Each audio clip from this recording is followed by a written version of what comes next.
Hello. Hello.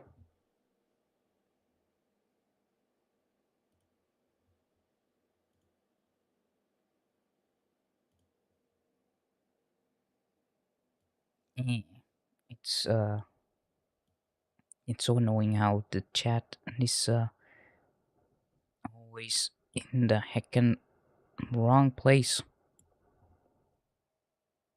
Okay. What's with my voice today?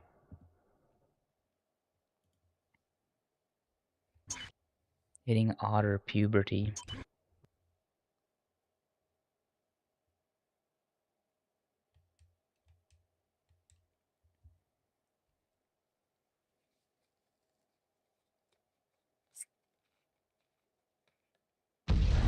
Yeah, real voice. I don't know, I feel like my voice has been deeper for a couple days.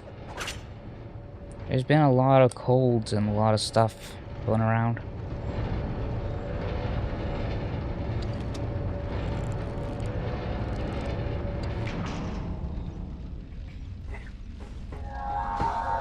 Okay, let's do this again.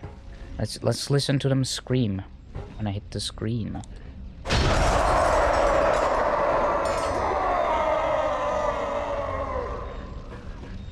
I don't know why it happens, but it does. I feel like my voice should be fine, but I think the raritanium pop is now available for outright crazy gladiators. So if you looked in the mirror this morning and thought, wow, I have left sanity behind, head to the arena entrance. Did he say something about raritanium? Welcome to I think my voice is fine, actually. It's just I Hey, who wanted the wombats?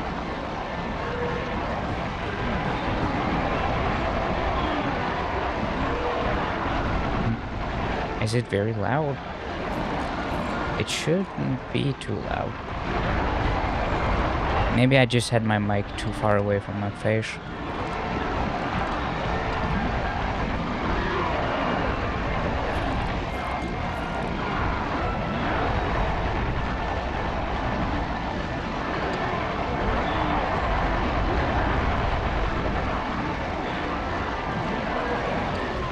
I wasn't talking for a little bit there, so maybe you thought I was talking and I just weren't. I don't know.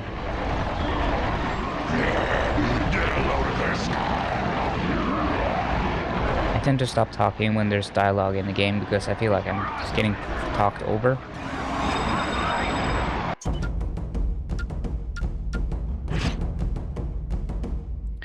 But yeah, I feel like my voice is fine. It's just I'm there's so much mucus, so much slime in my throat.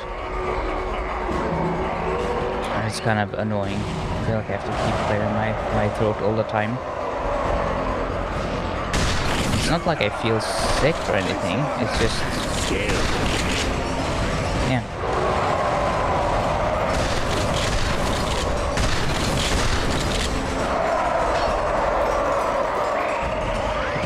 To be honest, at this point I am pretty used to having slimy throat.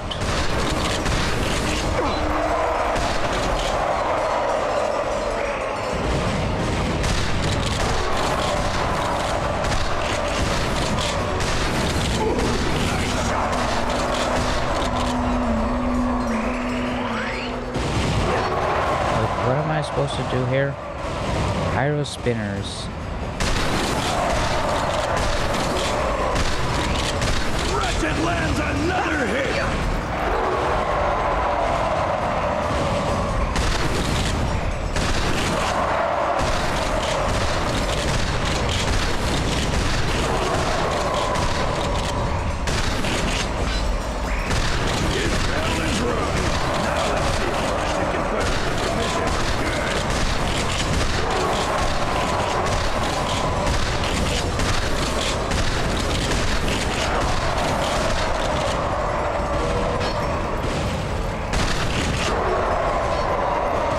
a little laggy.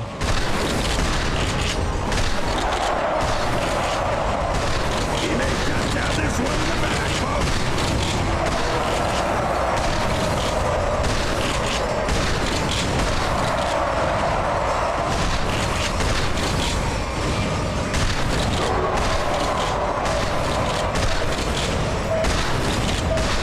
Cheap shot. Good thing we executed all of our referees last summer. How about that, folks? Ratchet does it again. Yeah, I'm sure they use that sample disc a bunch for all of their stuff. I can talk fine for like a few seconds and then Let's see how I get well slimed. Halo bites when his lungs are full of toxic gas. Maybe there's like a remedy for it. Oh, wait. Why can I not equip any weapons? Ah. What's going on?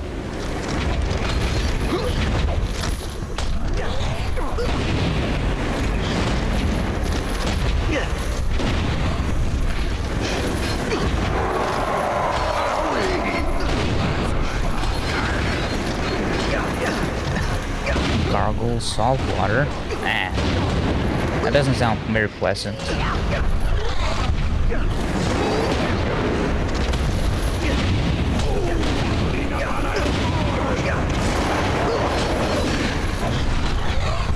Can't equip any weapons. I don't know if that's intentional or if it's a bug.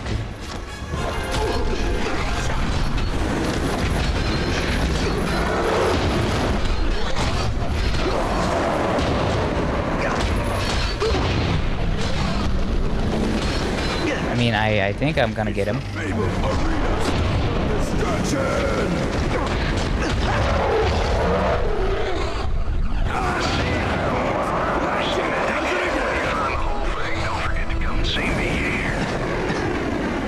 Wait, was that the smuggler? Oh, it's because I got the HaloPie.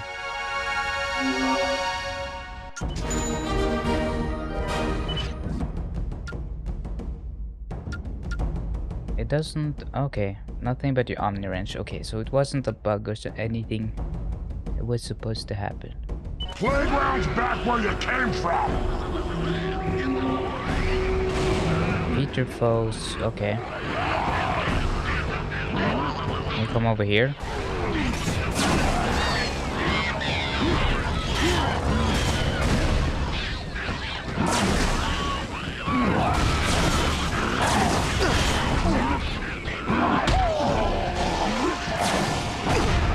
Ow. Now please help me. Get him, boys. Go get him. Ha.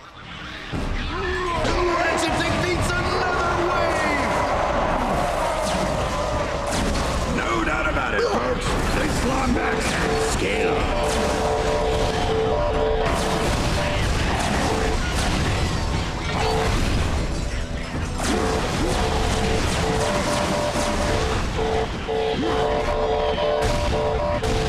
Yeah, you're gonna have to fill in for Jam. He's busy. Got important stuff.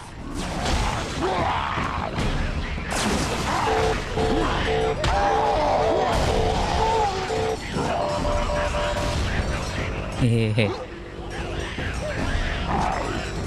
Another wave down. Cheap shot. Good thing. You're also gonna have to do some heavy lifting for me because I don't have much to talk about today.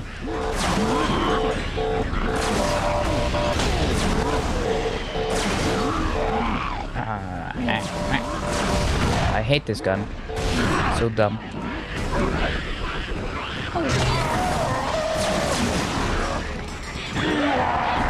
Come on. Nice shot.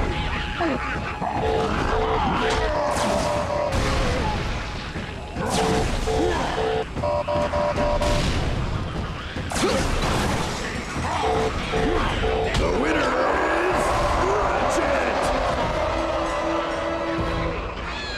Yeah, Fox, you gotta do all the heavy lifting.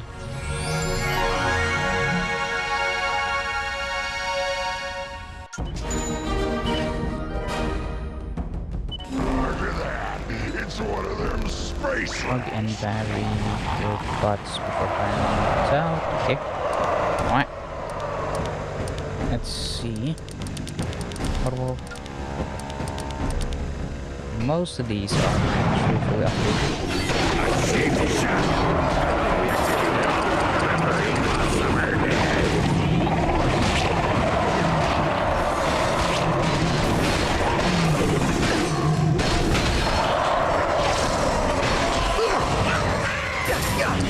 What the fuck? Where's the battery bot thing? Oh. Is it?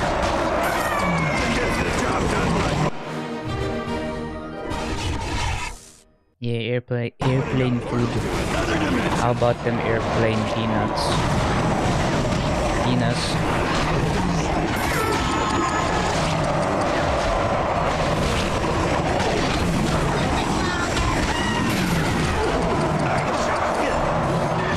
I hate these enemies. I can't see anything. Is there supposed to be a battery bot here? I can't see any.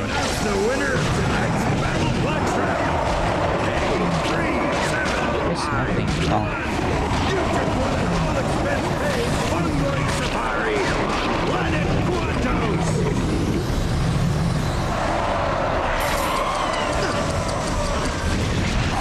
Stop.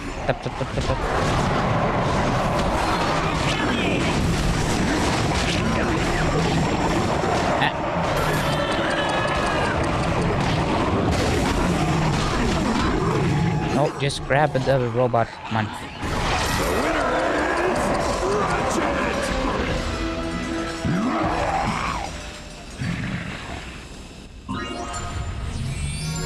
What is this? Is this like...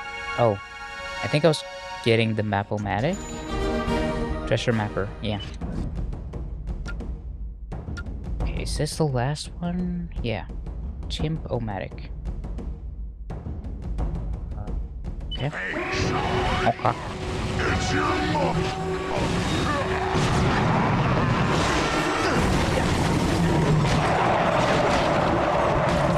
Nothing gets the job done like putting a portal to another dimension.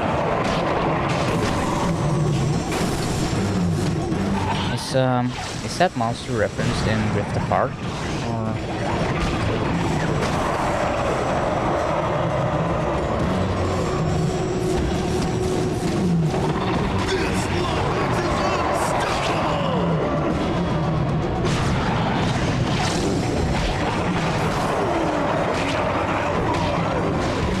It's hard to keep track of all the different details and little Easter eggs and everything.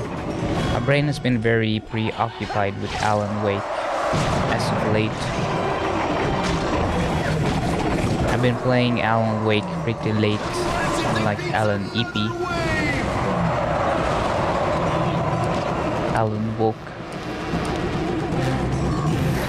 Ratchet lands another hit!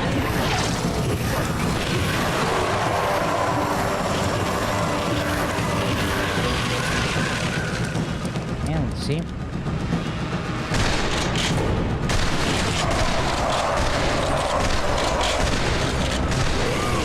Alan Sheep. It's a really good game, by the way. It's been on my brain quite a while. A lot of stuff is starting to make a lot more sense. I would say that the first Alan Wake game is very like...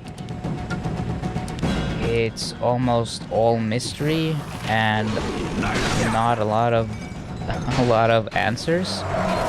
And then Alan Wake 2 is like satisfying because you're finally getting a lot of the answers that are set up all the answers to the questions that are set up in the first game.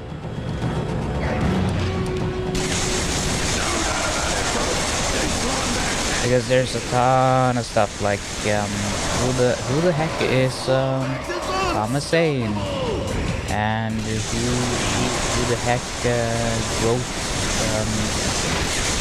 the story in the DLC for Alan Wake 1. Because it's like, yeah, you're still in the dark place. And someone is helping you. And they say, oh, I didn't write this story, but I'm helping you, blah, blah, blah. I'm Thomas Zane, wah, wah, wah, wah. It's just a bunch of... And there's some lady called Barbara something. Barbara Jagger, I think. Which you also don't know who the heck that is.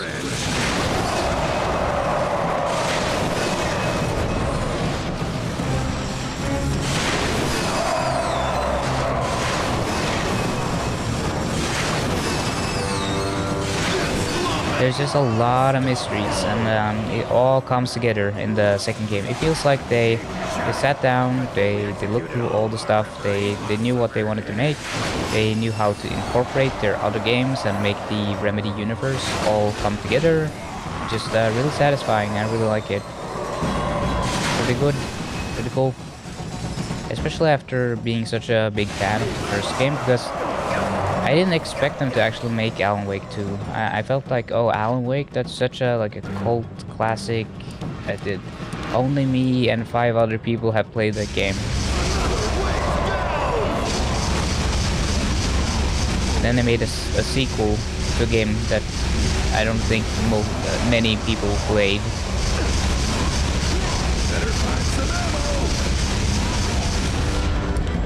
I mean, it took 2 years for the remaster to even be profitable, so it couldn't have been selling a lot of copies. Probably only broke even because a lot of people who wanted to play Alan Wake 2 got it because they felt like, oh, well, I have to play Alan Wake 1 then. And that's probably most of the sales.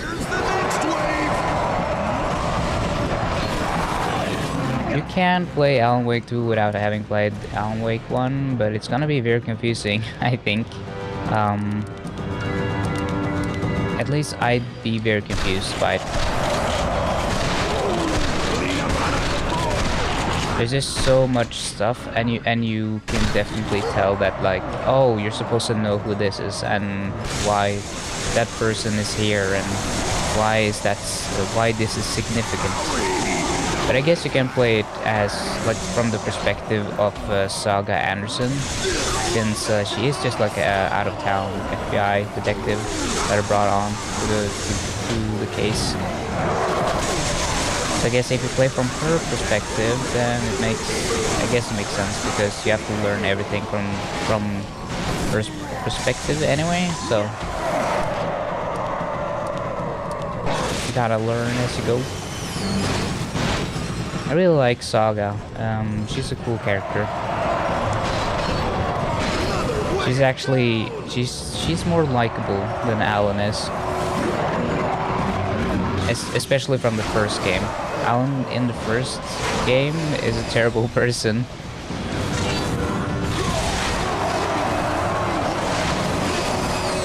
Oh yeah, and Alan Wake 2 is a lot more scary than the first Alan Wake. The first Alan Wake game was less of a horror game and more of a thriller, atmospheric, kind of absurdist, almost experimental kind of game.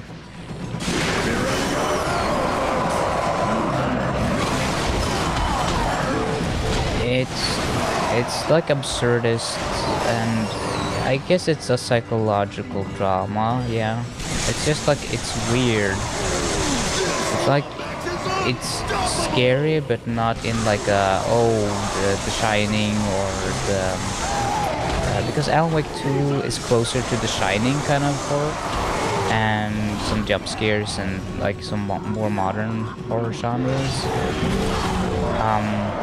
The first one is like, it's very much its own thing. It's very different. It's very weird. It's probably why I like it, because it's unique, and it's just a very specific kind of thing. If you watched any gameplay of it, you kind of know what I mean. It's kind of like playing Twin Peaks, like a game of Twin Peaks or something. It very much has like that uncanny feeling of something is very off about everything that's happening, but in a intentional way, and it's never like outright scary or like really like a super scary horror game. It's just like everything feels weird and like, oh, this weird spooky thing is happening, and it's very off. It's very strange. It's like it, and everyone is so nonchalant about it. Like when very strange things happen in the game, characters don't really acknowledge it in a very normal way. It's always like it's a kind of the gamification of things where you just start shooting people without checking if they're even evil. It's just like, oh, I gotta shoot him, and you start shooting. And then characters are kind of like sociopaths because they don't seem to have that much remorse over shooting people. It's just like, yeah, I'm just gonna kill people now.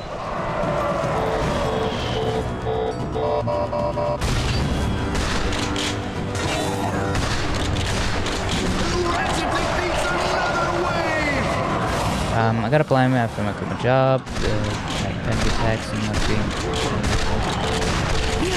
Yeah, panic attacks suck. I used to have them so often that at one point, it's kind of like your body feels like it's gonna die. So it's like, at some point you just go, okay, well, either die or just quit it. Just stop giving me panic attacks. Either do what you say you're gonna do or leave me alone. It gets so fucking tiresome. Like, yeah, I've had enough, you know. I'm at my limit. One way to conserve ammo.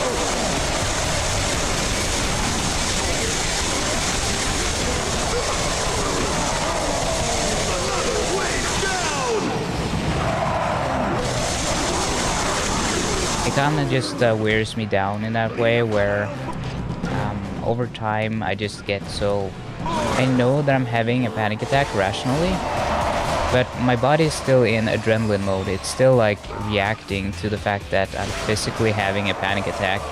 So in my head I'm like, okay, I know this is just a panic attack and I know this will wear off. So you have to make up your mind, brain. Are you gonna have a heart attack, or are you just being stupid? It's very frustrating because I feel like I almost kind of want it to just end in any way possible. Just, I don't care how. Just like, leave me alone.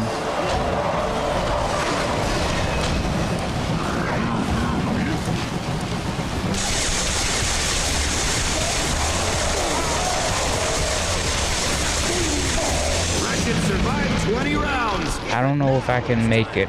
I'm very low on health right now. I'm not optimistic about this fight. With everything he's got. Yeah. Whoops. Wow, he went for it. He was not satisfied by just killing me. He wanted to frickin' smash me into the ground, into frickin' paste. Yeah, the constant panic attacks really is... After a while, you almost grow like indifferent to them. You're just like, okay, I'm having another freaking panic attack now. Okay, either just be over already, or just freaking, I don't know, have me pass out or something. I don't want to be around for this.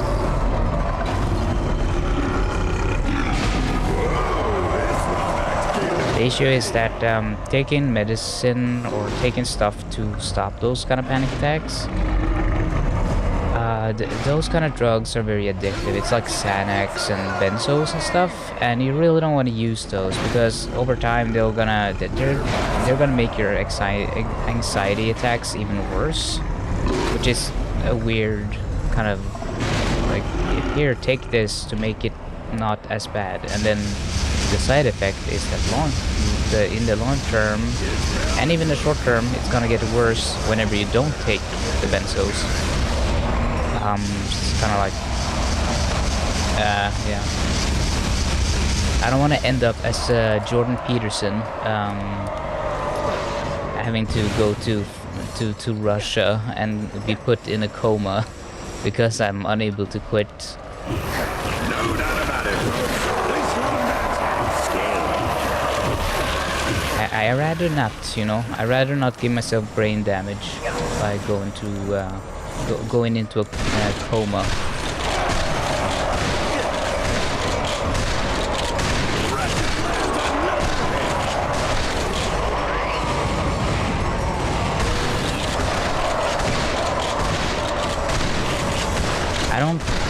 It seems really extreme to me to actually put yourself in a coma just so you don't have to deal with the withdrawal.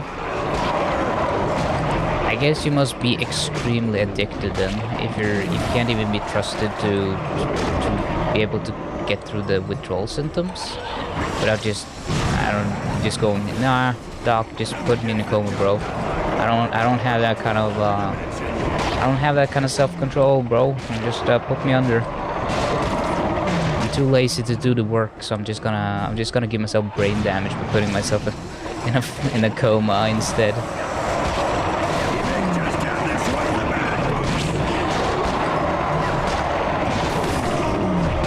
I feel like Jordan Peterson was more normal back in the campus days when he still just were a regular professor, and then after he became like a right-wing drifter, kind of like Ben Shibibo, Stan, like into the whole right-wing stuff.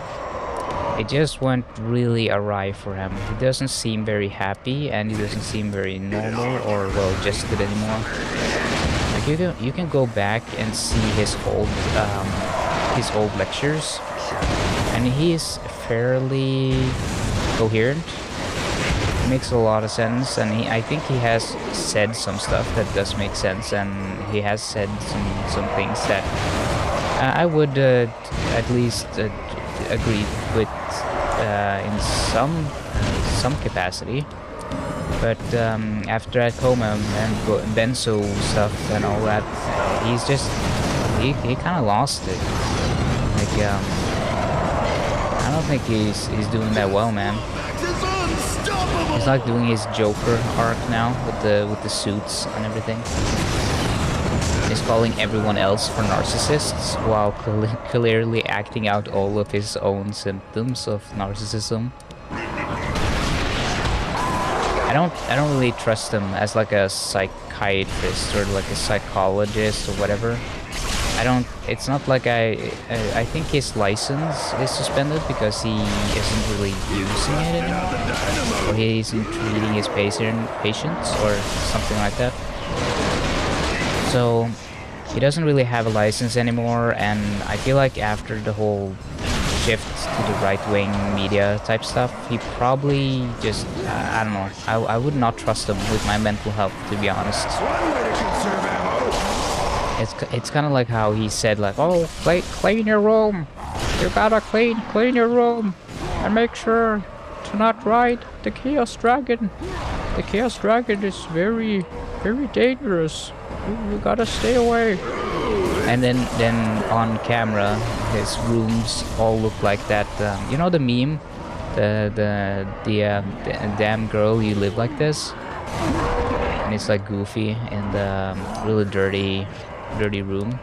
It basically looked like that room behind Jordan.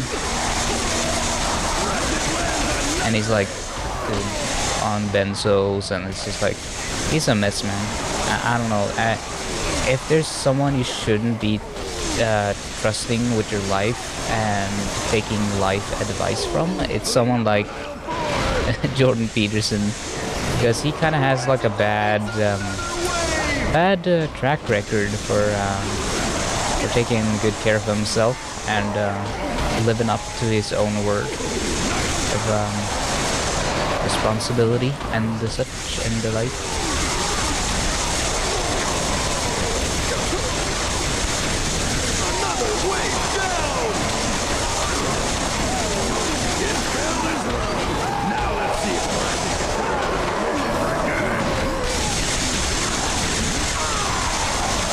Okay, I think I'm doing better this time.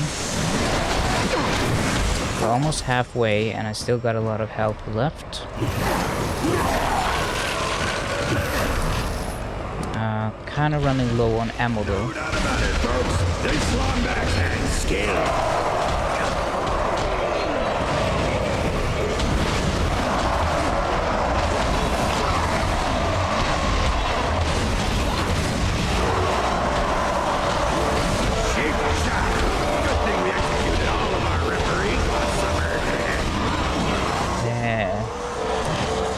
Sometimes these are pretty difficult.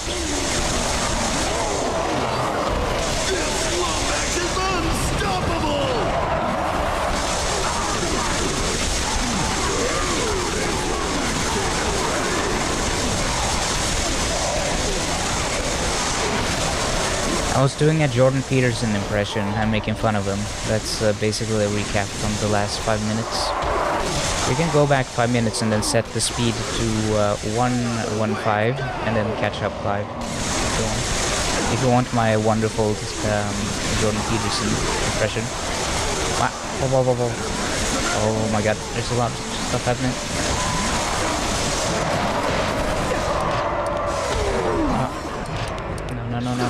No.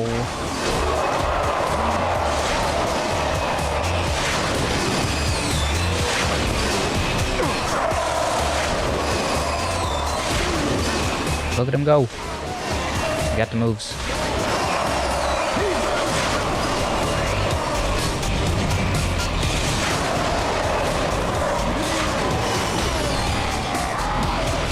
What? Okay. Oh my god, there's so many enemies.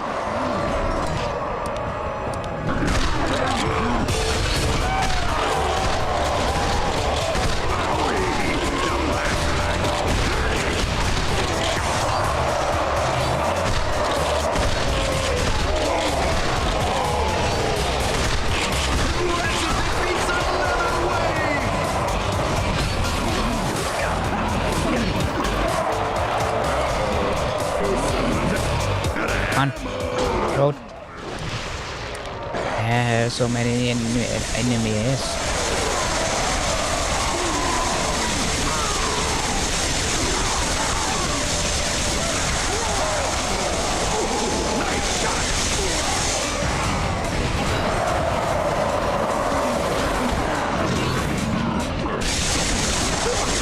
Oh, come on. He got me.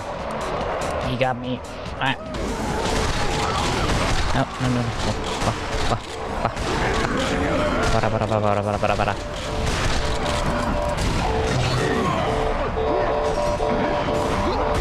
Ah, come on.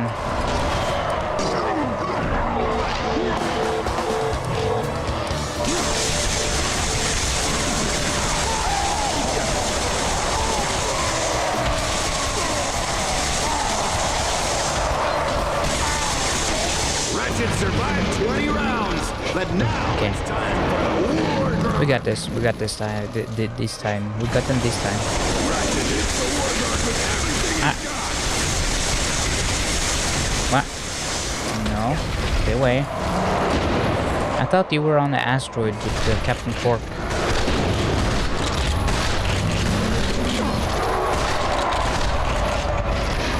Looks like there is no stranger to battle. Rush devil, short and the irritable, and Captain Romulus Flag.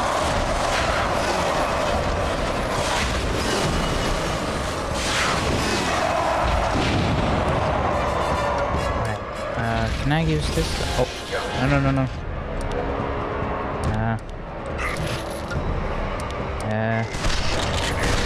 Shotgun. Hop.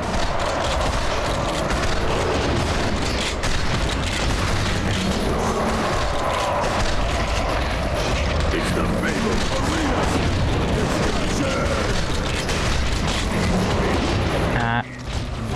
Don't do that. No, don't do that. Illegal.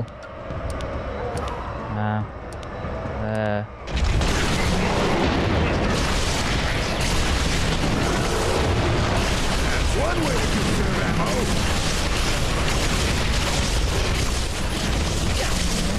What are you doing? Hey, oh, I can use Mr. Circon. Helpful gore.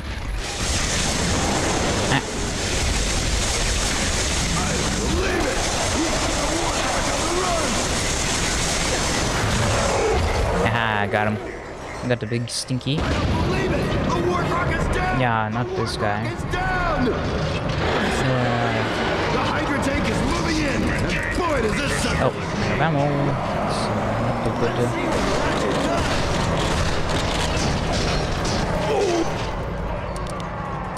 Oh, okay. I mean, this is doing damage.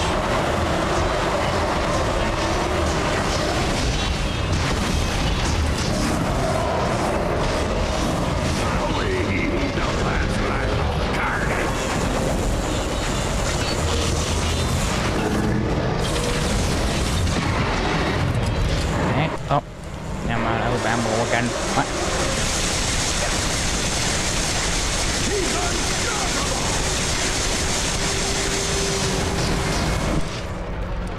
Okay, doing well, doing well.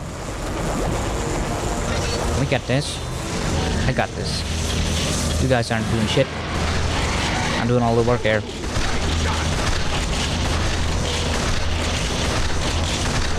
Hello, hello. It came at an interesting time. I'm just yelling. Oh, no, no, no. Oh, no, no, no, no, no. Come on, I got this.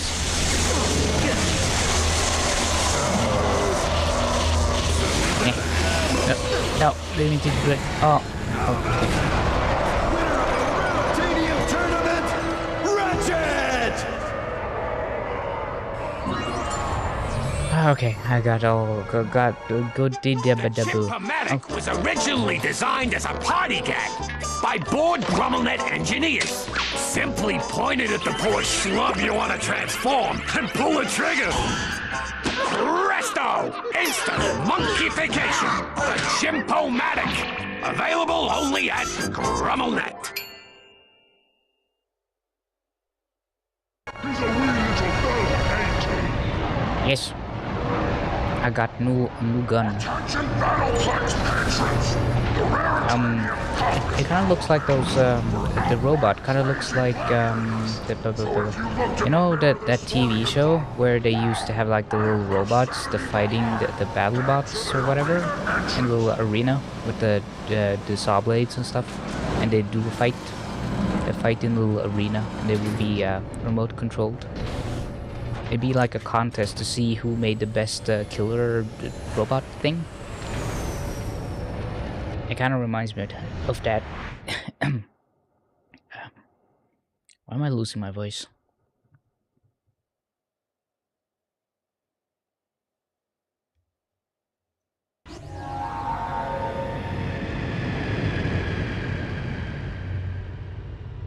Okay, now let's do some space collecting things.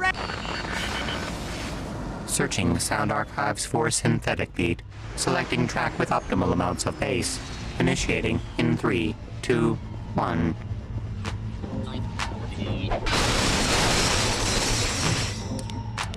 Yes, very optimized groovy beat. Hold on, I want to see the Chimpomatic do its thing. Now look at him, the little monkey.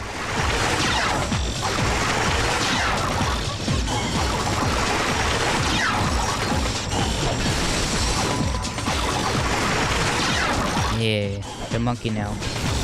Monkey.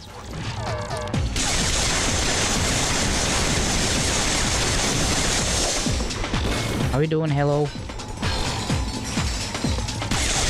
Is things going better? Are you feeling okay?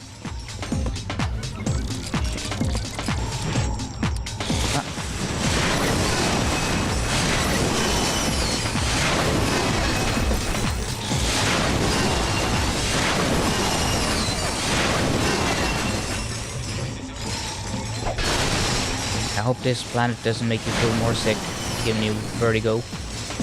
Yeah.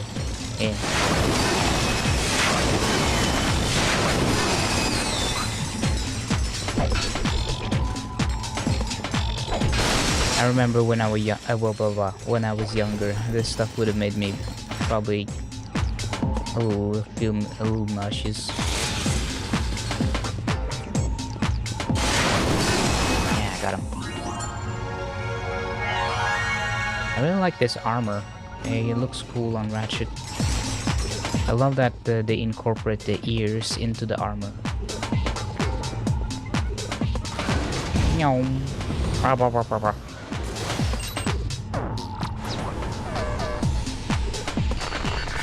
hope I don't get claimed for any of these songs. I don't know if they're copyrighted.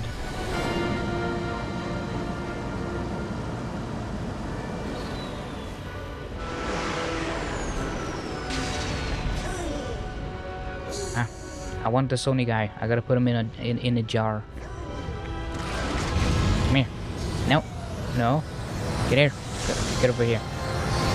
I need to put you in my jar. Yes. And in the jar you go. Go in the jar. Bunk.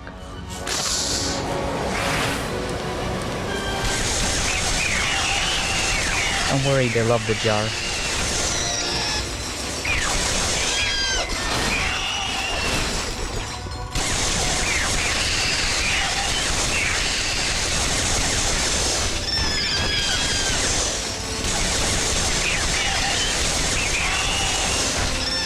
Oh, gold bolt.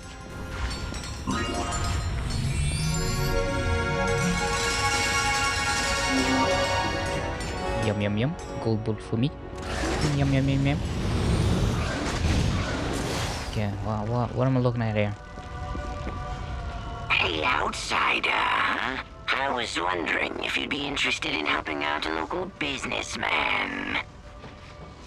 My corporate competitor has been hauling out hollow boards all over the sector, and it's ruining my business.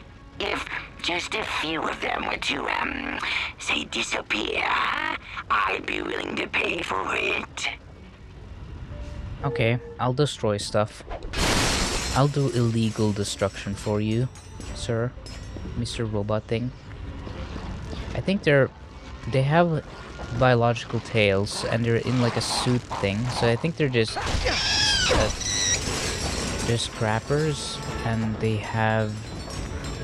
just always put a mask on for some reason.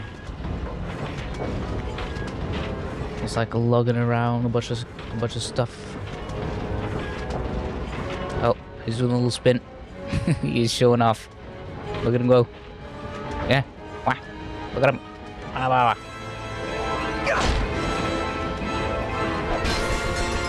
My brain is a little funky today. Yeah, I don't know why, but I feel like my voice is deeper today than it normally is. Okay, what, oh. The billboards. I destroy. I blow up. You. Nice work, outsider. You, sir, are a friend to the working colored.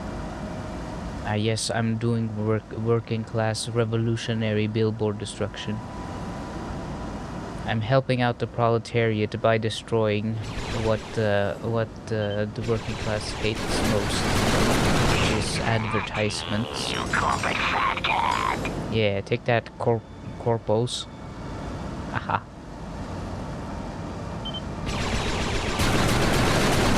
You did it. I sure did. One for the little guy. Ooh. Now hold on, I gotta do some stuff here. I'll call you back. I gotta kill these shrimp ships.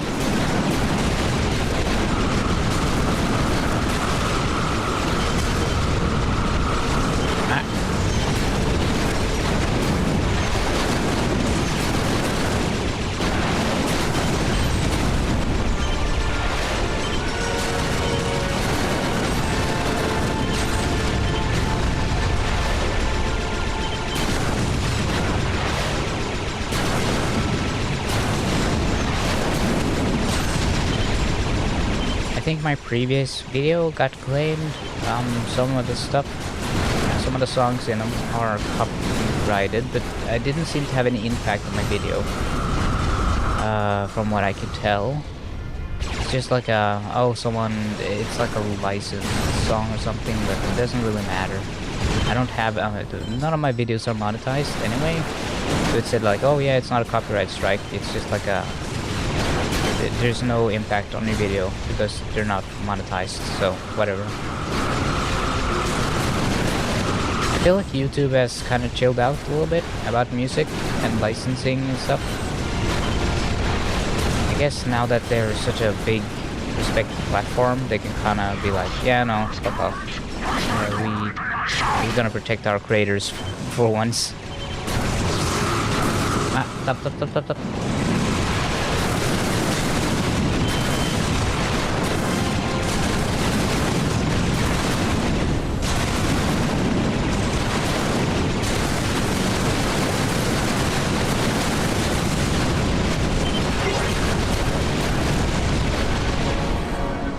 I'd be more open to the idea of streaming on Twitch if they weren't so petty about everything and had such a difference in treatment for who is streaming and streaming what. Because I feel like a lot of times they cut a lot of slack for certain people that know people in within Twitch that have like contacts and stuff. And then other people just have to suffer the really stupid TOS rules of other people. And I mean, YouTube has issues as well. There's a lot of favorability towards the bigger YouTubers. Yes, outsider. You're supposed to give me money, right? Oh, maybe you did already. How about you? Hello?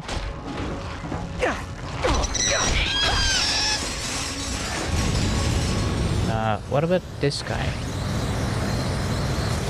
Hello. Oh, he doesn't want to talk. Not just the chatty type. Okay, let's see. Is there something I'm missing here? Am I missing something? What am I missing? I don't see anything.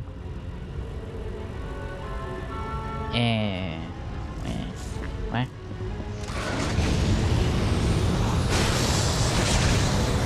I can't see anything on the map that I'm supposed to pick up.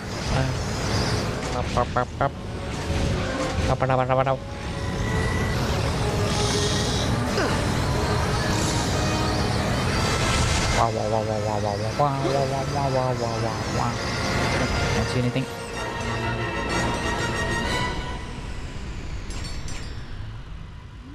Okay, let's see. There's a planet in, oh, all right. I got the I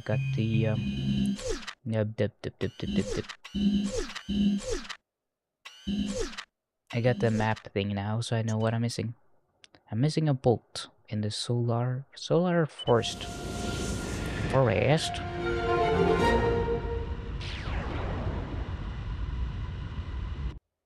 I think I heard somewhere that the sun is actually, the color is actually teal.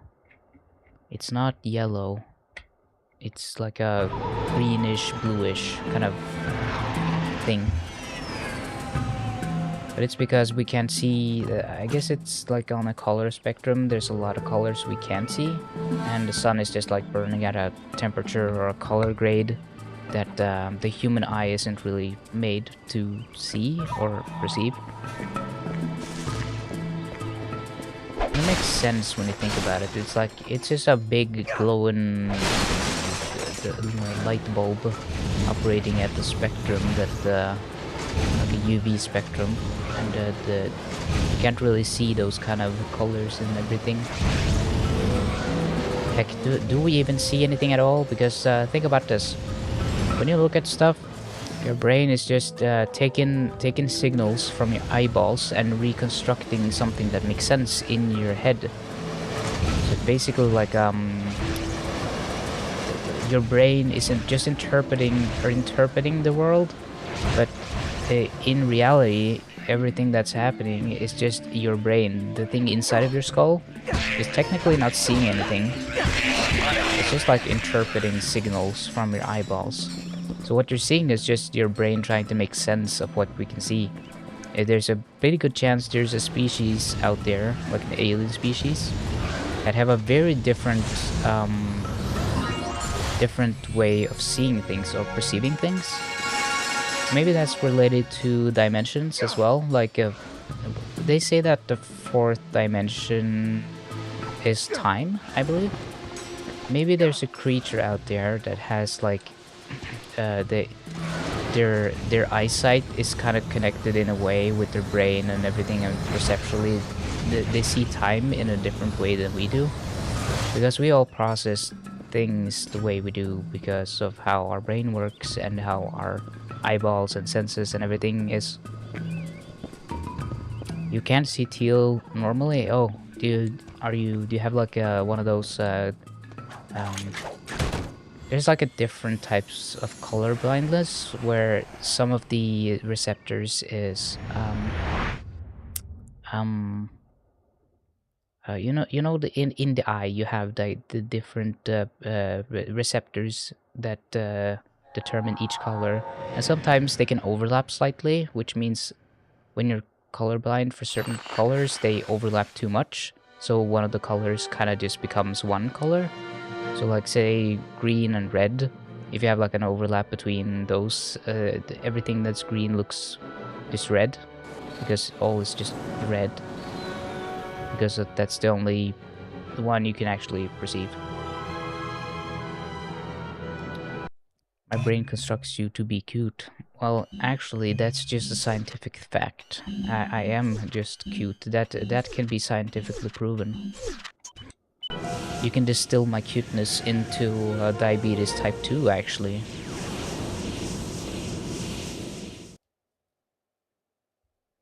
I have never heard or read that word before. I'm gonna give it a try. Tetranomaly.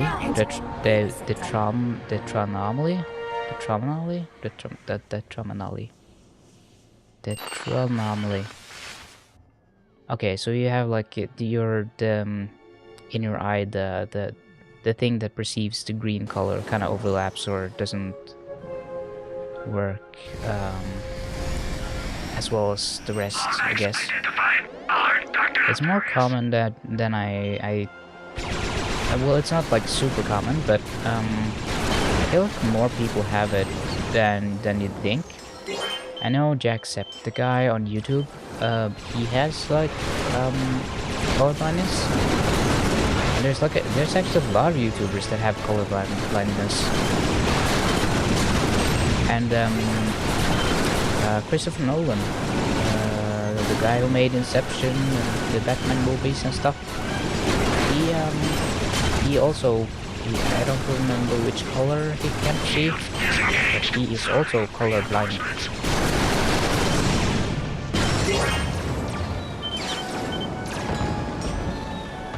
What's it like when you got when you're at the yeah, what do you call them again? The stoplights? Yeah, stoplights. Do you have to get like a? I assume you you know which is which. Either way, but is it like do you have to get like a specific certification when you have color blindness or like driver's license and whatnot? Because I imagine that will be a concern for the people that do the testing and everything, that you can actually reliably know when to go and not to go. I guess you know that, like, oh yeah, the bottom one is the green one and the top one is the red one.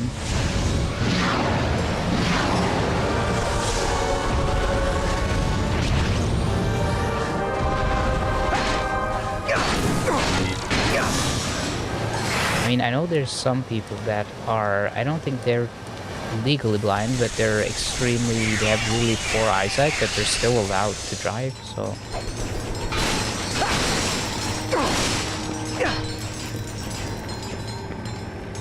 Wait, is it this way? Oh. Oh, okay. Okay. Okay, I went the wrong way. How do I get back? I think I might just have to die. Ah. Based on position, I know outside with traffic to mention, memorize which way to go, no look near, no. Huh. I think they care about if you're colorblind in a way. I think it has like a, at least, I think it's strict here when it comes to like, your medical stuff and driving.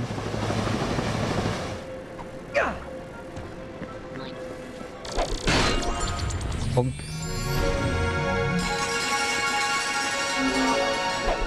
Bonk.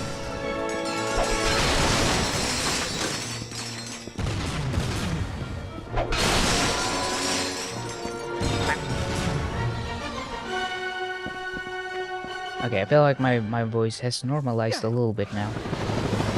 I just gotta do a little chatty, just gotta do a little R squeaks, and then my voice get a little better as time goes on.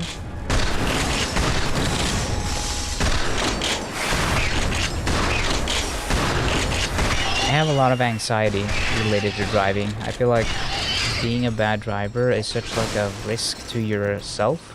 As in, it's so easy to just, I don't know, die.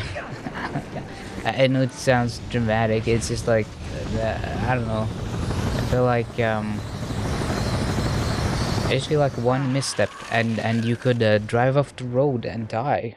And I feel like that's such a big responsibility, and yeah. How do I get to my... Stop that. Stinky. I'm just always scared of something bad happening while I'm driving. It's just like, it's such a easy, the one wrong move and you're off the road or something. Okay, I guess I have to do the whole freaking level. I didn't teleport me back to my ship. That's dumb. Yeah, all you need is one bad driver for your safety to be greatly at risk. And I'm always worried about, oh, well, if I don't know the rules well enough, then I can be bamboozled by some asshole that claims to know that, oh no, you did the wrong thing here. And I'm too meekly and stupid to be like, what? No, you're in the wrong. I did everything correct. Because I'll start guessing myself and be like, did I fuck up? Did I do something wrong here? And I've always been that way, where I analyze everything I do and try to think about how I could have done something better or avoided something. And being like, oh, maybe that was my fault. Maybe I shouldn't have done that, or I could have done something differently for it to have gone better. So I feel like if I get in an accident, I need to know the rules like really well, so I can stand up for myself and make sure that I don't pay for damages that another person is at fault for. I should really get that.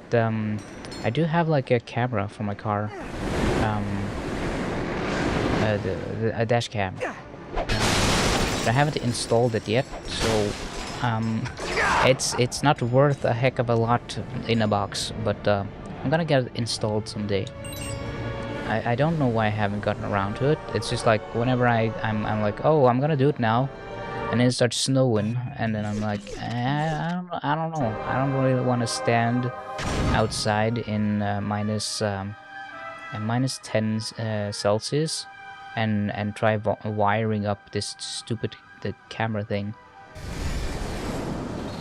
Also, I don't know how to do wiring in cars. I believe it's different because you can't really ground a car.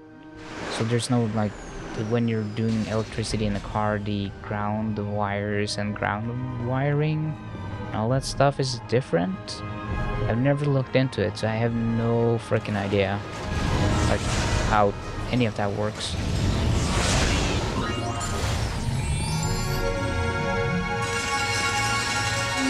The dash cam melted.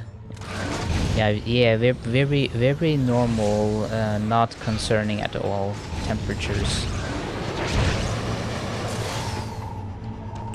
I don't think it's I've ever seen anything melt inside of a car in Norway, as in anything other than chocolate, I guess. Lombax identified. Alert, Dr. Nefarious. I've seen some sodas and stuff explode in cars, but I've never seen anything melt, like physically melt.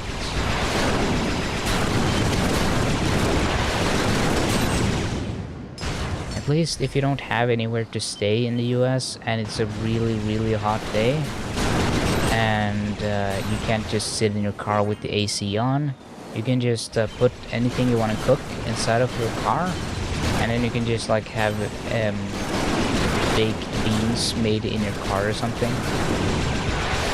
Like a homeless hack. You have to have a car though. Reinforcements. I guess, are you technically homeless if you have a car? I mean, the car is kind of your home then. I guess houseless is technically a better term for it. Because being houseless is more specific. Anyone can have a home. A home can be anything. But a house, that's more like specific. Not everyone has a house.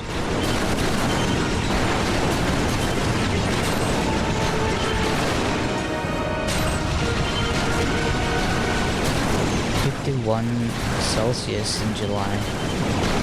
Yeah, that's not very good for anything or anyone. That's the kind of temperatures that you imagine hell is probably. What if this is hell? What if this is just like we've already lived and we're, because I feel like for for a lot of us, hell probably can't be worse than what we're already going through, you know. It must be interesting, like Satan just, you show up in hell, and you're like, oh hey Satan, what's up? And he's like, oh, I'm gonna torture you, and you're just like, oh man, I'm so relieved to be here. Thank you, Satan. I really appreciate you taking me in. It's been so rough, man. And he's like he's just asking you, where are you from, man? Why aren't you more scared? And blah blah blah. And then you just go, I know I lived in the US for a while, and then it's just like, ah, fuck. Like this dude, I can't match that. I can't do anything to make this dude more miserable. Like there's no tools in hell that can match the hellness of living in the US.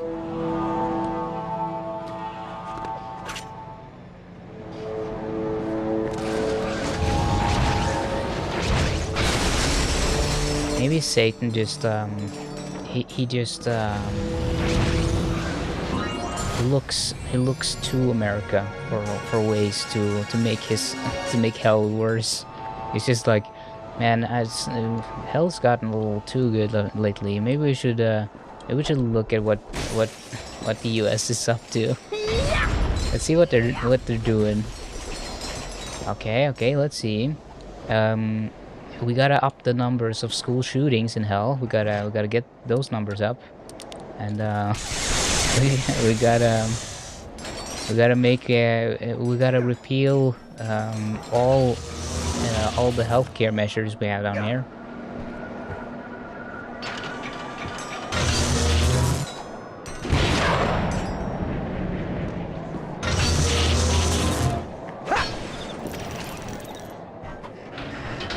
Boy.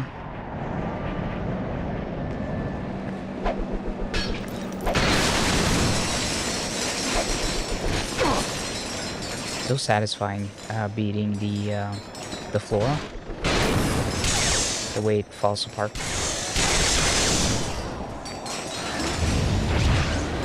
These red looks like a cacti. Slap.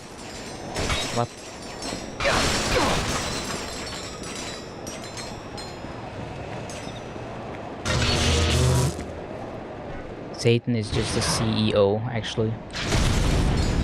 He's like, "Welcome to hell. I'm your CEO, Satan." And today we're doing pay cuts. And by the way, I'm gonna have to make you work a double shift at the your life doesn't matter section. We do pointless shit, like writing out stuff on a keyboard about how you just sit and you write numbers all day, and it doesn't mean anything. It's just there to make you feel awful.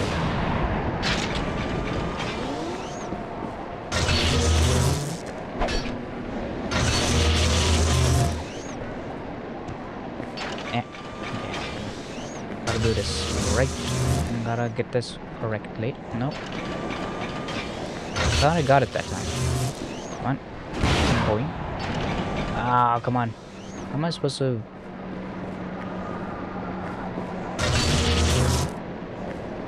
people are literally working in prison cells. I mean, prison labor is like a big thing in the US, isn't it? When Americans gave up on the whole slavery thing and were like, okay, well, I guess we're not bringing that back, they were like, but what if criminals are our slaves? And then they just did that, and now instead of slave labor through like racial stuff, they just well, it's still racial because they over-police black neighborhoods. So technically they just brought back slavery, but as like under the guise of criminality.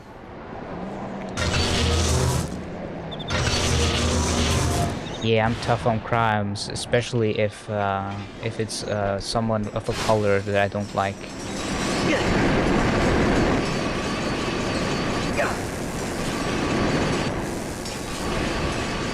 Yeah, I'm tough on crime, except in white neighborhoods.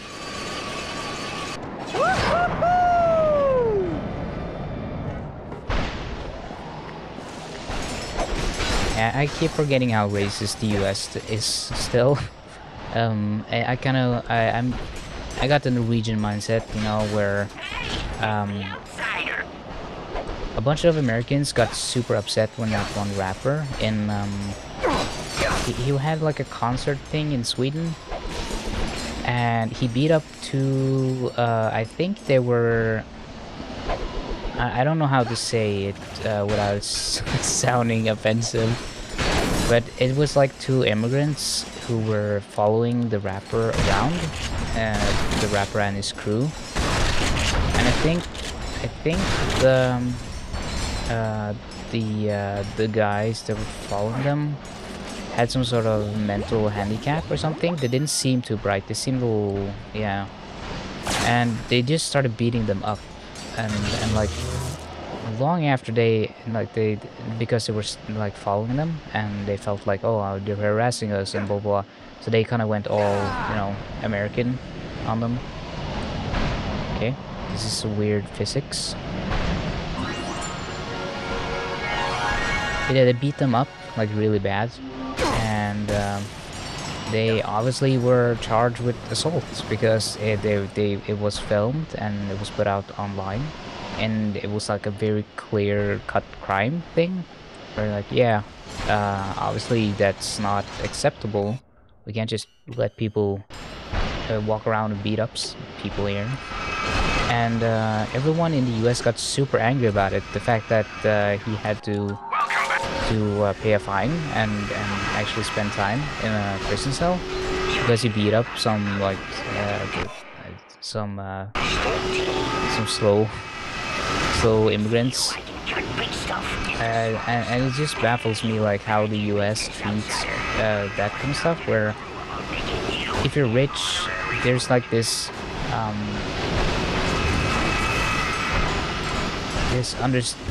this lack of why is my brain so slow today? Lack of responsibility for rich people, where if you're a rich famous rapper, you can just beat up people in the US, and it's like, oh yeah, that's just how it works here. That's just how we do it, you know? That's like totally, that's just how it works, and that's how we all normally do things around here and protect ourselves in the neighborhood and whatnot. But in Sweden, that's not like, you can't really go to Sweden and just apply those rules and logic to that place. And everyone was so angry and upset that Sweden was enforcing the law on a rich person. It was just like a weird cultural thing where, as someone from Scandinavia who's used to seeing people, even rich, famous people, get in trouble all the time and get like charged with, I don't know, hate crimes and whatever, whatever else they've been doing wrong, and then seeing people get upset about that and being like, oh no, why are you doing that? They shouldn't put them in jail. They were just doing self-defense. Blah blah blah. It's just, it's very weird coming from a different place where things aren't racialized in a way. Like, if you do something illegal, your race usually doesn't really have that much to do with it, and the outcome of trials and cases and such, it's not really racialized. It's just like, if you assault someone here, you might get harsher punishment if you're a minority. I'm not gonna say that it's like not the case. That's probably still true, but it's still like even if you are rich, it's not like you're exempt in any way. I feel like in the US you kind of are. It's like, oh well, even if you are from a minority group, it's kind of like you're just untouchable as long as you're rich. So maybe that's like the shock, the cultural shock, where you've gotten used to it being different in the US, where once you make it, once you're like rich and you can kind of just buy your way out of things, there's kind of like a, oh, if you did prosecute someone then technically you're doing like a racial thing. I don't know. It's complicated. I never... It's difficult for people outside of the US to really understand the inner workings of the racial stuff that's happening in the US, because it's so far removed from even the... Because racism is kind of different in Europe compared to the US. In terms of how it's done on a systematic level, and how it's done on like a interpersonal level, and there's a lot of differences, and the problems unique to the US is very unique to the US, while a lot of the problems in Europe is something that can be overlapped with a lot of other countries that also struggle with racism and stuff still.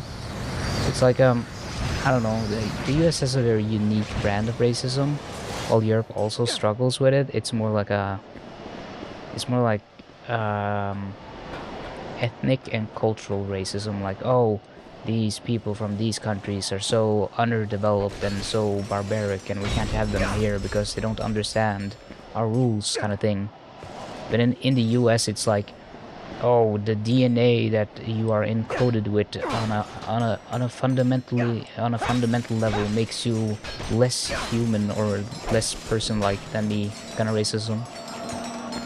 It's like really bad race essentialism kind of thing. Oh, this is like a part from one of the pirate ships. Pop. I don't know. I never really like talking about racial stuff because I think it's I'm racist against otters. They eat all my clams. True. If you don't want us to eat them, then don't make yummy clams. I think racial stuff is just complicated, and I don't like talking about it because it's like I can't solve it. No one can really. It's like a cultural thing. It's like a huge issue. It's like how do you even solve it? What are you gonna do? You can't really do much about it, so I try to stay away from talking too much about it as well, because I guess outside of being like an ally and being like supportive of the BLM movement and all that stuff when the protests were happening and all that stuff. I guess you don't really, I don't know, talking about it all the time feels like it just feels like you're the mirror opposite of the racists that you're criticizing for being overly obsessive about that stuff. Like, I don't, it's already annoying enough to hear a bunch of racist people constantly talk about how they are genetically superior and whatnot. So it's kind of almost as exhausting to hear the argument from the opposite side, because you already are. Most people agree with the statement that there's no superior race or anything. So I don't know. It gets tiresome. It feels unnecessary and almost a little depressing, you know. Like I don't want to. I almost just don't want to talk about it, because it's like I don't know anyone who's racist in my personal circles. Oh, actually, I do. I know someone who's kind of like and this is because of the whole Hamas-Palestinian thing and with Israel and what's going on right now. They're kind of being a little anti-Semitic. I don't know how to deal with that. It's like, well, what do you say? How do you convince someone like that? It's not. It doesn't come from a place of logic. It doesn't come from a reasonable, like, oh, this is me thinking logical about this stuff. It's just like, send me and I'm a certified Jew. Yeah, I don't know if I want to risk that. The funny thing is that it's kind of that, like it's like a cowardly kind of anti-Semitism where it's like, oh yeah, there's no such thing as a good Jew, blah blah blah, and then when presented with someone that actually is a really cool person, chill person with nothing, there's so many examples. I mean, I feel like of all the people I talk to, a lot of the most cool people tend to be Jewish. I don't mean to like overstate that as like all Jewish people are cool. It's just like I never really met anyone or talked to anyone who's like outright a bad person or obnoxious or evil or anything like that. So I don't get that stuff. And I think that makes it difficult for me to understand where the anti-Semitism comes from, because it's like all Jews are funny. It's built into our DNA. I don't know what what the DNA part, but it is true though. There's a lot of funny Jewish comedians and stuff out there. I don't know. I've never understood the anti-Semitism stuff. I don't get it. It's really hard for me to understand what the issue is or where people are coming from. It's always this kind of like mythical, like, oh, they're controlling the banks, they're controlling the institutions, and they're controlling Hollywood, and they're controlling this, they're controlling that. It's always this conspiracy thing about it being some sort of planned takeover, or kind of like, oh, it's people there's like someone controlling stuff behind the scene. It's like a shitty version of the Illuminati, kind of.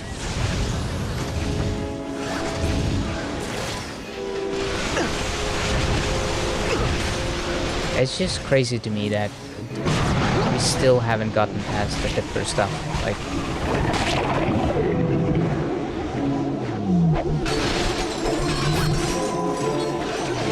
it's complicated right now because of the Hamas-Palestine thing, but I feel like it's very not complicated to just not be anti-Semitic. Like, there's no excuse for it. The fact that Israel is doing something bad doesn't represent Jewish people. The Israeli state is not Jews. It's two very different things. I don't understand the conflation between the two, and I feel like making that conflation kind of outs you as like as an anti-Semite in a way. And that kind of goes for people from Israel who also kind of use it as like a shield, like, oh, but Israel represent Jewish people who are interested in blah blah blah blah, and kind of conflating the two, as if like the government represents all Jews, which it doesn't. It's complicated. All that stuff. I don't know how you're even supposed to talk about this stuff because it's so politicized in a way where if you criticize Israel, you're anti-Semite or you're a self-hating Jew, and if you agree with Israel, it's usually like they don't bother you, but you are basically agreeing with someone who is committing a genocide right now. So it's like the whole thing just makes me a little sad, you know. I feel like we could do better. We could do a lot of stuff to make things the world a better place without genociding people. That's my hot take. That's my very dramatic stance on the matter. Genocide is not good.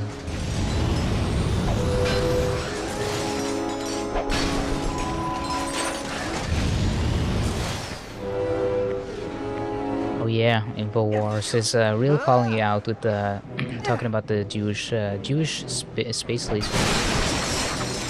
Trying to keep that stuff secret, you know.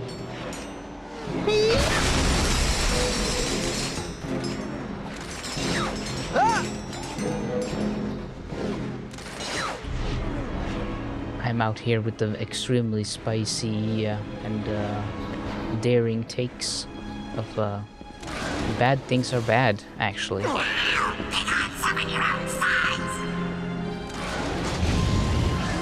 where I'm supposed to bring this little fella with me, I think. But how do I get him? Can I bring him with me? Can I do this?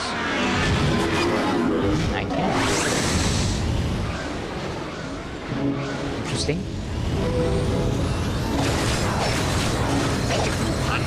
Whap, whap.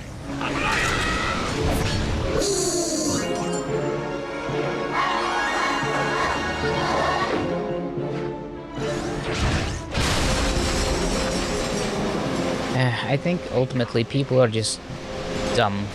A lot of people are just really dumb, and they don't have any way to express their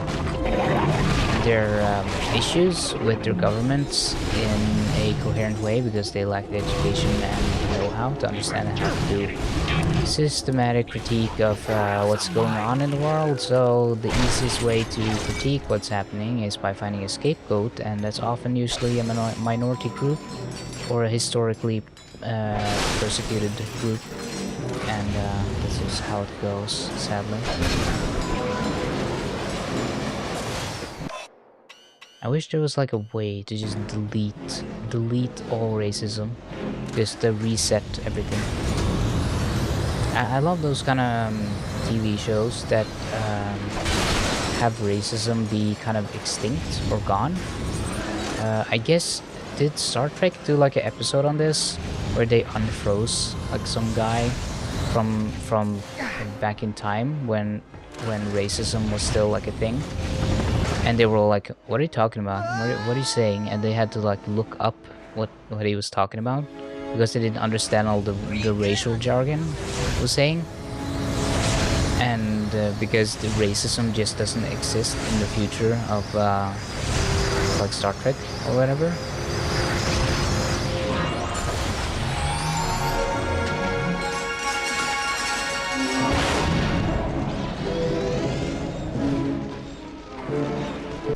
Did I get everything? I think I did.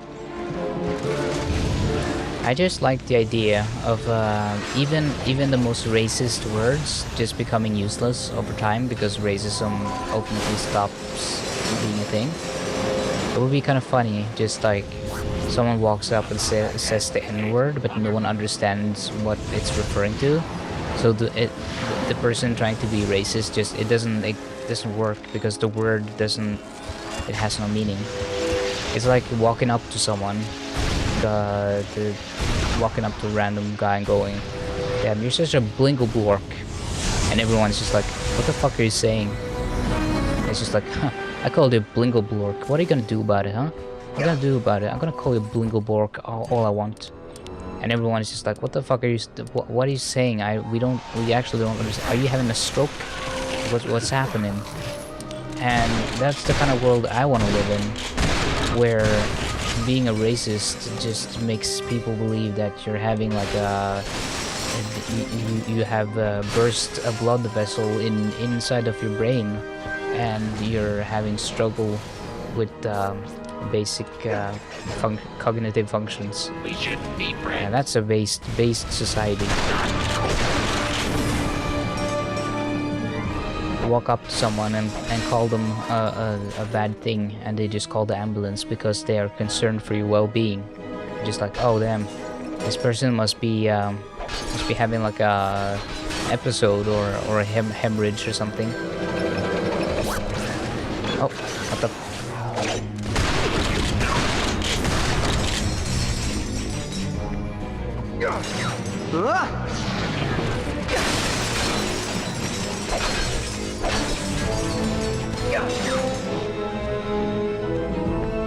I want to destroy all the screens. I do like the little, it almost looks like, no, not matrix dots, that's different. Go outside. What is that called? It's like, it almost looks like, stoplights.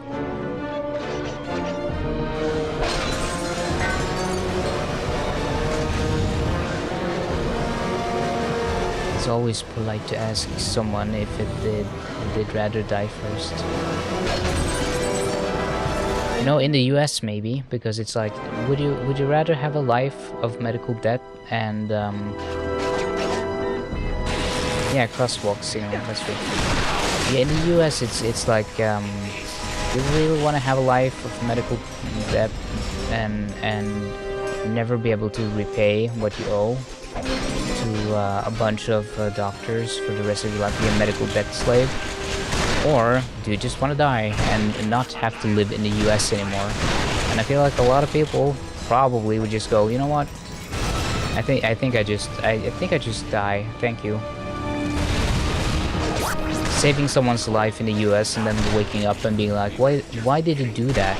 Excuse me, that's very rude. Or perhaps they You ruined my you ruined my life.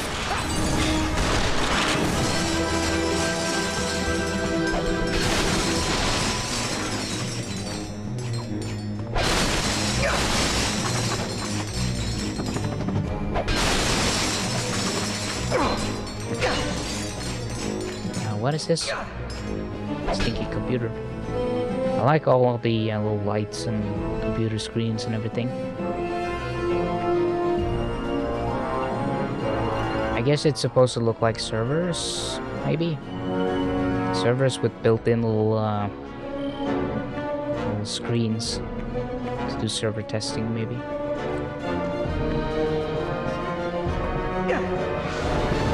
I think I've seen one of those servers where they have like a built-in little screen to do troubleshooting and to do like a basic setup with Linux servers and whatnot, where they have like the little screen just so you can actually see what's going on.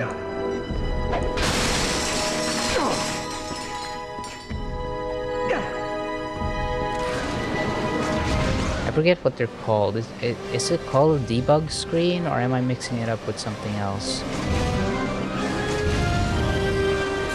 I might be thinking of something else. Probably.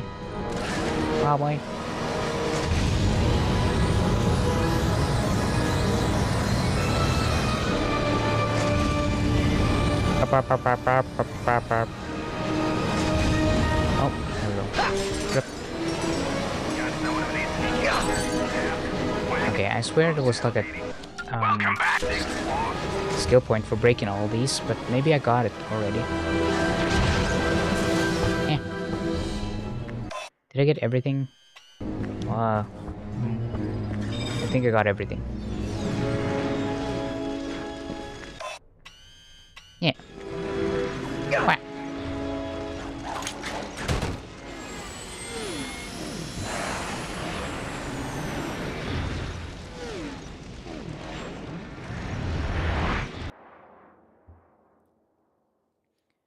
After playing a lot of Ratchet and Clank, I found out that I really like the honeycomb pattern. You can even see it here on the load screen. I really like... Oh, you can even see all the shields. I don't know, there's something very pleasing about honeycomb patterns.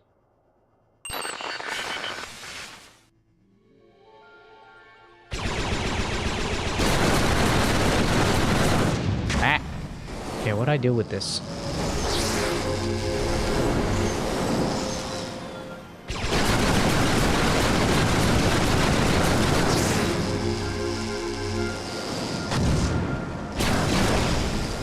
Hello? What do I do?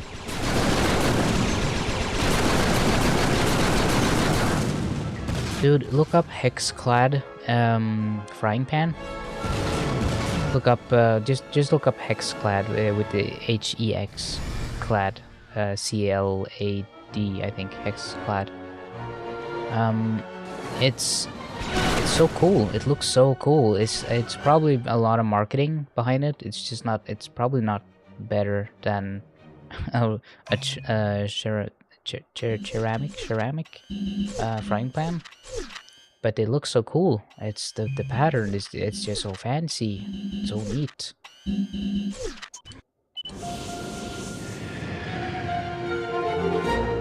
How can you hate it? It's just cool.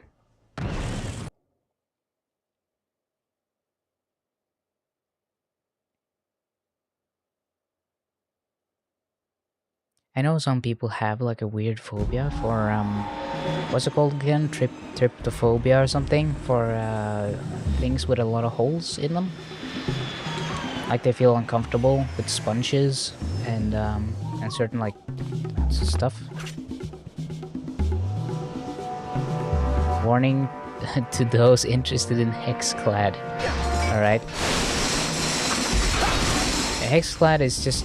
there's nothing bad... Okay, I'm gonna explain what it is. So it's a mix... It's a hybrid pan. It's a mix between a completely normal stainless steel pan mixed with laser etched dimples for non-stick non-stick surface, like the Teflon kind of thing. And there's benefits and downsides to the design. There's stuff that Hexclad pans are really good for, and there's stuff that they're not good for. And Hexclad specifically is just like a brand thing, Gordon Ramsay kind of brand, I think. So they are expensive, and they're not necessarily better than a ceramic pan, I think, but they look very cool. And I mean, if you know how to use it, and you have like a specific purpose for using them, and you can deal with like the hybrid the kind of functionality of the pan, of it being like both the stainless steel pan and a non-stick pan, and having the upside and downside of both of those, then I don't know. Yeah, it's a very specific thing, and like I said, I think there's a lot of like marketing buzz around it, where I think the positive stuff is probably overstated, and the negative stuff is probably understated, and then the truth is probably something like, it's okay, it's cool, it works all right. That's probably the basic of it. From what I know, it's actually recommended to use metal utensils in them, because the etching for the non-stick stuff and the metal parts is kind of sharp, So if you use plastic utensils, it's gonna get shredded. And the hybrid pan is like one of the advantages of it is that you can use metal utensils in it, and it won't scratch the Teflon. But like I said, it's kind of like a marketing thing where does it really matter? Do you really need that stuff? Is that really that important to you? Like, I feel like it's probably not. Like, getting some plastic utensils for making eggs, that's not like a world-ending thing. I can deal with like a plastic freaking, what are those called again, spatula? I can get a plastic spatula and that's fine. It's to use in a Teflon pan. That's okay. But there's nothing wrong with that. I can live with that. That's a-okay.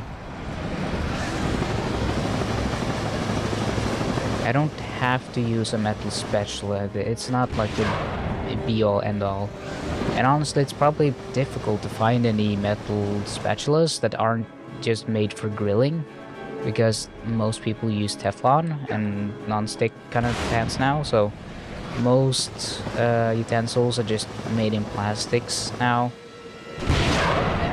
So yeah, I don't know. Let's see.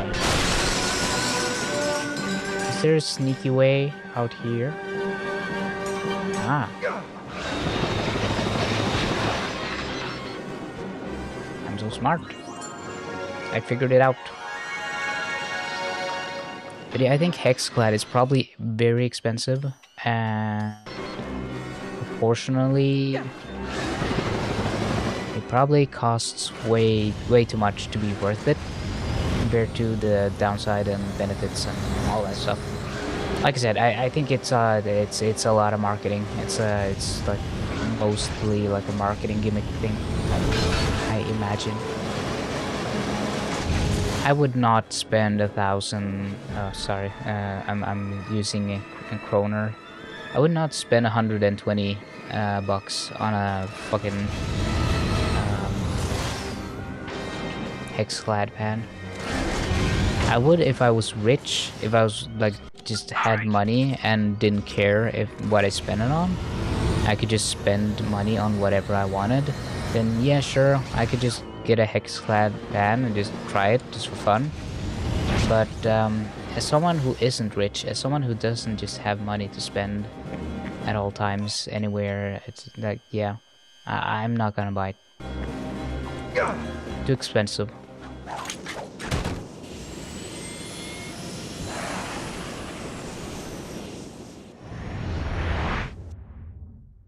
I also heard some people complain that when they were cooking fish in the pan, it would stick.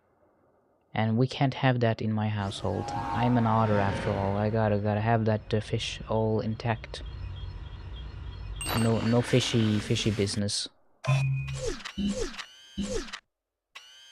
Okay, completed. Ah.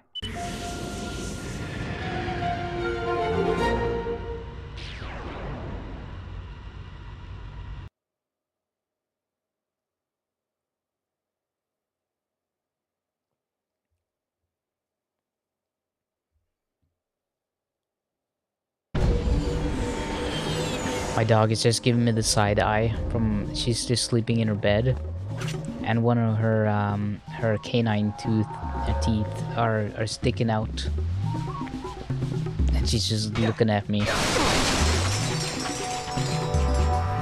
She's a funny girl. She's a funny grill. Funny grill.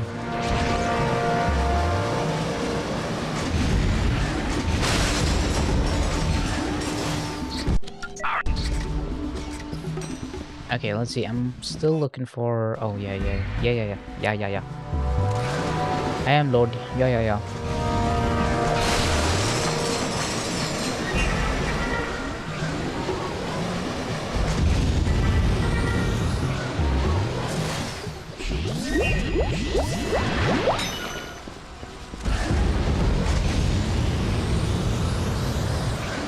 Yes, eat my little stinkies. Yum yum yum yum. Eat.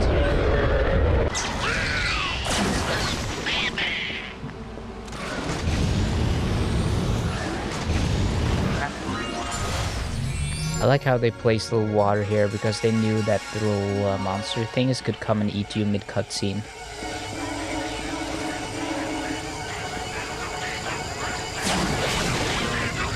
Okay, let's see. Is there anything else in here?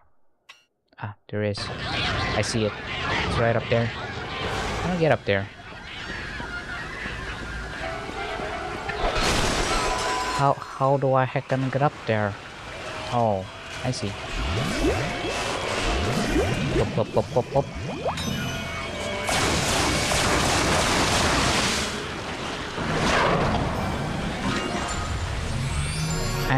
I feel like hybrid pens, if they really were as good as they say they are, then everyone would be buying them. But since people aren't, then you know it's probably okay. Probably not any better than other stuff.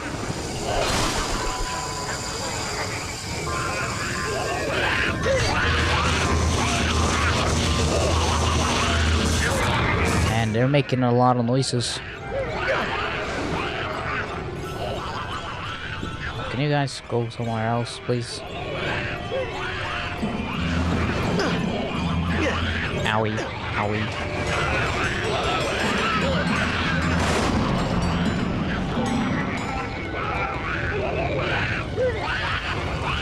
Must have been fun to record all those noises.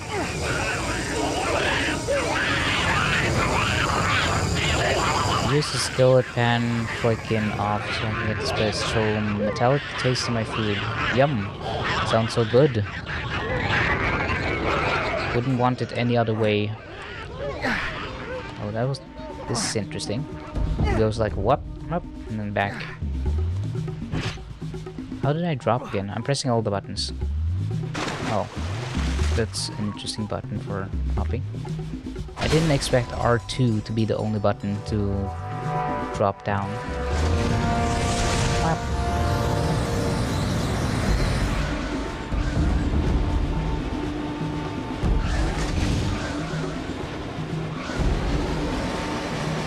Okay, I really gotta go pee. Gotta go pee pee poo poo. Pee pee poo poo time.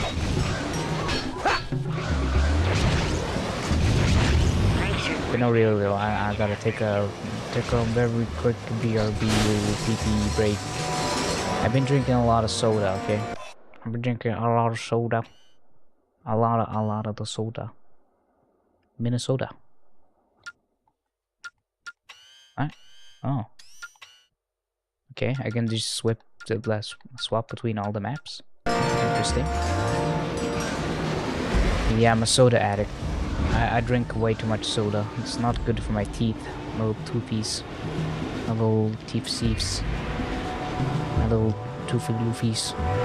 Okay, I really gotta go to the bathroom now. Give me a second.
Okay, I'm back again. I wonder which song played while I was gone. I can't hear it, so I never know. Sometimes I know, because I play it on my phone. But,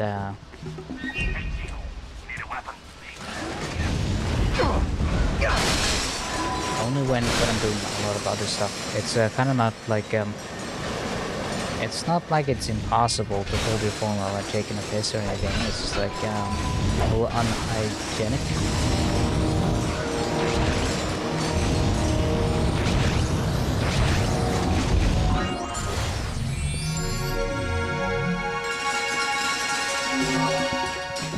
Now I almost want to go. Oh, Cloud Spires. Yeah, I know that one. I know it.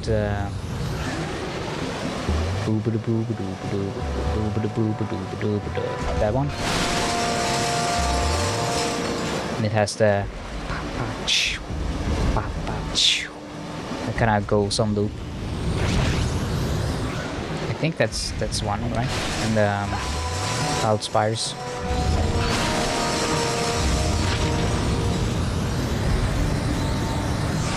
I know all the songs. I didn't need to do that. Come on, get up. No. Okay. I am such a big fan of Ratchet and Clank and Spyro and all of like Insomniac's early stuff. I just know, especially Spyro Year of the Dragon. It's like I know almost everything by heart. I could probably play parts of the game blindfolded. I've actually had the idea of doing like a stream where I only look at chat and I'm like, okay, chat, tell me where I am and what to do, and then I'm only gonna use audio cues and I'm gonna have to remember all the levels. I'm not gonna look at the game at all. It's gonna be all up to chat to do everything.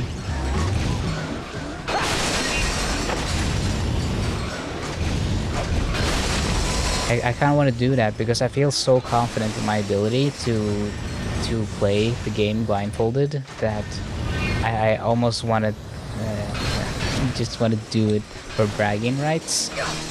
But I think the only issue would be like boss fights, because you still have to find those little balls and stuff that the Spike shoots out, and you have to hit him. And knowing where he is and where the little ammo balls that he shoots out are and everything, that will be very difficult. Because you have to. The sound engine is really good for the time. Like the audio quality in Spyro Year of the Dragon and also Insomniac's games are really good. But I don't think I'd be able to actually localize where things are in the original game. Maybe in the remake. Maybe if I played the remake, I could actually hear where the little ball is landing, so I could pick it up and I can hear where Spike is running.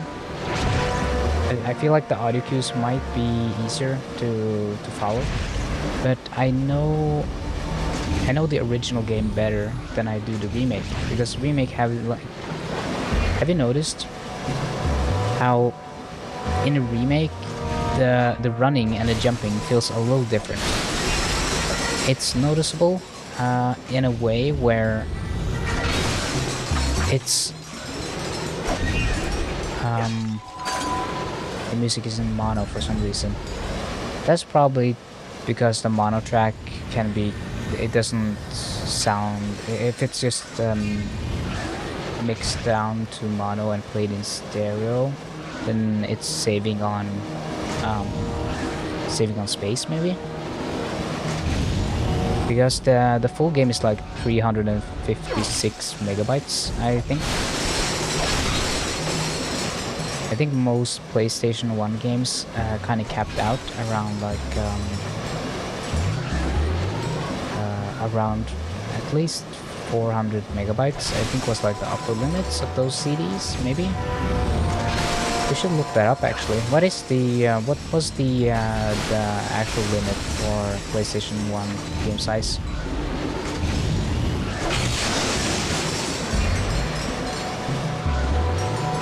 Yeah, but CD 700 megabytes.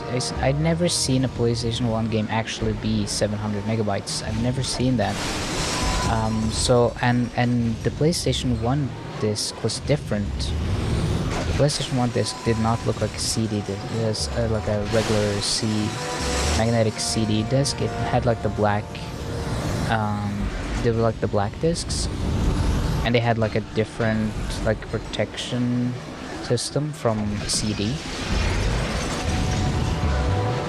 So there was like, wasn't there like a part of the CD of the PlayStation 1 discs that had like an encryption, not an encryption layer, but like a copyright protection layer or something? Oh, I never lit one up, so I never... I've been looking around on marketplaces for a used cop, or well, all of them are probably used, but it'd be so cool if I could find a new copy or new old stock copy of Year of the Dragon. But I've been looking around for a copy of the PS1 Year of the Dragon. Damn it! I really want a original copy of Year of the Dragon again, because why does it keep sending me back here? I lost mine. I can't find it. I used to have Year of the Dragon on PlayStation 1, and I used to have the physical copy in my house. I had it somewhere around here, and now I can't find it, and I don't know why. So I kind of wanted to just get the disc again, so I can have it on a shelf, because I really like how the PlayStation 1 discs look. I really like the black discs. There's something very cool about them, you know? I don't know, was there any other game consoles or discs and stuff that had like a black, a different color kind of background thing? What's it called?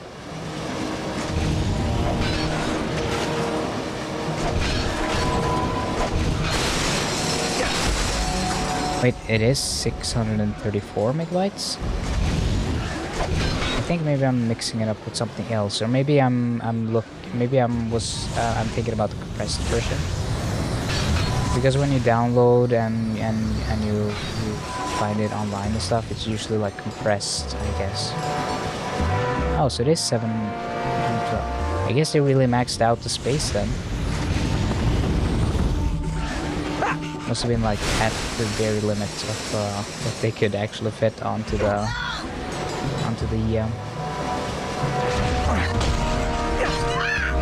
actual disc. Story of my life. Whoops. Oh well. Weapons! Come and get Snooper! Your weapons! Snooper. Snooper.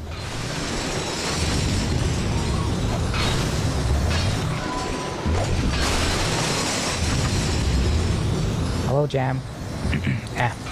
Voice. Hello, hello.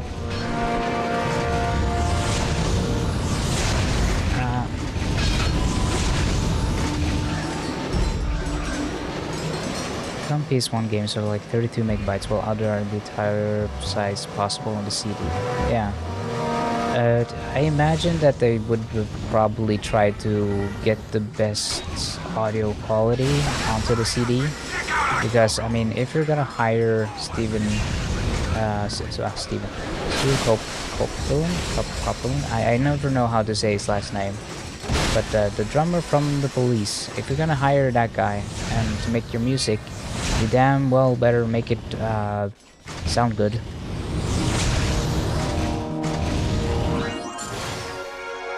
Copeland. Haha. He's coping.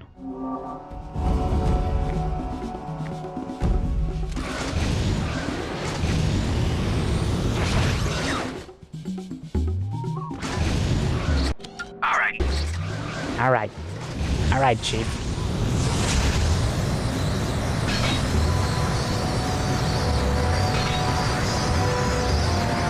Imagine if he just randomly said, "Alright, shithead."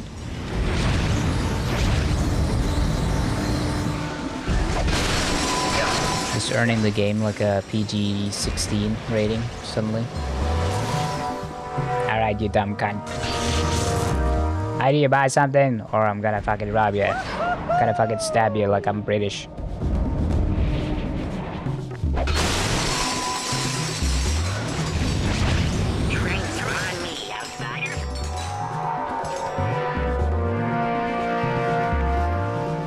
Alright, nothing in here.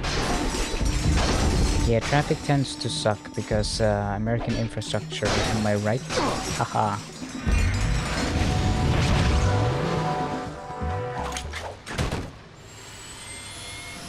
I don't know why my dog is running around and looking everywhere. I just walked her and she has food and she has water and she has everything she needs. I guess she's just a little... She just likes attention. She just wants me to give her pats. Oh, pet on the head.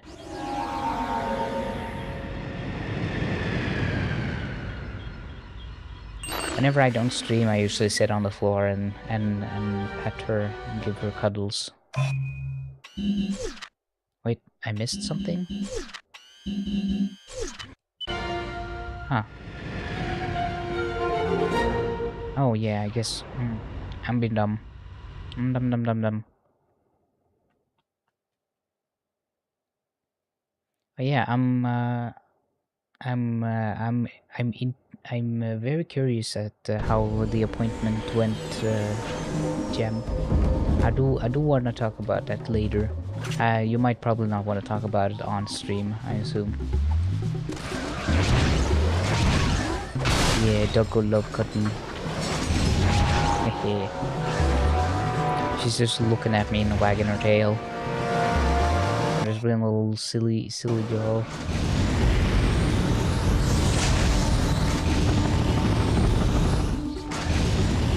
Yeah, I do be lacking in intelligence. I do be a little stinky brain. Especially today, I don't know why. Some days it just not be the best day. Yeah, Halo do be a little sick. And not the sick as hell kind of thing. That's obviously something she always is, but you know, sick as in sick.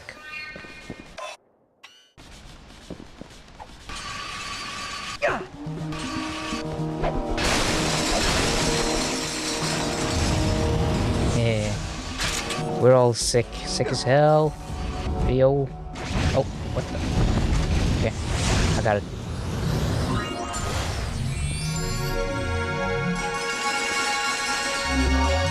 Yeah, you should go to bed. You should do sleepy and very resty. Do a lot of rest though. You gotta do all the rest. You gotta get well soon. Gotta get well quick. No, be sick.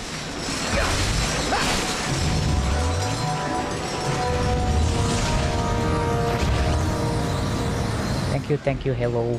Get well soon. I'll talk to you on Telegram.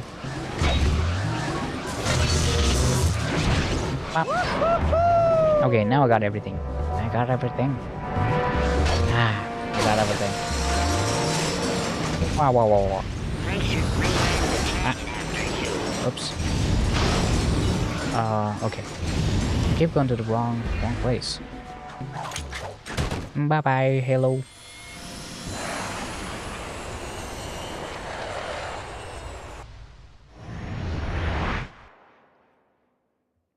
Man, whoever made this game was very into honeycomb patterns. And I'm all for it. Very good. I support that design decision.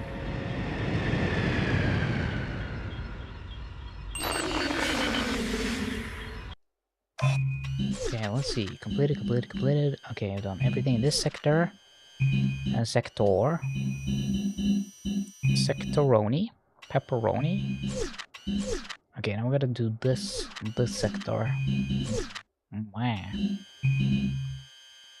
Oh, the great clock. Burp, burp, burp, burp, burp, burp, burp, burp, burp, burp, burp.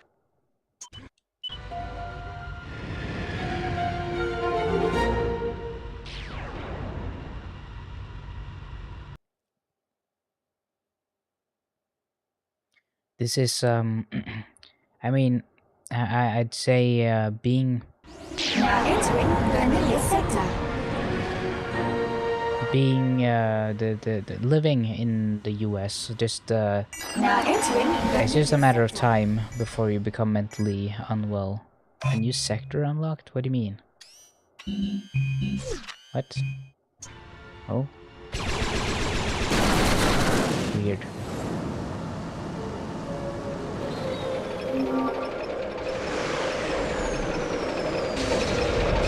Yeah, like I was about to say, living in the US, it's basically just a matter of time when it comes to mental illness. Oh, stinky pig.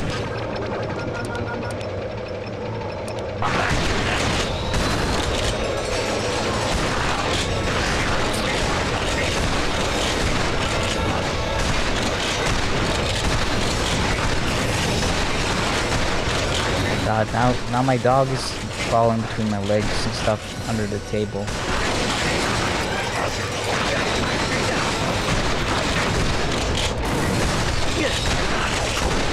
Not cool.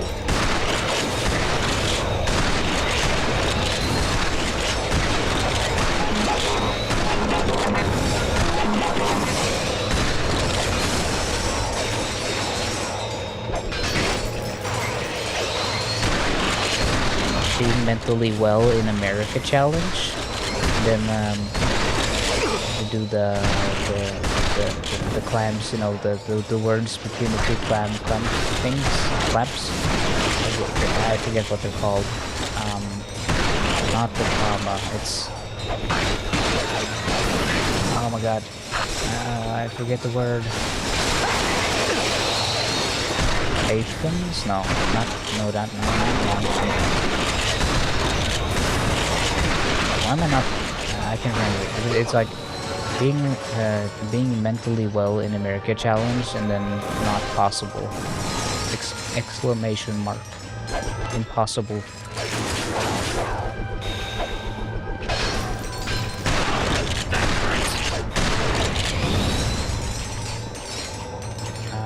I'm trying to think of the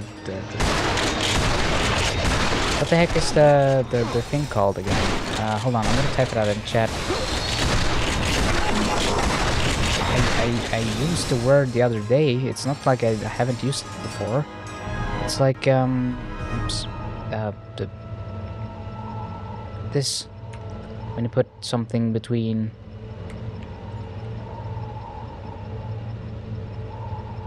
like that in the I'm putting in the chat. What is it called when you have the thing with the text inside of it? What are those called again?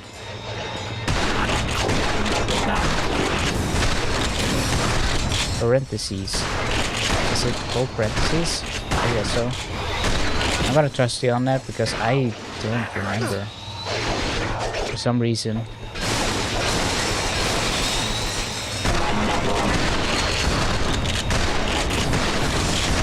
It's like I know it's probably right and it still feels wrong to say it because it's probably something different in Norwegian. Because I think parentes is something different in Norwegian. Hold on, let me say. Let me check.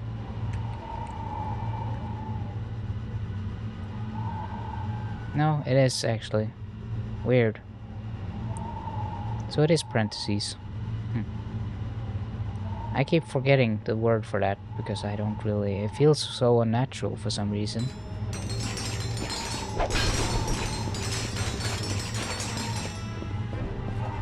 Yeah, brackets. That's also one.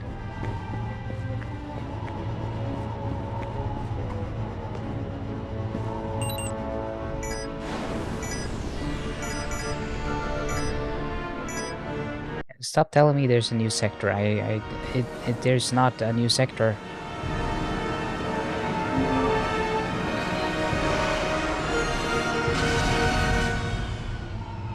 I'm gonna put him in my little jar. I'm gonna put him in the Sony cum jar. Haha. Yeah, Americans staying mentally well challenge, parentheses, impossible. That's the joke I wanted to make, but now it's not funny because I had to do the whole, what the heck is the thing called again? At least I can comfort myself by saying that I do think I'm probably funnier than Joe Rogan.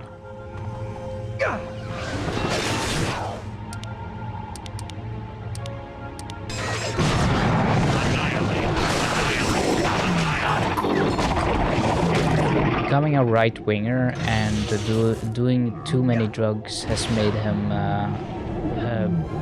unbearably dumb. That hurts. I love the memes though of Joe Rogan with with him making the weird noises or just looking real intense at the camera. Hold on, I want to find that image because it's so funny. Hold on. This is one of my favorite React images. Funny stare. Can I find it?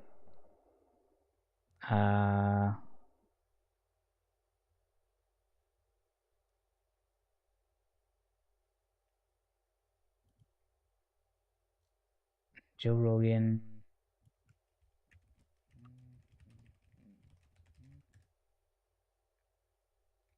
No, that's not it.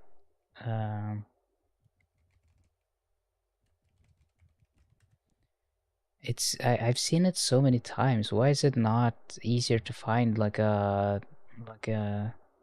non-edited version of that image? It's all like a shitty memes.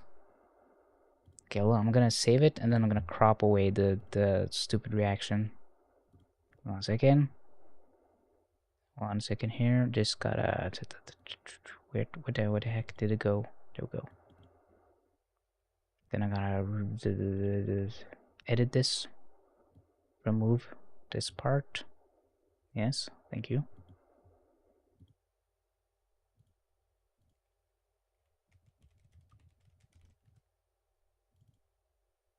Okay, I think I got it. I think this is as good as I can get it. Hold on. My voice. I love this. This is the best image of Joe Rogan. Yeah. It's very funny. This is like a great reaction image.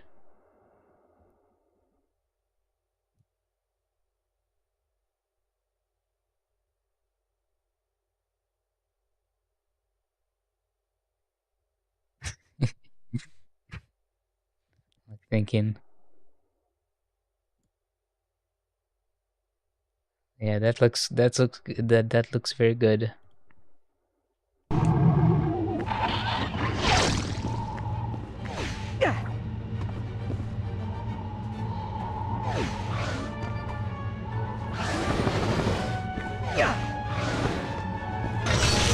And the skybox is so amazing. It looks beautiful. Look at this. Ignore Joe Rogan down there. Just take in the pretty scenery. So you can tell whoever made this really has a deep appreciation for the color purple and space stuff.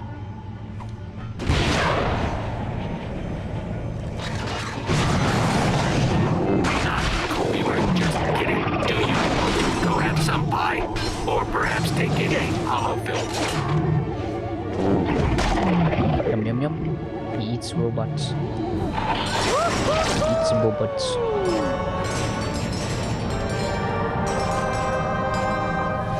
I also like the the one where he just does the brr, brr, the the noise. I love that one. That's so good. It's very funny. Maybe I can find it. No,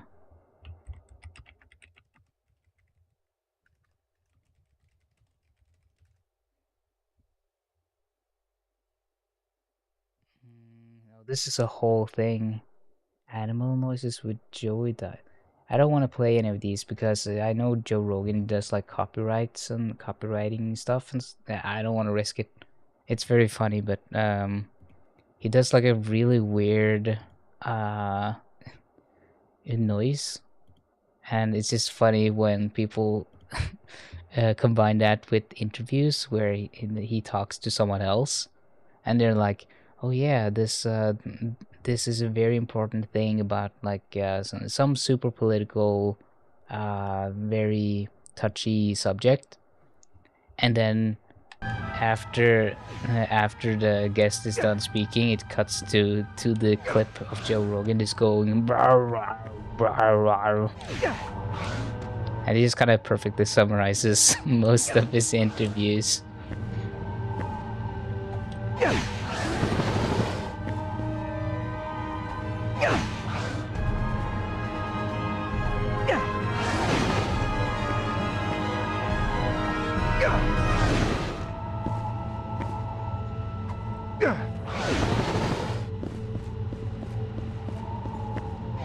There's even more honeycomb patterns.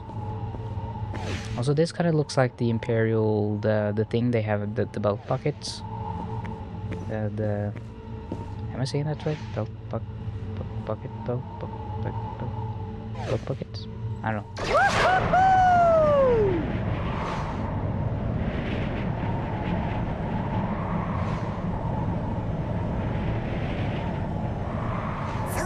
I'm just scared to play any Joe Rogan clips because it's really aggressive where they just take everything down, even audio. I've heard people like say they've covered small audio sections from Joe Rogan and they've gotten like a strike on their channel for it.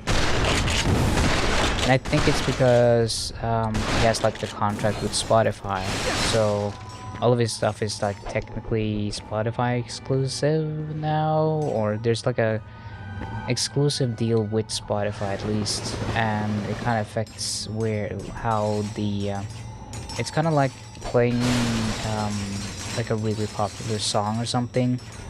So it's just like, yep, nope, you're gonna get taken down. It's like starting to play Post Malone songs and stuff on stream. That's not gonna go well for you.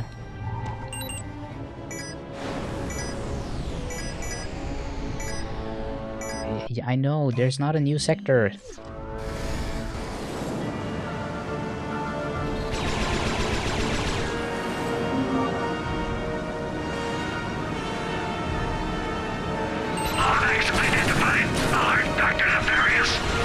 Nefarious is dead. Can't notify him. I killed him. I do wonder why. I mean, Rift Apart never talks about how Nefarious is back, because he technically got didn't he just die in this? I mean, it blew him up. I know it's like kinda of an off-screen death, so you can kind of be like, oh, maybe he uploaded his consciousness in a double ganger body or something, but it didn't seem like that kind of thing. It just seemed like he died. This felt like the conclusion of him as a villain for this series. So I was kind of surprised to see him back in Rift Apart, because it felt like, oh, okay, they're just bringing him back. Which is why people probably call it like a soft reboot.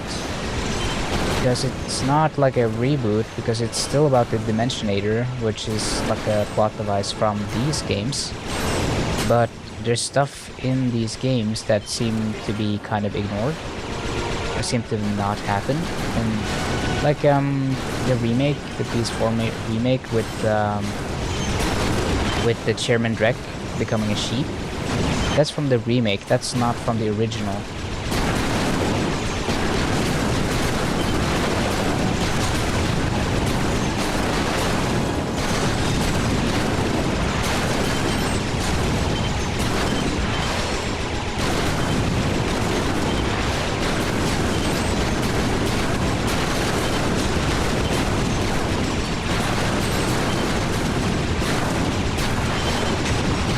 I feel like this part could have been done better because I'm getting so bored. I just kind of zone out with the space fights.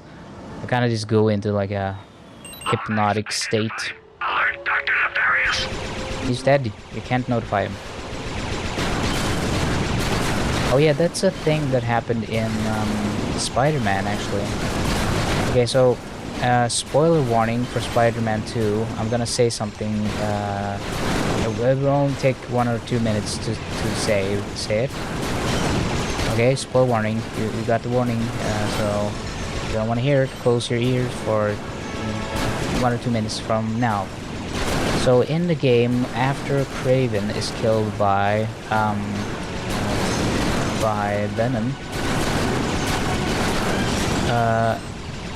all of the hunters are still around in the city, and they don't react to the fact that Kraven is dead. If they manage to kill you, or they do like dialogue while you're fighting them, they still go like, contact Kraven, we got the Spider-Man, or we killed Kraven, notify, we killed Spider-Man, notify Kraven. And they're talking about Kraven as if he's still alive after he's already been killed in the main story.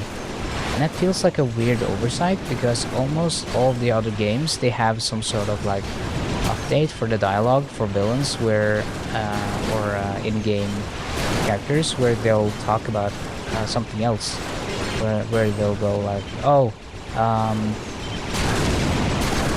this and this happened, so we are on our own now, or blah blah blah, or something. So that feels like a weird oversight in that game, where I feel like they've done that for other games, where they at least update the dialogue to make sure that the continuity makes sense. Maybe they do it for spoiler reasons, so that you can't really, people playing the end game can't have that plot point spoiled. Maybe there's like an excuse that, oh, they don't know it, but everyone on the news reported it. Jameson reported the news, and it was like, he said that Venom had killed him and blah blah blah. So it doesn't really make sense why none of them would have known. Yeah, spoiler is no longer spoiler warning, spoiler safe. I won't say anything spoilery after that. I feel like the game was overall okay. It's not my favorite Insomniac game. It's just, eh. I feel like they can do better. I feel like they...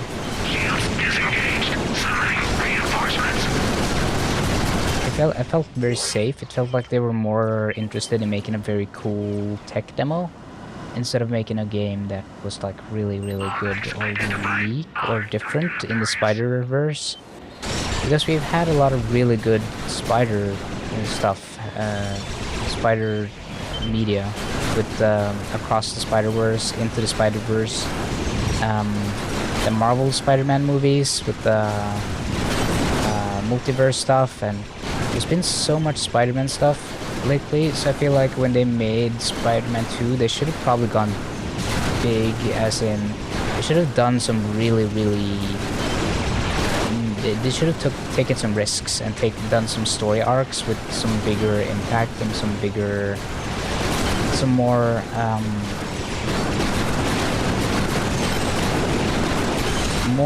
more risk, more excitement, bigger stakes.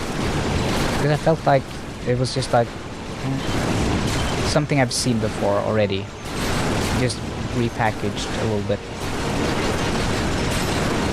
So it's hard to get as excited for it, because it feels like, oh, well, I've kind of seen a version of this already.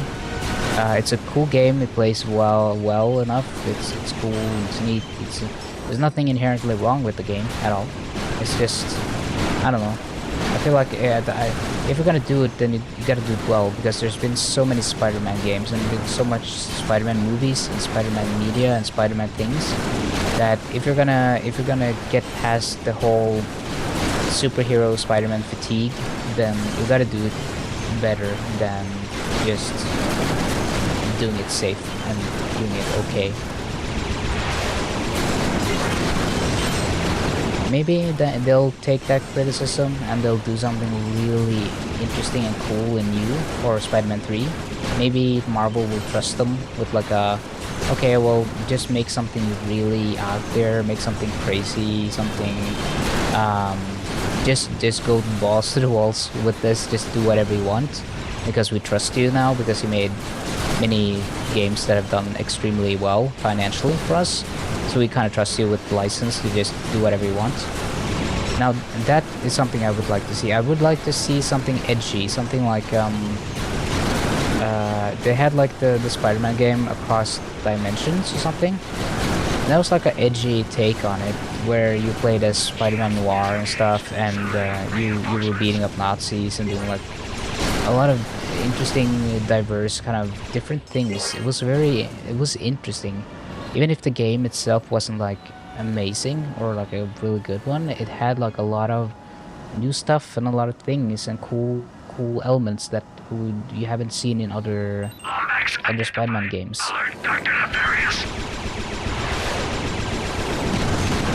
And I feel like it's like there's the Amazing Spider-Man game where you could play as Venom and you could just run around on the streets of the city and eat children and blow up cars and fight the military and stuff. That was super cool. I loved that game. It was so good. That was on PlayStation 2. That was like a while ago. And I feel like if they did that for Spider-Man 2, and you could actually play as Venom in this, like running around in the streets and have more of like a controlling more characters and having more of a, like that kind of story, I would have liked the game more.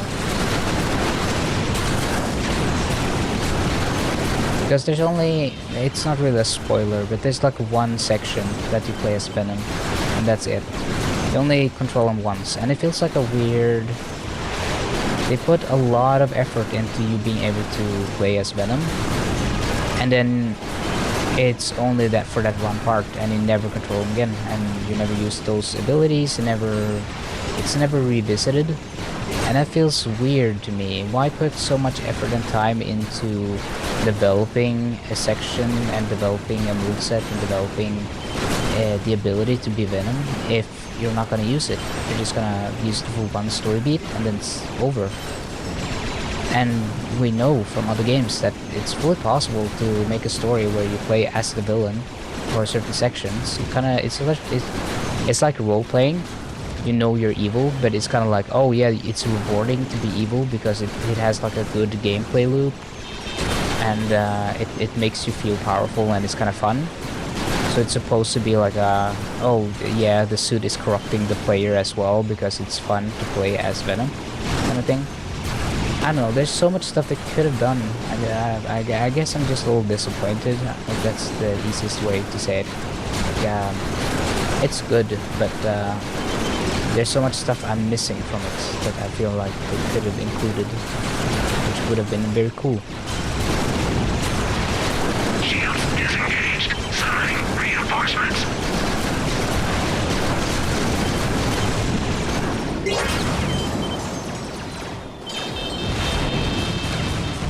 Okay, I got him. Imagine how boring this would be if I didn't talk about stuff, because I'm just spinning around in a ship shooting at things. This is probably one of the weaker parts of this this game. Like the space stuff doesn't really, it's not that fun or interesting. It's just like, go here, shoot thing, go there, shoot thing, go over here, land and shoot. Yeah, a lot of pew pew.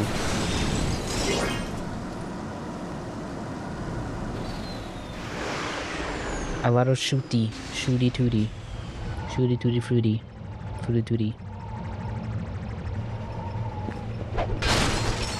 Yeah, I remember my dad, but he's not very online. Obviously, he's like your typical kind of dad who he doesn't really use anything else besides Facebook, and he's kind of like, oh, he only knows stuff from reading the newspaper. Like he's read something about a YouTuber or a thing in the newspaper, and he goes like, oh, I heard this YouTuber is making millions on making YouTube videos. Isn't that cool? You should be a YouTuber, and maybe you should, maybe you'll get big and blah blah blah. Like that kind of casual dad kind of thing. And I just remember it being funny how he had heard about PewDiePie, and he said something about it, and he started talking about PewDiePie, and he said PewDiePie, and I was like, oh no, Dad, it's PewDiePie. It's that you don't say PewDiePie. But then I kind of realized, well, technically he is saying the correct way. It is PewDiePie. That's how it's written. If you wanted it to be PewDiePie, then you should have written it in a different way, technically. You should have not had the E, I think. Pew and the I pie? PewDiePie? Or yeah, or a double E, I guess. I'm not sure what would be the best way to spell it. It's just a funny thing.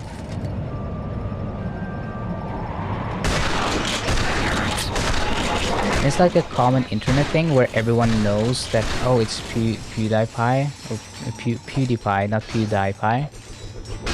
But everyone says PewDiePie, even when it's incorrect to technically say so. Correctly PewDiePie. I feel like just for fun, I want to start saying PewDiePie. And then whenever people say, it's actually PewDiePie, and then I can go, actually, how do you spell die? Can you show me how to spell die? And then we can read his name together. And then they have to go, well, that's not how he says it. He says PewDiePie. Yeah, but that's because he's a fucking moron. He's an idiot. He's a stinky dummy.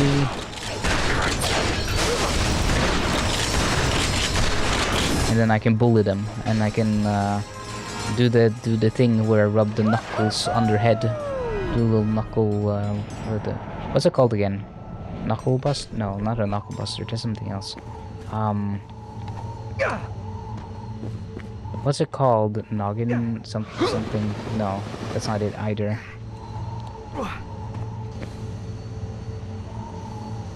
What's it called? When you do like you clench your fist and then you do a little rub on someone's head. A noogie? That sounds so weird. I guess I'm gonna give them a noogie, I guess.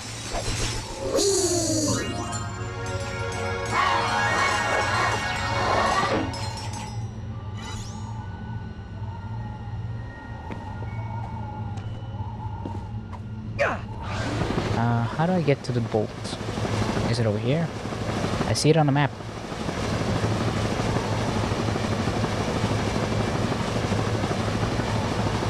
Nah. What? I guess this planet is liquid nitrogen or something.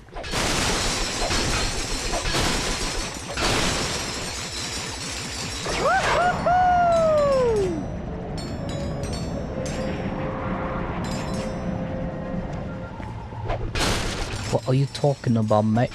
Nothing sound weird in English. It all sounds all natural like. Cool. That's cool.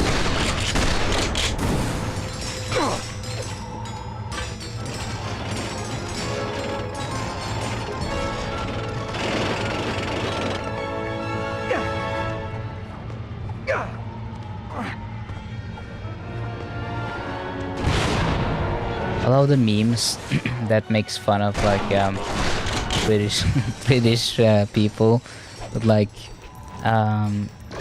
reactions of people like clenching their fists or something else, and being like repressing my unbearable urge to punch a British person or something like that. I don't know. It's funny. I don't know why, but there's something about Anglophobia that is very funny to me.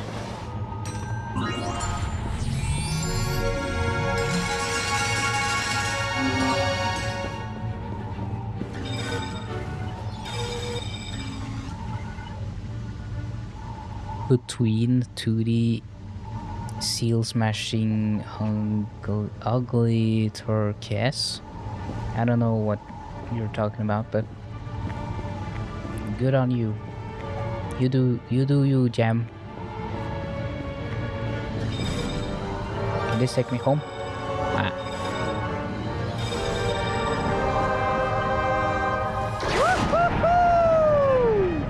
At least Ratchet is having fun. Yeah, another oversight in this game is that Clank doesn't really say much at the end after rescuing him. He usually has like voice lines where he'll laugh or say something like in Tools of Destruction, where he'll go like, ha ha ha ha, that tickles, or I want you to open me up and do sexy things to me, Ratchet, or I don't know, something, just anything. I feel like it's an oversight in this game where they didn't really put in any voice lines for Clank after the end game.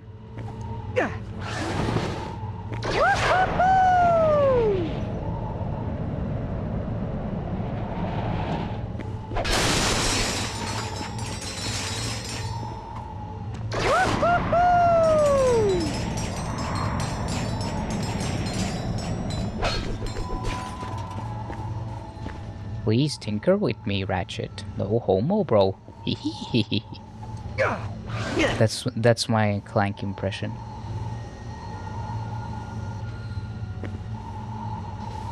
I can't hear myself so well, brain. I can't hear I can't concentrate and talk at the same time. I'm too bad in brain. He does have the Scooby-Doo laugh, yeah. Same with Orvis. They all sound like that. They all have to laugh.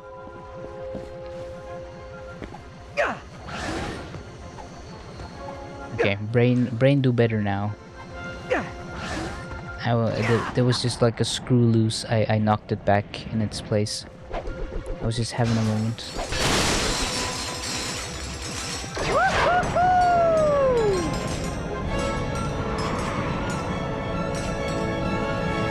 I was just having a moment. A little moment.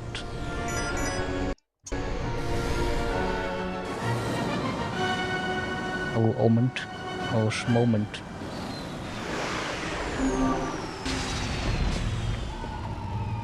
Okay, there's a thing here.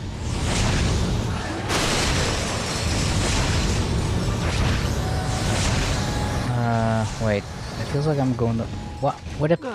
Oh, okay. The camera wasn't very helpful. That was not very helpful. Yeah, I know. You love screwing people, Jam. That's your thing.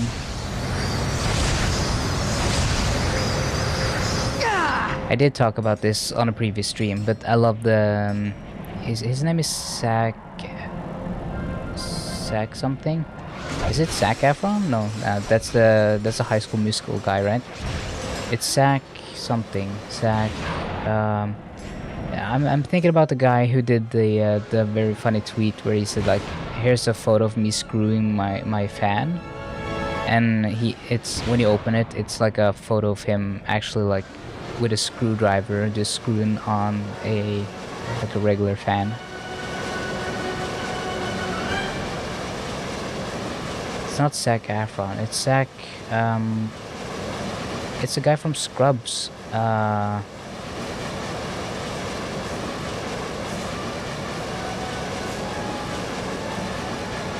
can't remember his name. I'm pretty sure it's Zac something.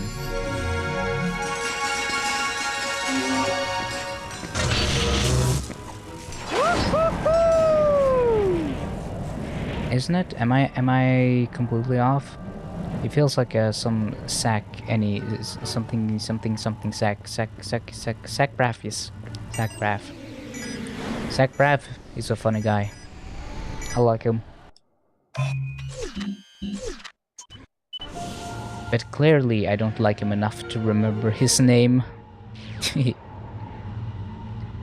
Me and remembering names challenge. Parentheses, impossible.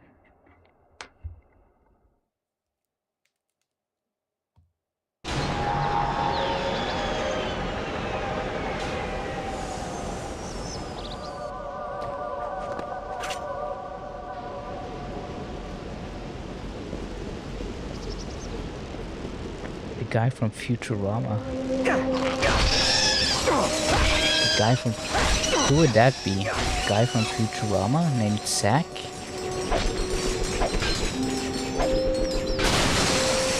Zap Brannigan? Well, that's not... Zack Brannigan. Oh. That'd be very funny. I definitely would have been like, no, that doesn't sound right. Let's see. Well, where do I go?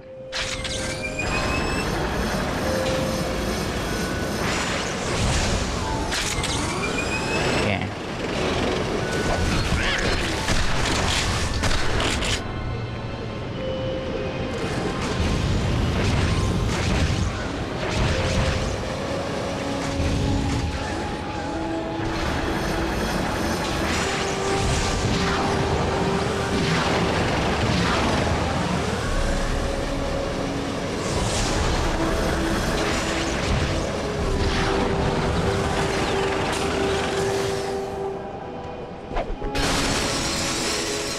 Okay, how... okay, how do I get over there? Is it... Yeah. Okay. Why the heck is my voice so weird today? Wah.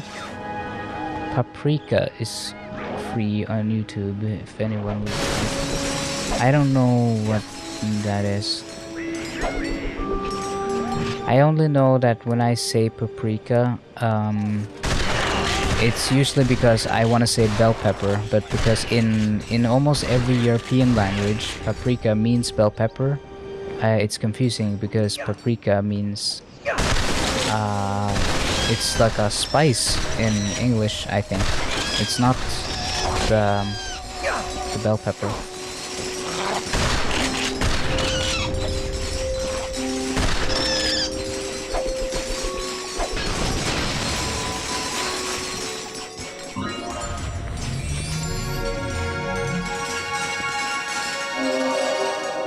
Studio Ghibli movie. Huh, interesting. Is it like part of a YouTube premium thing, or is it just like free for everyone? If you go into like a private or incognito tab with the VPN on, is it still free? Or is it like a for Americans only, or people who pay for premium? Premium?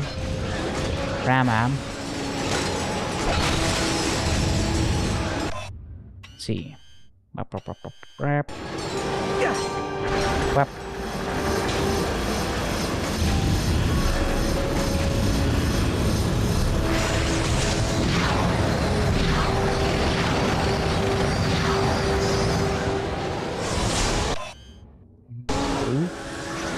Nito burrito. Burrito nito. Nito burrito.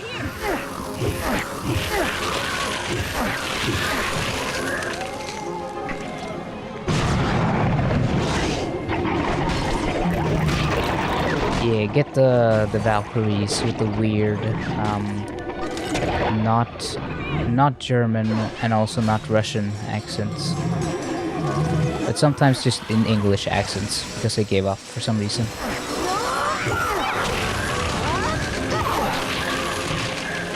It's like Olga from the other games where they mixed up German and Russian, and they couldn't really settle on what the accent was supposed to be like. I guess I've upgraded almost all of my weapons. I'm only...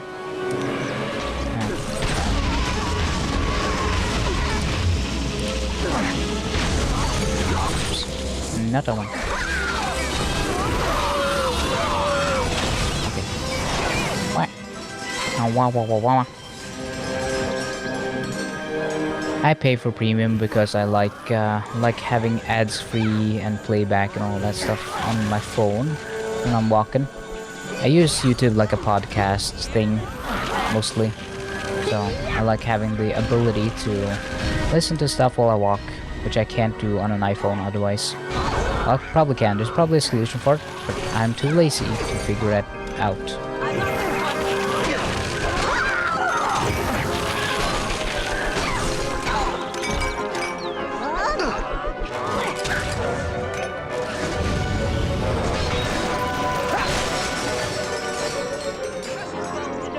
Oh yeah, I did remember the Italian accent in Sly 2. It was weird. I wonder what the whole deal was with that. It seemed like it did seem like an in-joke. Because I was like, why are they doing like, why is he doing the Italian accent so badly?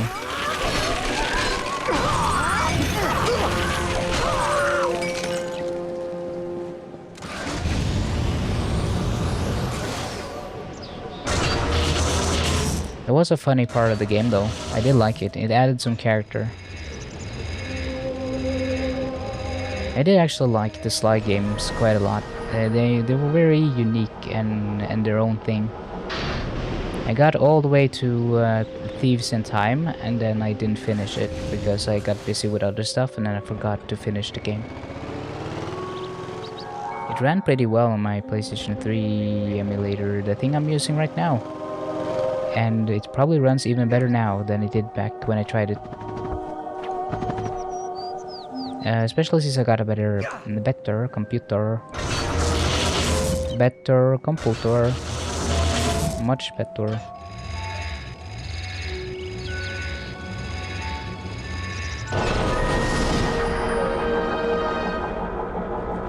Oh yeah, that's true. Sly had a Norwegian dub for the games. It's...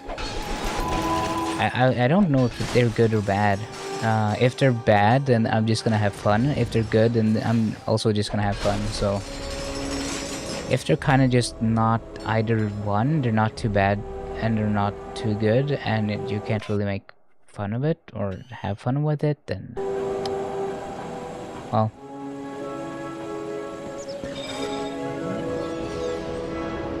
Oh, so I could have just teleported the whole time? I didn't know that.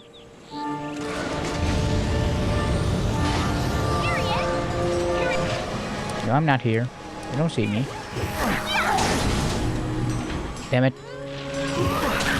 Okay, I froze you. Flap.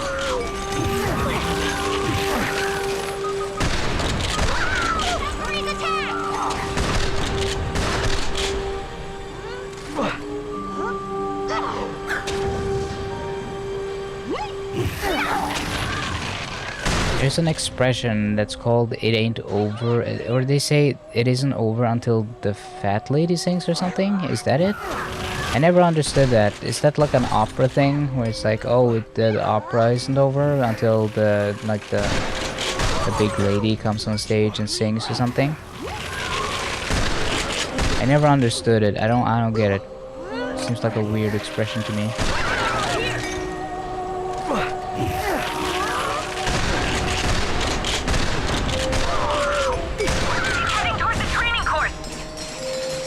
Because you gotta wonder, like, why isn't it over until the fat lady sings? What do you mean by that? What exactly is? Whoa! Like, what are you talking about? It's the meme, like, Jesse. What the hell are you talking about? Here he is!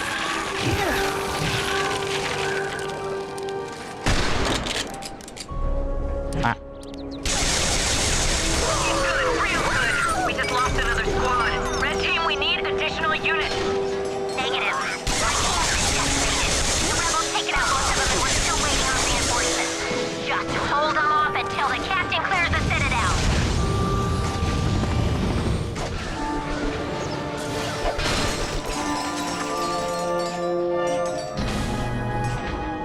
Breaking Bad spawned a lot of really good memes, I will say. I did dream about Better Call Saul, so maybe it's just like something on my brain right now because of the dream. For anyone wondering, I dreamt that you know how Conan O'Brien stopped doing his talk show thing. I dreamt that they did like a special episode of the Conan O'Brien thing, like an extra exclusive episode, but it was with Bob Odenkirk, in character as like Saul Goodman, doing the talk show. I'm not sure why.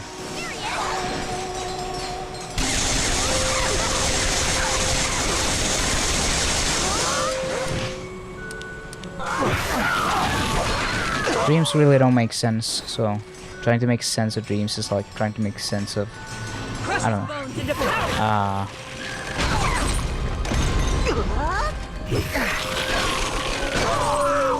know, making sense out of chaos, I guess.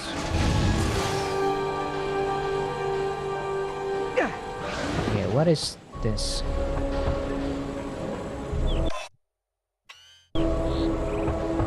Interesting.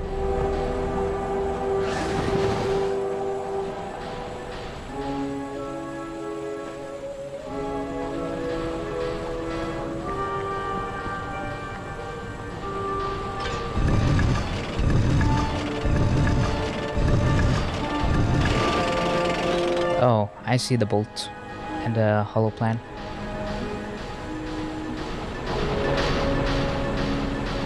I never liked expressions that much, to be honest. I know that it's not like a...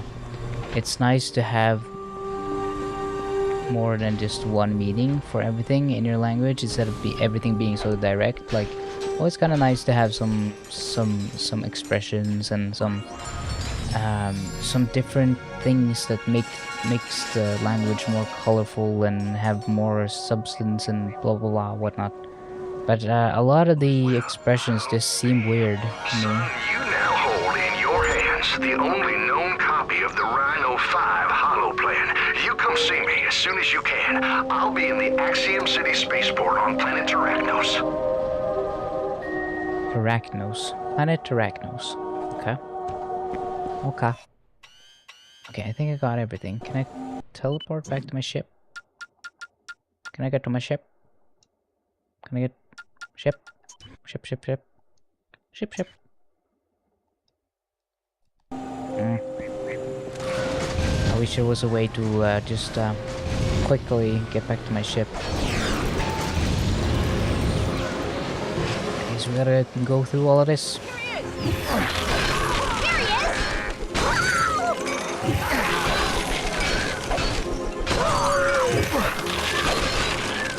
It is very funny that so many people think that Vikings wear or wore helmets with those little horns, because one German dude made a opera play, and in the opera play he wanted it to be more visceral, so he decided, okay, well, I'll just give the Vikings helmets with horns on them because that looks cool or whatever.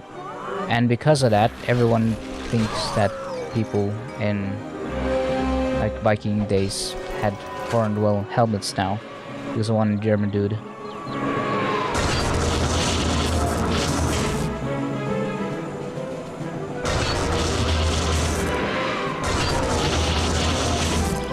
I believe the Skägge in the postkassa, the also in English meaning getting your beard stuck in the mailbox, is from like a Danish thing.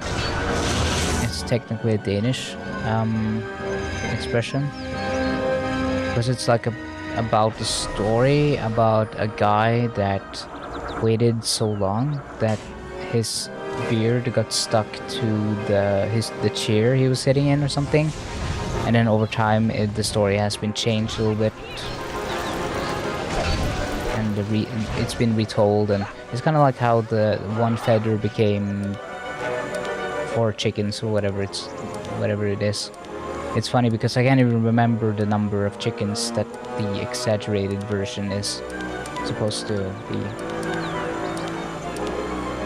Because it's like the story is about how you can tell that you can tell one person that one of my chickens lost a feather yesterday, and then the next person is like, oh yeah, their chicken lost a bunch of feathers.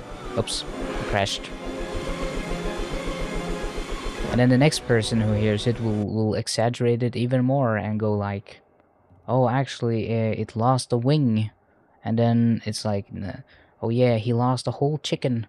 And then it just keeps expanding, and people keep making the story bigger and bigger, and the story kind of changes a lot. So by the end of the story, it's like, instead of a chicken losing some feathers or one feather, it's oh yeah, 500 chickens died or whatever, because people just keeps amplifying or keeps exaggerating the story or the consequences in the story or the details of the story. It's kind of that sort of thing where details kind of shift over time.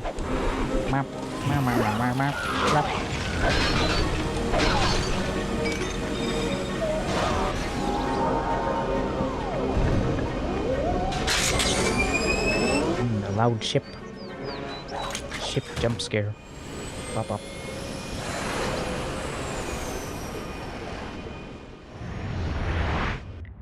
I don't know why, but the chicken shit, it's very funny to me.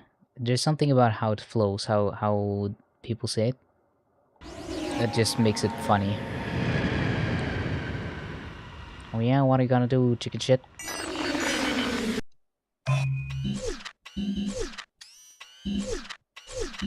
Which sector did he say he was? Tombly, Axiom, Monolith, Solar, no?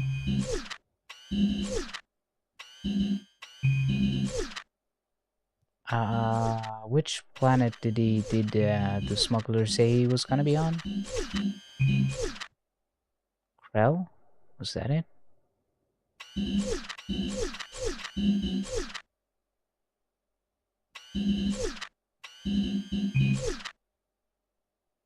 Was it Terracnos? Tauren? Monolith Fields?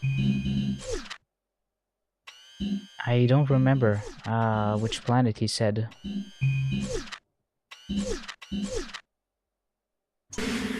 Does it say anywhere?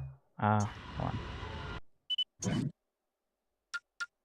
on. Return to the smuggler. Okay, but on which planet? Axiom City. Spaceport. I see. Owie. Wee.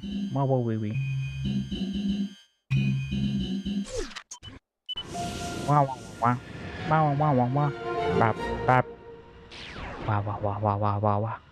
Wow. Bap.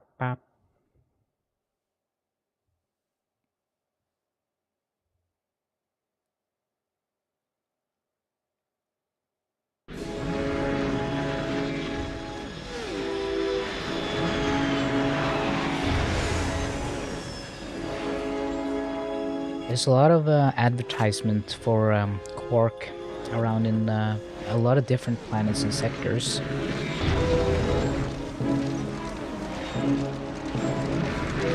I guess people still really like him.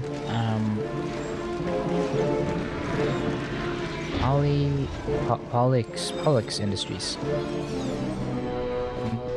This is probably not where...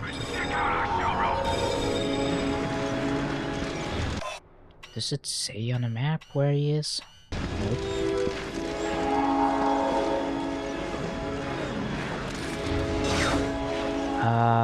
Where the heck is he? Where the heckaroni is the pepperoni?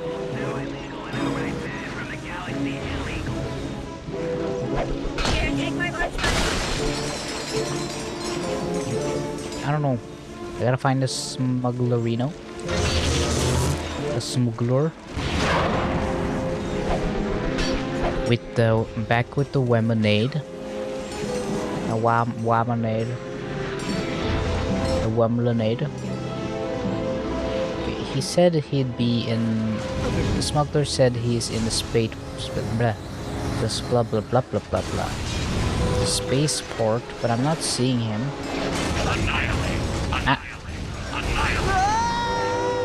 Don't you worry about annihilating me. I made it pretty easy for you.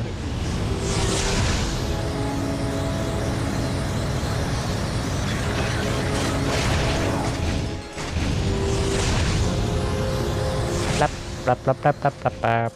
Yeah, come on. Yeah, I'm gonna beat you. I love how he raises the thing, like, yeah, I'm gonna beat you. Yeah. Yeah. Yeah. Okay, this just brings me back, I think, yeah. Okay, what is the spaceport? I don't know what the spaceport is. What is does he mean this? Oh yeah. Okay. Hello, give me gun. I don't believe it.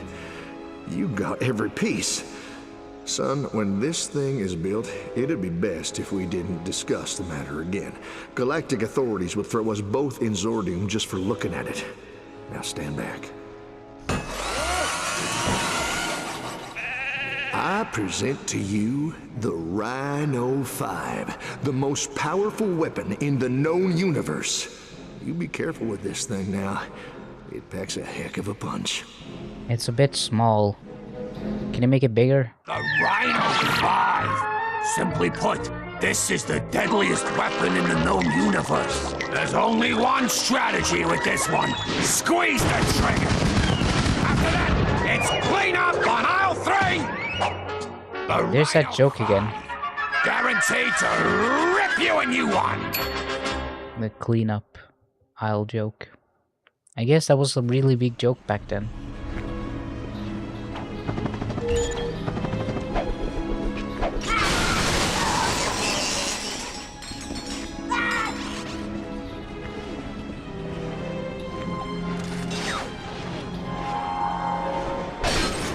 Maybe it's the same voice actor from Dead Rising, and it was like a running gag that voice actor always does the clean up aisle 4 joke.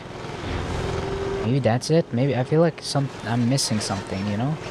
Yeah, there's something I should know about the joke. Either it's the cultural context or it's something else.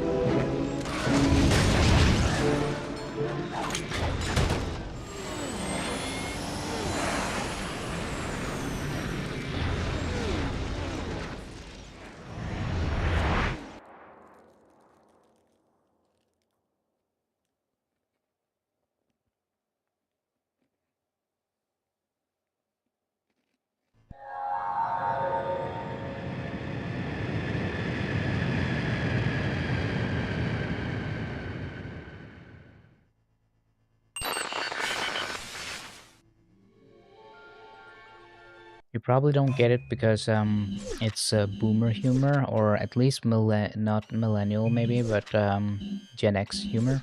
I don't know.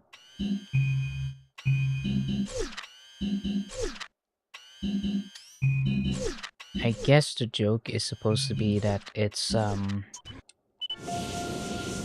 like, oh haha, that's something they always say in retail or something where I work, and it's mixing the monotony with something more exciting, like a game.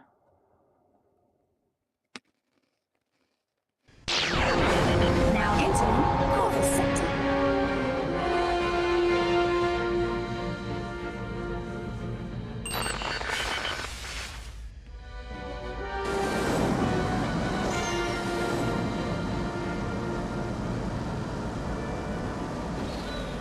Warlock? Warlock, is that you? Oh, you're not Warlock. It's hopeless. No way I'll be able to meet him without attracting attention from the other Valkyries. Not unless you tow me. Then they'll just think my ship needs repair. Oh, thank you.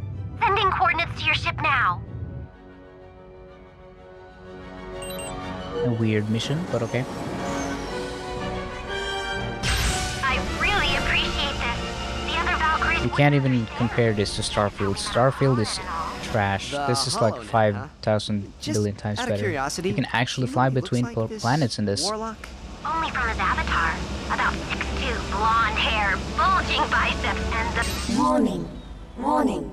Hostile ships detected. No reason. See, Clank is in my ship right now, but he never talks. Clank is just there, but he never says anything. I feel like that's like a weird oversight, where it feels like, oh, you got Clank back now, but he's not even, he doesn't talk. He doesn't react to anything, he doesn't say anything. And I feel like that's an oversight with the game, in terms of like, they should have thought about that and added like extra voice lines or something for Clank to say after you rescue him, because it feels like you still are traveling alone without him, because he isn't even like, he's not saying anything, he's not adding anything to what's happening, so he almost might as well not be there. I'm sure that the developers have heard that or thought about that in retrospect.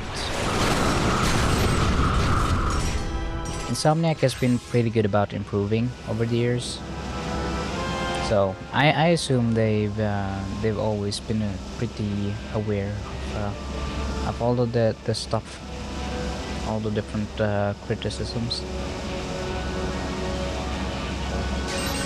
Is that you, Warlock? It's me, Snooky Bear. Won't the Valkyries be angry with you for meeting me here? I don't care what anyone thinks. My weapons are still armed. I can make it look like an accident. That's okay, Aphelion. Let's go. Weirdly aggressive from my spaceship. Was my spaceship jealous or something?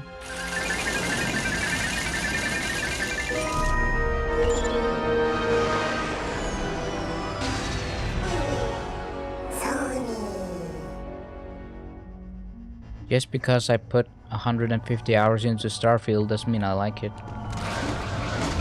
It just means I'm mentally ill, and that's a very different thing. Don't be ableist, Jam.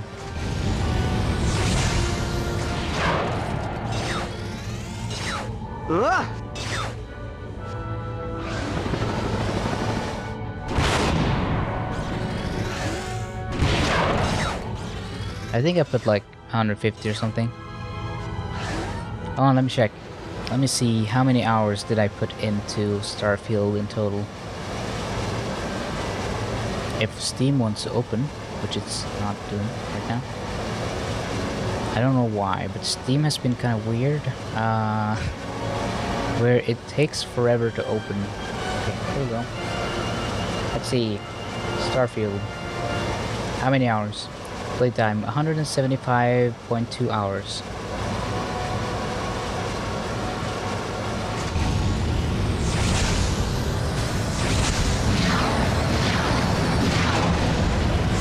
No, I'm more than qualified to say that the game is fucking dog shit.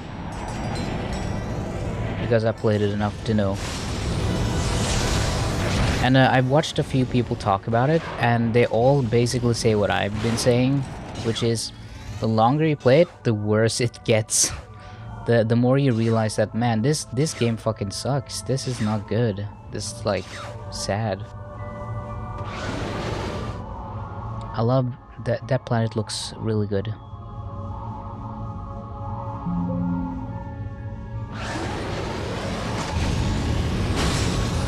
I had to take a photo.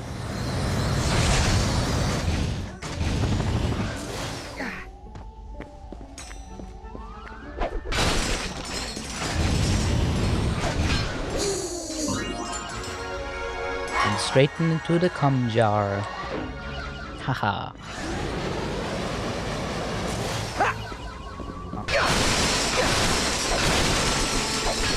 I don't know which game I have the most hours in. Maybe I can check on Steam which game I played the most. Where did I check that actually? Games owned. And then sort by playtime, maybe? Yes. Well, obviously VTuber Studio is gonna have the most playtime because it's not like I played anything, it's just like it's turned on and capturing my face. Gary's mod, 200 hours, and then Starfield, and then Gary's mod is 200 hours, and then it's Starfield with 175. Then it's Stardew Valley at 166 hours, Tropico 6 at 134 hours, Car Mechanic Simulator at 120 hours, Resident Evil 4 at 114 hours. Resident Evil 4, by the way, excellent game, I highly recommend it. Fallout 4, 111 hours. Fallout 4 was okay, not good. It was kind of not great, but you know. Assassin's Creed Odyssey, 107 hours. I recommend it. I think Assassin's Creed Odyssey is okay. Yakuza Like a Dragon, really good game. I love Yakuza. The Yakuza series is great. No Man's Sky, 90 hours. Highly recommend No Man's Sky. I would recommend anyone to play it.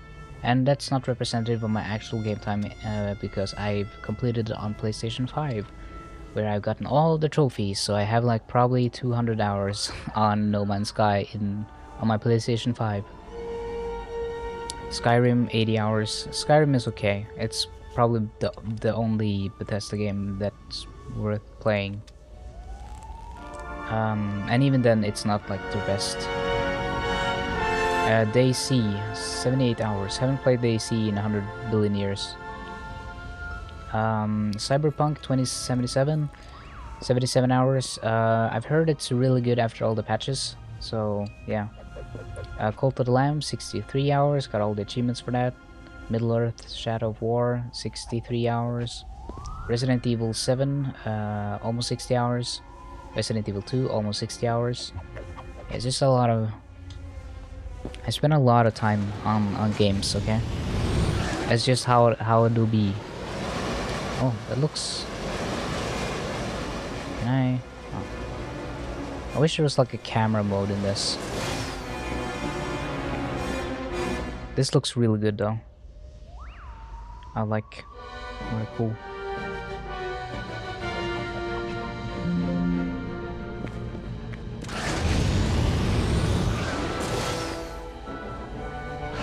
What?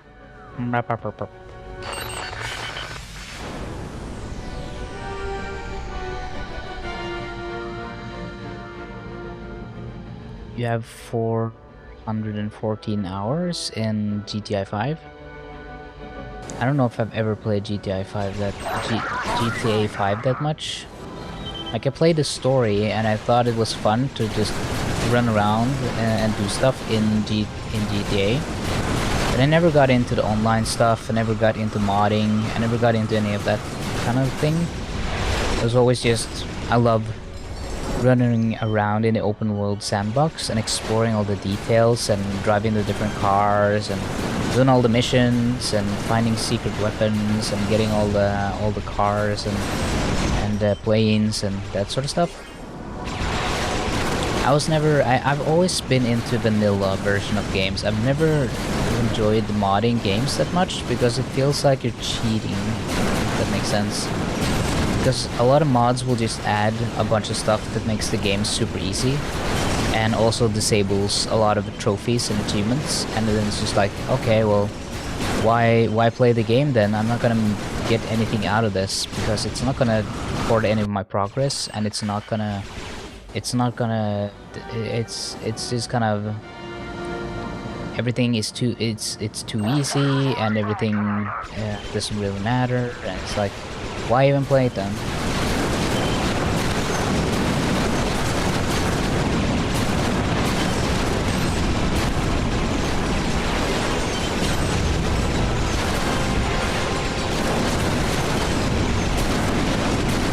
Yeah, but once I've completed a game 100%, I don't feel like I want to sit down and start modding it. I feel done with it. I feel like, okay, I've seen everything this game has to offer me, and no mod is gonna make me want to come back and play it more. Like, Like I wanna play new games now. I wanna see something new. I wanna play something new and cool. And I say I say this as I play the 500 fucking Yakuza game where I have to play Mahjong. Fucking calling myself out here, but oh, I wanna go play a new game. Plays Yakuza game, which has the same city, copy pasted the 600th time, and playing Mahjong.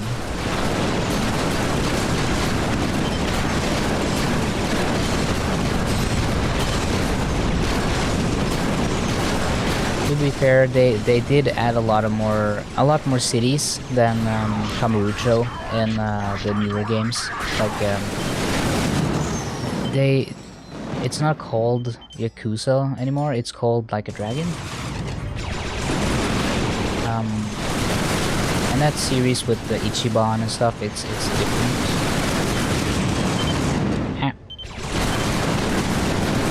Like there's different cities and there's like a different story arc and everything.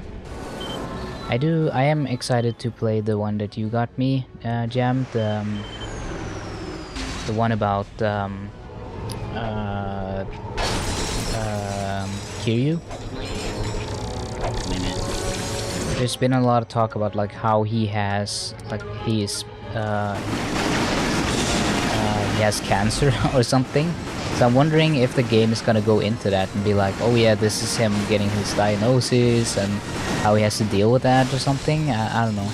I'm very curious what the game is about because I haven't gotten to fight yet. So.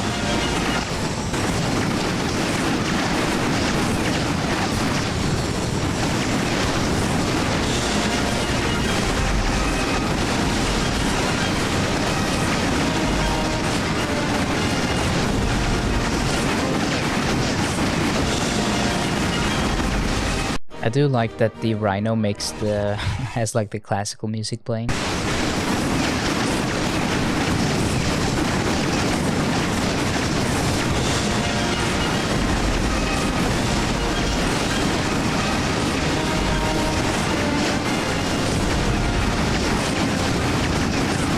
controller is vibrating like crazy. It's like you just stick it up your ass, have a fun time.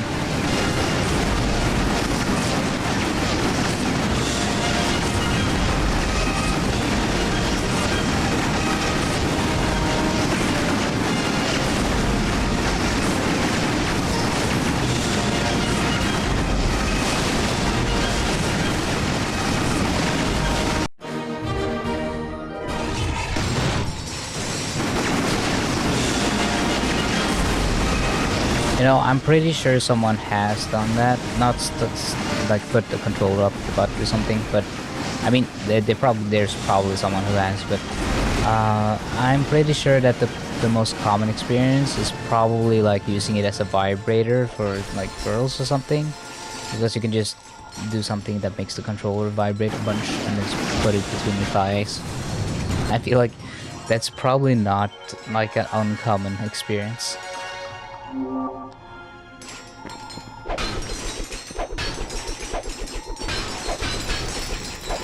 I'm not gonna name names or anything like that, but someone I know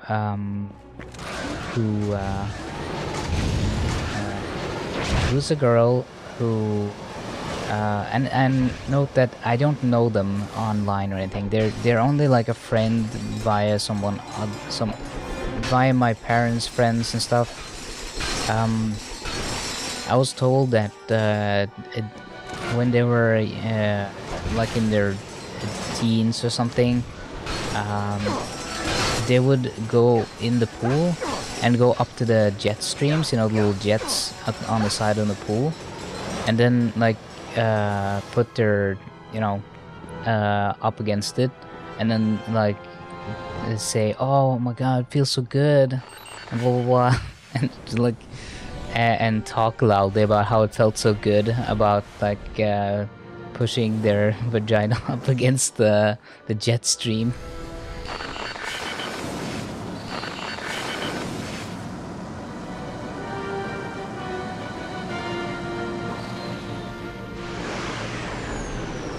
I remember going up to those and trying to stick like my finger into them because I love the resistance, like holding the hand up against the jet stream and everything, and like shaping my hands around like all the water getting pushed out super fast and everything.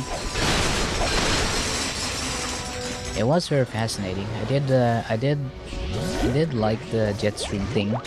I just never, I didn't exactly pull my pants down and like shove my butt up against it. Even if it wouldn't be out of character of me, that's something not something I did. Sorry to disappoint.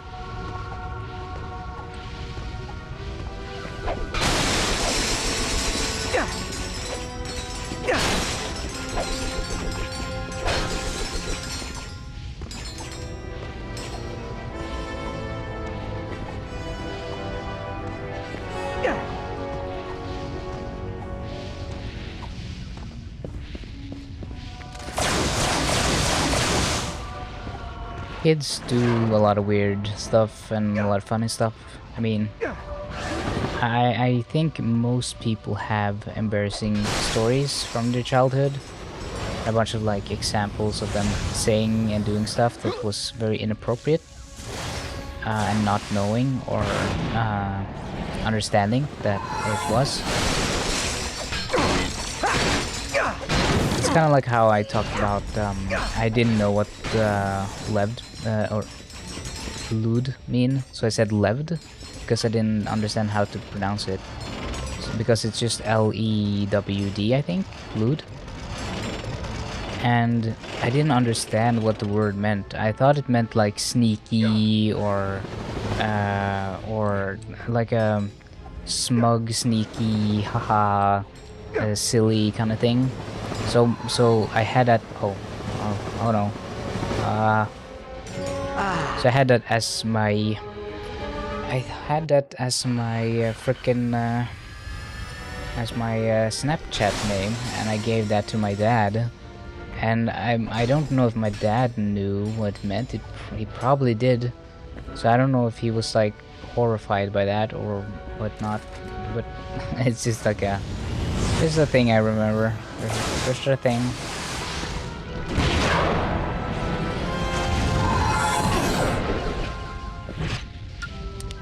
It's very weird that it's so difficult to learn about sex and stuff in the US. So extremely weirdly conservative.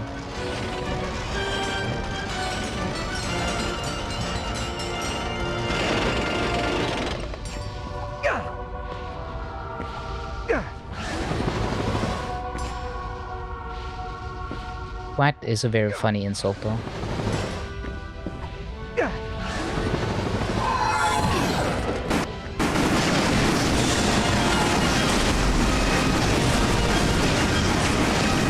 The Rhino is just destroying my frame rate. Just absolutely tanking it. Too many effects on screen.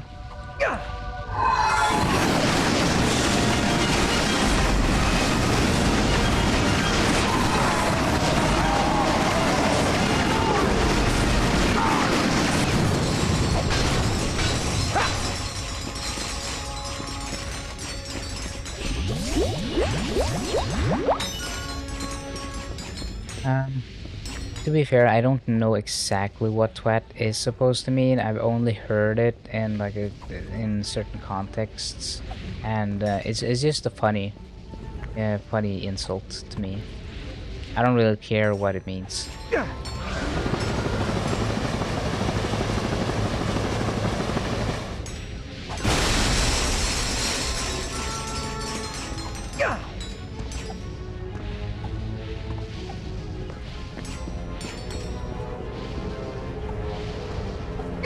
I just love that one clip of the guy who's yelling at his dog. It's like those wiener dogs. I forget the name of them. You know those the brown long dogs. And he's like, "Oh, why don't you go get a job, you big sausage roll? You dumb twat. And the dog looks really like distraught, and like just looks up at him on the couch. I don't know why, but it's just so funny. Dachshund.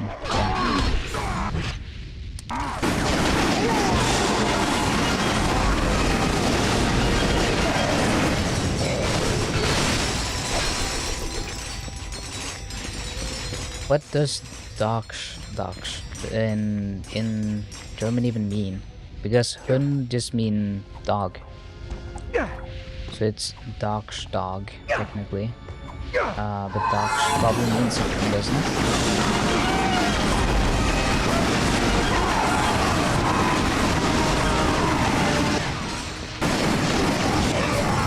It's not day. I think that's a different word. It's not day dog. It has to be something else. Or it's just like a name. I still don't know. Badger dog.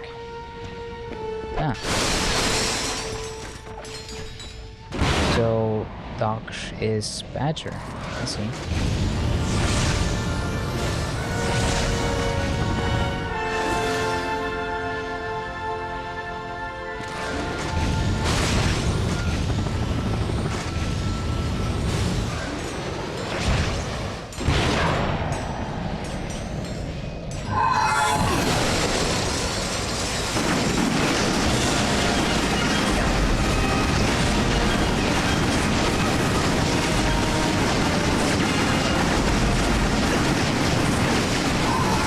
Using the Rhino dips my frame rate into the 20s.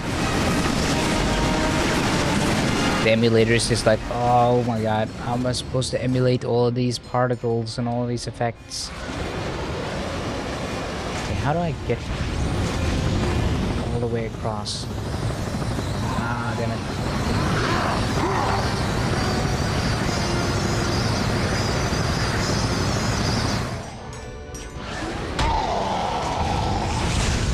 Okay, I don't know what's going up and up there, but it doesn't sound good.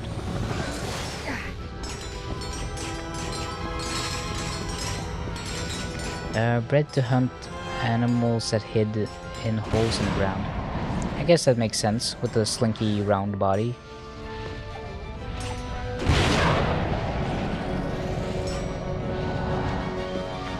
I feel like they don't seem like they have a very high prey drive though. It seems like they're kind of lazy. Like they aren't super into hunting and stuff. They're just kind of like, yeah. I just want to chill and is there it says there's a collectible over here. Yeah, I see the bolt. Dachshunds. They just seem kind of chill. Like they aren't too worried about stuff.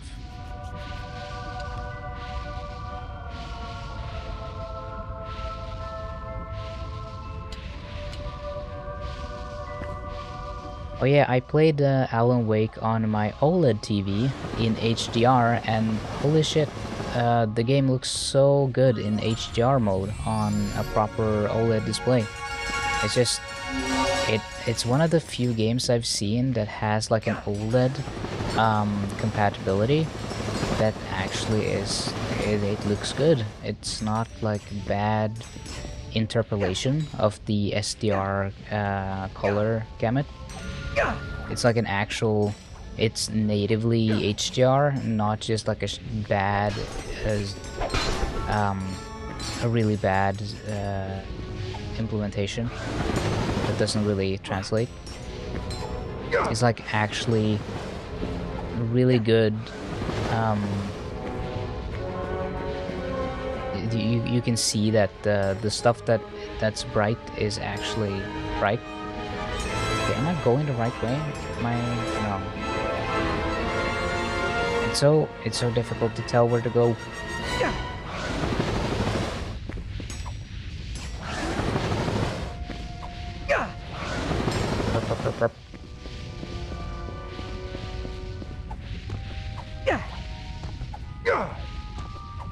I've kind of stayed away from a lot of HDR stuff because I've just experienced that most of it looks better in the SDR color space.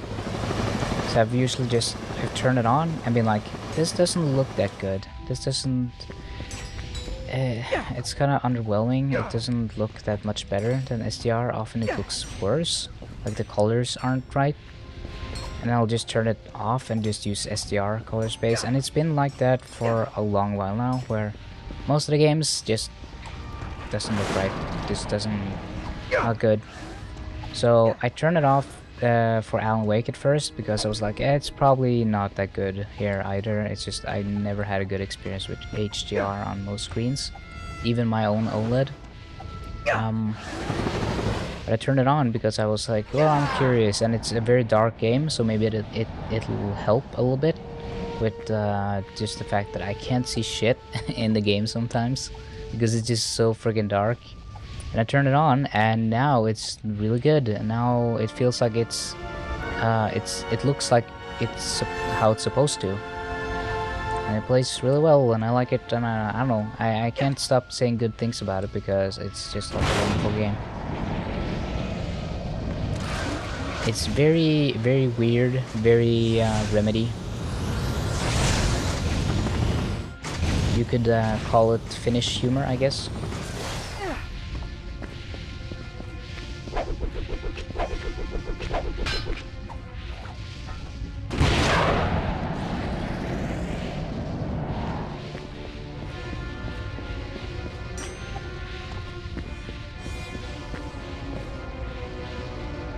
Okay, I wonder how I do get to underside. How do I do that? Do I do that? How do I do that? Okay. I think I have to time it kind of. Nope, that was a bad idea. Well, if I die, do I just spawn back where I want to, or? I didn't know humor had a climax. Oh, that took me a while. I'm a little slow. Very funny, haha. More like you're very funny in being stinky and smelly. You make me laugh at how stinky you are.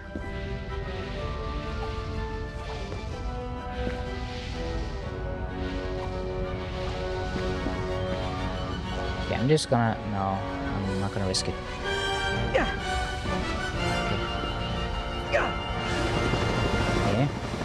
Yeah.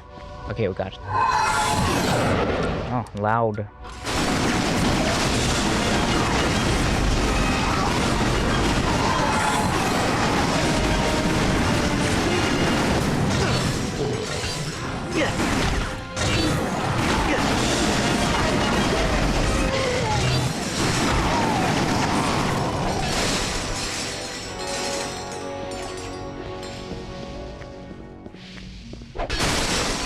Do you remember the Rhino being kind of a frame rate killer on the PlayStation 3 as well?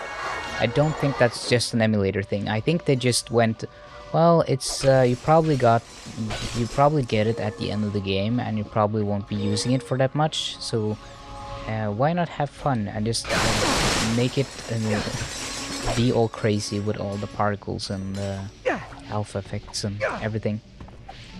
Let's just go nuts with it. And they did.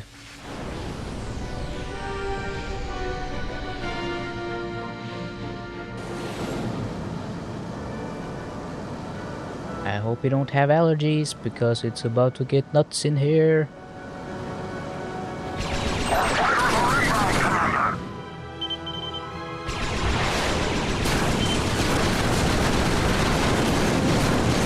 I feel like that's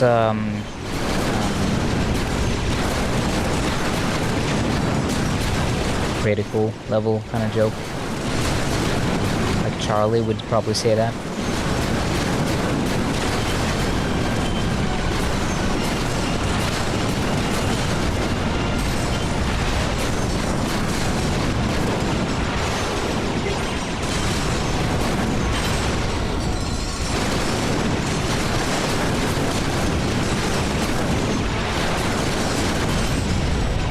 really watch Critical that much. I feel like most of his content is just like, here's this 15-minute video of him talking about drama, which doesn't really shouldn't stretch a span of more than 2 minutes. But somehow he makes it work every time. He's just like, yes, here's this topic about some stupid thing, and I'm gonna sit here and talk about it for like 15 minutes somehow. And I think I just got tired of it.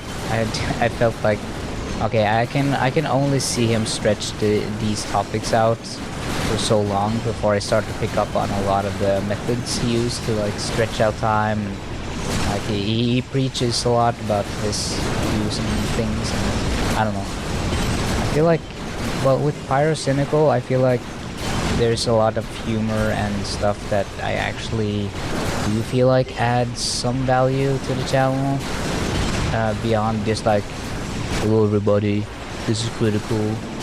Today we're gonna talk about this YouTuber, and he stuck a remote up his butthole. Now, this isn't a very smart thing to do, but he did it anyway, because he probably liked it. It's kind of like, I don't know, it gets a little, I can only watch it for a certain amount of time before I feel like I've had enough.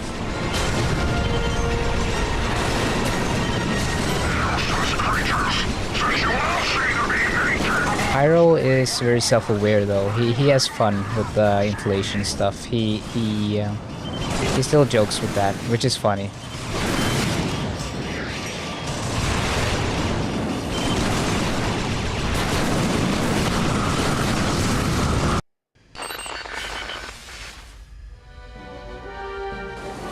Yeah, but no, well, I think he is into inflation as well, because he talked about something about the economy, and he said something like, now now not everyone can be a fan of inflation like I am, or something like that. But on that topic, inflation is very bad or something. He made like a joke about it. So I think it's like he likes fat characters and whatnot, and he probably likes inflation. I mean, it's not too different. There is a difference, yes, but it's like, if you like one of them, you probably like the other.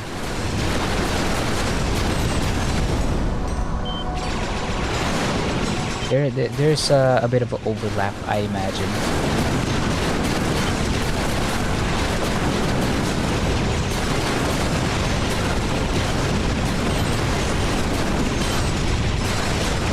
Yeah, that's right. Now I'm the last person to talk about inflation or something like that.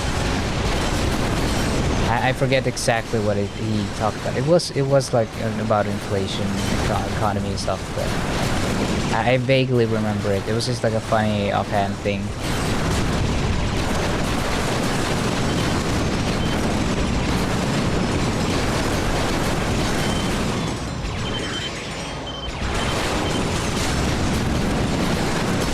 Holy shit, they are dropping mines like crazy.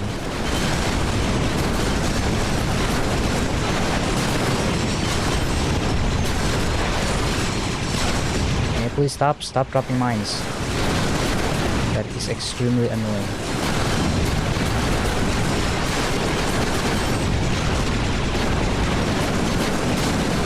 Stupid shrimp ships.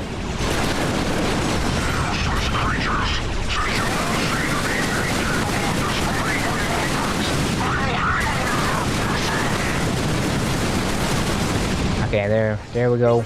Got him. Yeah, we're gonna fight Warsalon, but I gotta get all the stuff first.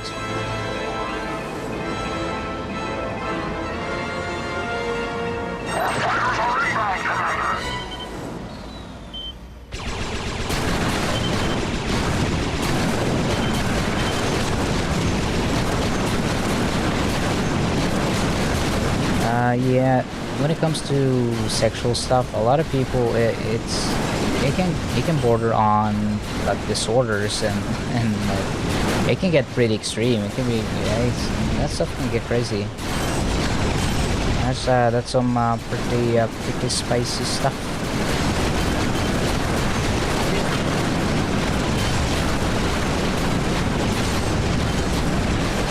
Listen, you might feel like you're a degenerate, and you might feel like, oh my god, I'm such a monster for liking furry porn or something.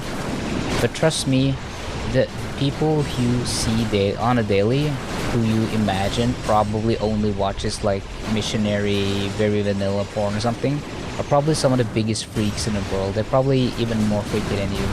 I feel like furries get a bad rap because it's like, oh, it's animals, blah, wah, and are like, they act weird about it, but it's only because they probably like something that's way worse, or something that's way more like fucked up, and they're just kind of projecting and being like weird about their insecurities about what kind of weird kind of stuff they're into.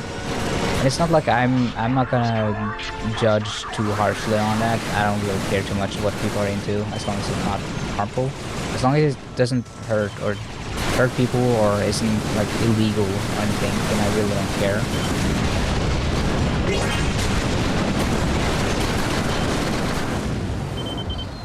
Yeah, exactly. As long as people don't like sue or illegal shit, I'm fine with it. That's basically my position as well. It's like, I don't care what you like or do or whatever. It's like, you have the freedom to be as freaky as you want. Like, as long as you're keeping within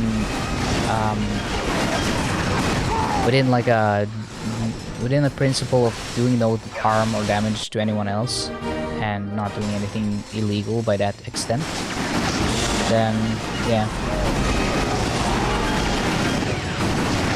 It's hard to, because you could argue that, oh well, what if homosexuality is made illegal?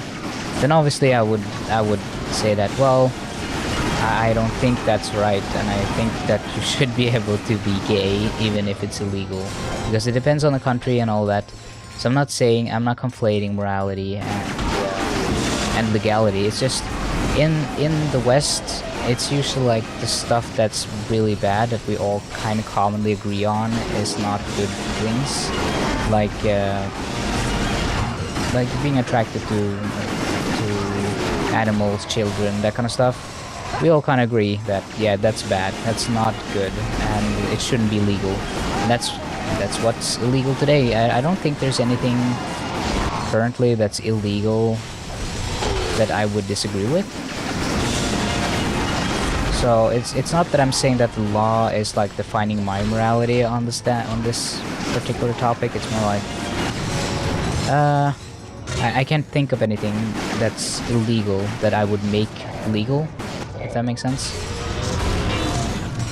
Unless it's like in Saudi Arabia, because they made it illegal to literally just be queer, which is a very different thing.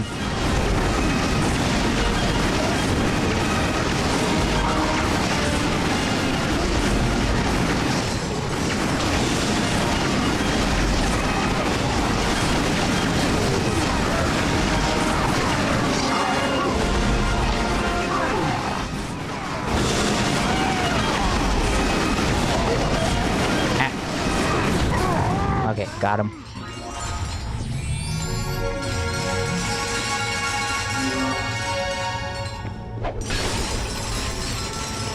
Big, stinky, smelly goober. Haha.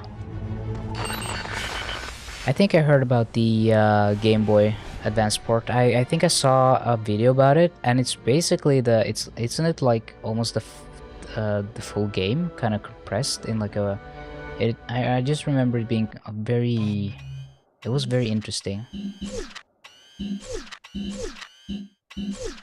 Okay, I think I've gotten all the collectibles. I think I got everything. I'm so good. Okay, wait. I didn't get all the bolts from the Great Clock. I should probably maybe I should do that.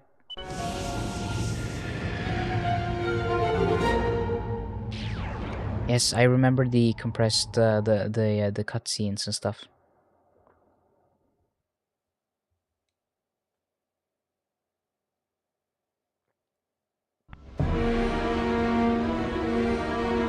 basically, from what I remember, it's...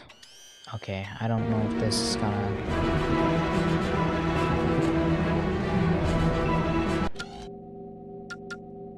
Okay, let's see. Let's do Sector 1. Yeah, I remember it being like basically a remake of the game, but for the Game Boy version. Like I don't think they could have compressed it to. Yeah, demake, yeah. They basically just demade the whole game for the Game Boy Advanced, so it was kind of like a compressed version of the real thing, but not the real thing. But yeah, it was interesting. I remember seeing a video on it, and it was very. I think it was pretty cool. I liked it. I almost wanted to play it just to see what it was like, but I'm a lazy little stinker, so I don't always get around to doing stuff. Time anomalies detected on planet Jacindu.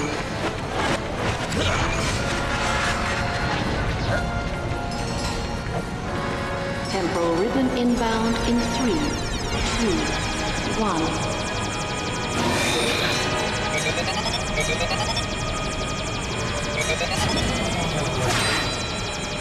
Warning, rift detected.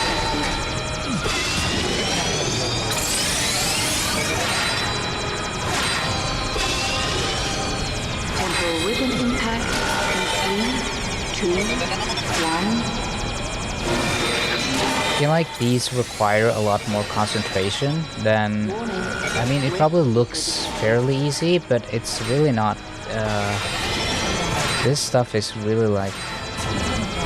Yeah, a lot of stuff happening. Ribbon impact in 3, 2, 1.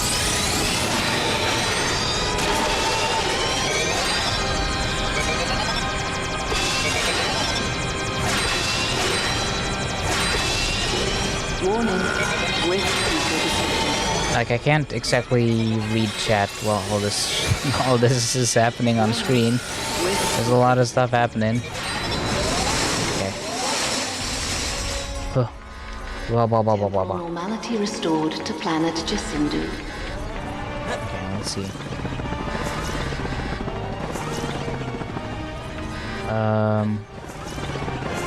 Same people that went on to make the Vice City and Liberty City stories on PSP. Oh yeah, that was like a...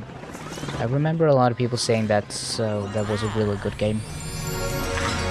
Alright, did someone make a demake of Bloodborne as well? Yeah, someone made like a PS1 demake. We get to play as the IDF targeting Palestinians. That's true. Just sending the rockets down, just leveling the whole freaking planet.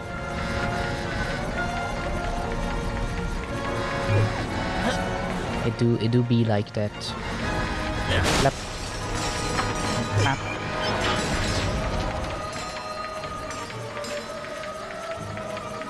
Whack. Clap.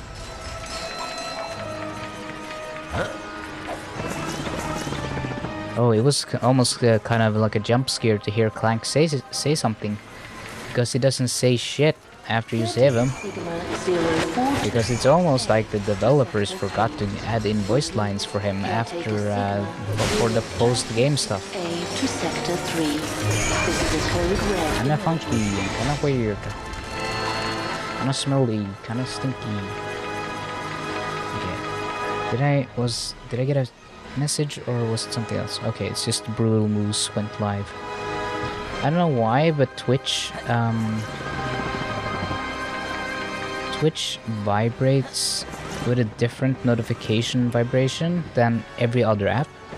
So every other app has like a single buzz, like a single buzz, but Twitch has the same buzzing notification thing as messages, text messages. So usually I can feel the difference between someone, like just a normal notification from YouTube and stuff, and someone sending me a text.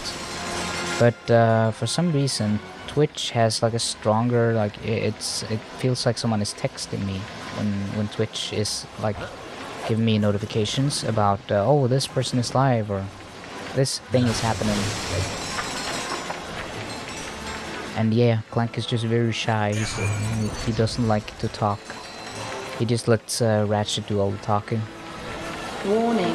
Paradox prevention protocols offline.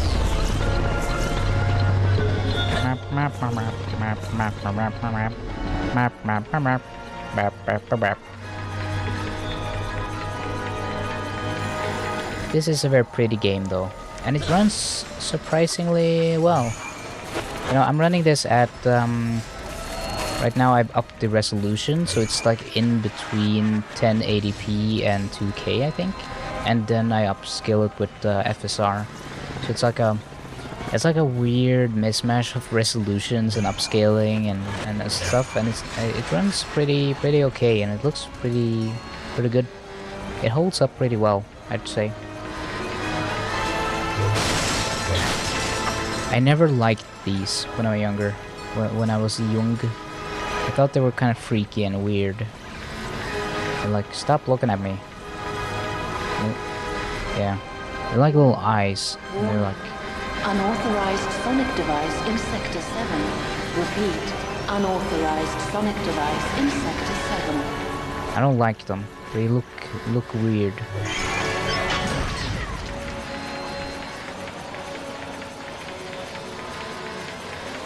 Maybe it's an autism thing. Maybe I just don't like being looked at. I don't like eye contact, so I didn't like the little eyes that follow you around. You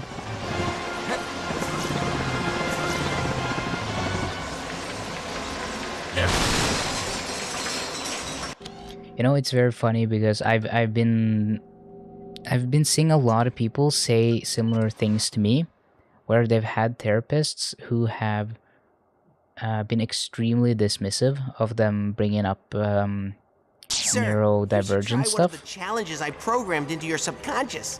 Shut up. And treating them really poorly for bringing up stuff like that, and you know, feeling like they're not being heard and stuff, and being diagnosed with stuff later on. And a lot of the people that all got misdiagnosed and got proper diagnosis later on have kind of all the same diagnosis as me. Similar enough. It's all like generalized anxiety disorder, depression, OCD tendencies, and blah blah blah blah blah. It's all that kind of stuff, and it's kind of funny how it's like yeah, seems to be like a common experience across a lot of people. So maybe the field of psychology still have some stuff left to do. Maybe they don't have figured out everything as much as we think they have.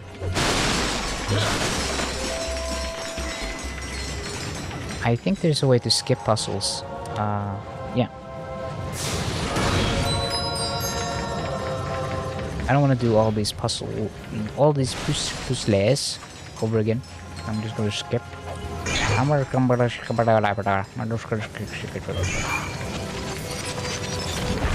gonna skip. I'm just gonna skip. Skip. Skip.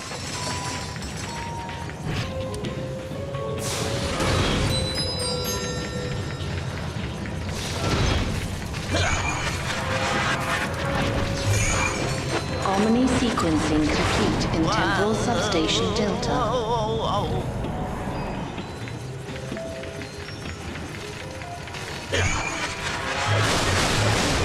So, this is still an early PlayStation 3 title, technically. This was not,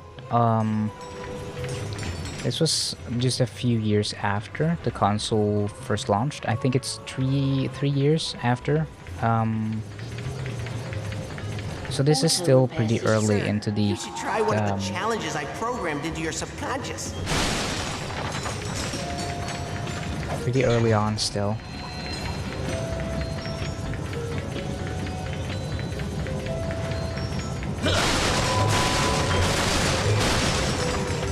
Okay. Okay, you want me to do like a challenge thing? Is this it? Oh. Sigmund Freud, you wanted me to do something with my subconscious? I don't know if I trust you. What if my mother is in there? Hello, Father. Hello, my son. I have nothing more to teach you, but if you're looking for a bit of fun, Sigmund designed a timekeeper's obstacle course. Care to give it a try? Sure. Wonderful. And if you complete the course, there's a little reward in it for you. Ready? And go! Okay, if it's not a salmon, then I'm not up for it, but okay. Okay, which way should I go first?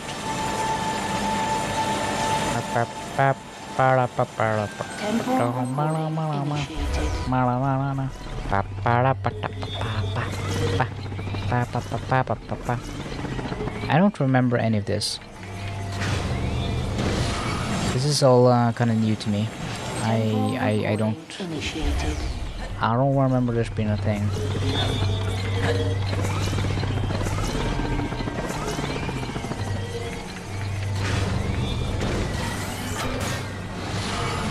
Okay. Okay. Temporal recording initiated.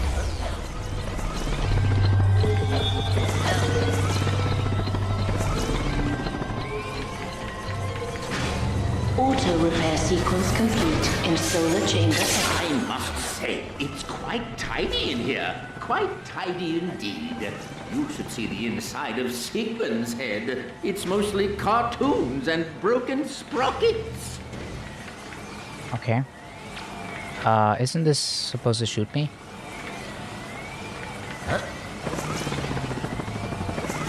What if I do this? Is this an illegal move?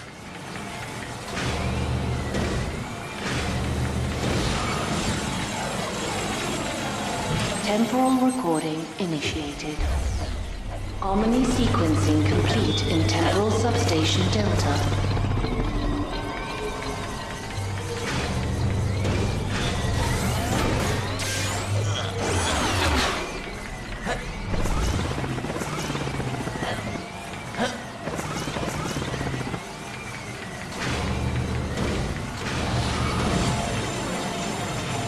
Ah, interesting.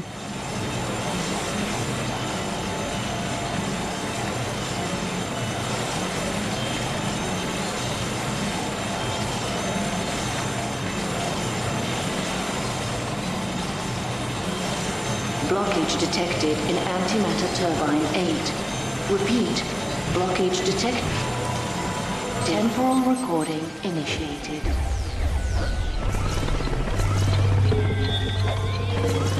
A recorded entity has failed.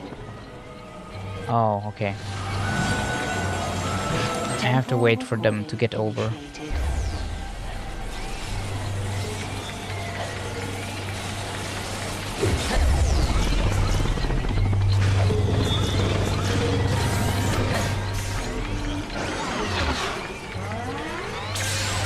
Updating rift prevention protocols.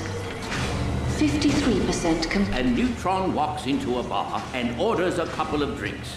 Before it leaves, it asks the bartender, "How much do I owe you?" The bartender replies, "For you, no charge."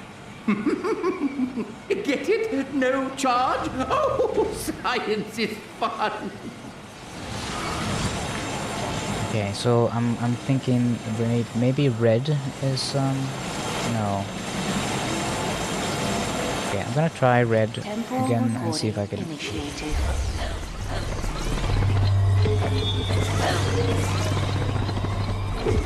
Pap pap pap pap pap pap.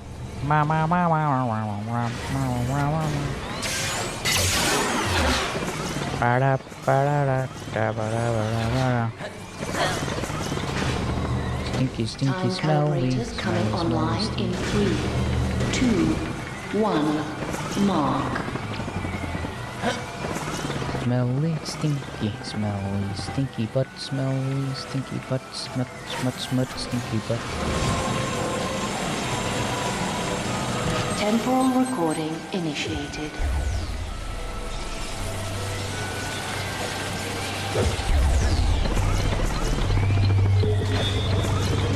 Omni sequencing complete in temporal substation Delta.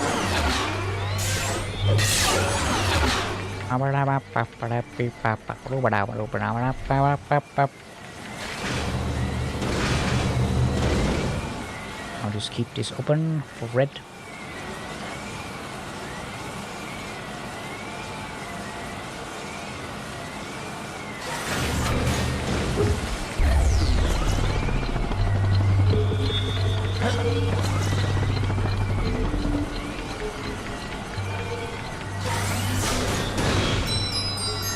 Seconds remaining.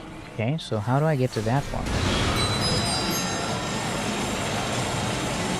Isn't everyone locked into the thing? I need 3 of them to be in the booth, so they'll all be in that one. Updating and then blue has to stand on this one. 53% complete. 77% complete. 91% complete. Protocols updated.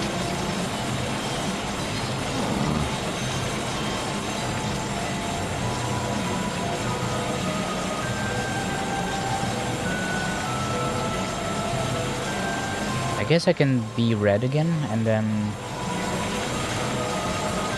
Temporal recording initiated.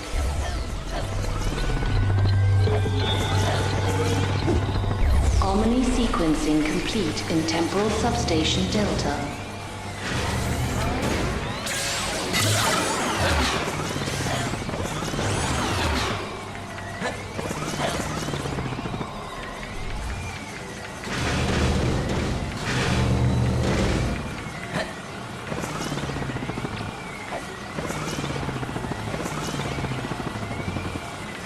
Hold on, so standing on this, how do I... Auto repair sequence complete in solar chamber echo.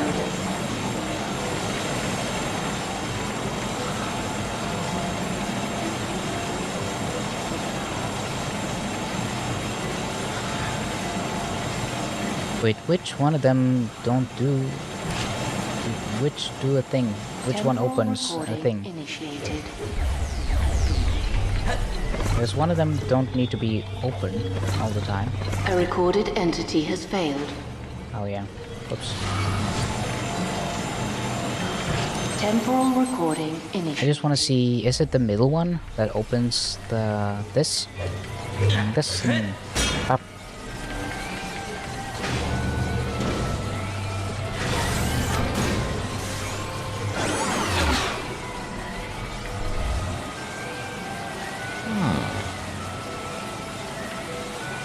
Omni sequencing complete in temporal substation Delta. Okay, yeah.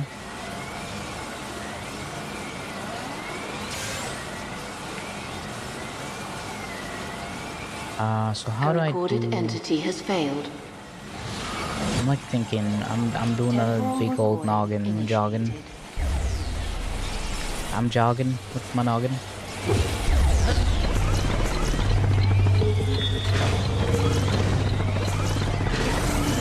That means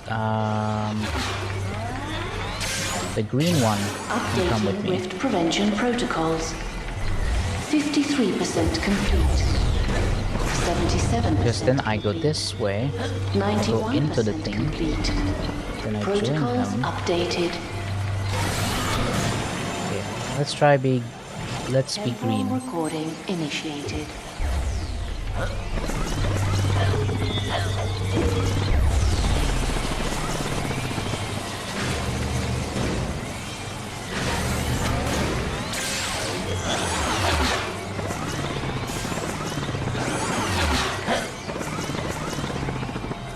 And imagine that I'm going into it, Malfunction detected. and then Deck 9 particle out of it. accelerator. Running diagnostic. Then I have to go. A recorded entity has failed. Onto this.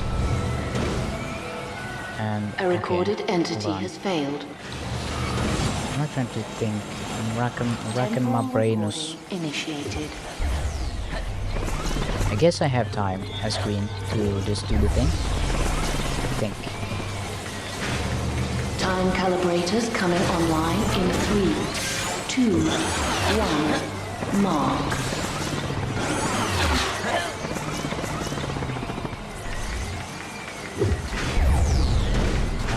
Then I have to go back out again. Okay, yeah.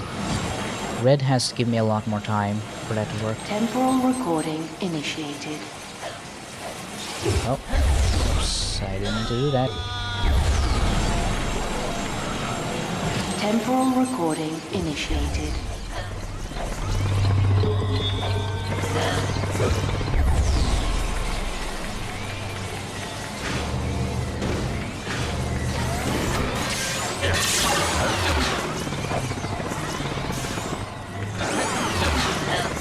Malfunction detected in Deck 9 particle accelerator. Running diagnostic. Yeah, so stand on that. Yeah, so green has to stand on that for a while. A recorded entity has failed. Then let's imagine that it's good now.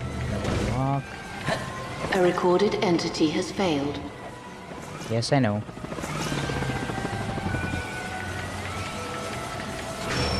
You do. 10 Let's see how that will work out. Will that work? Because now green has the time. Initiated.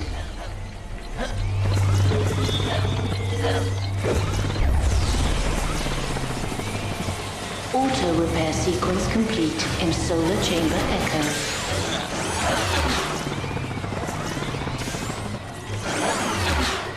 Whoa, what happened? How did I fall off? Temporal recording initiated.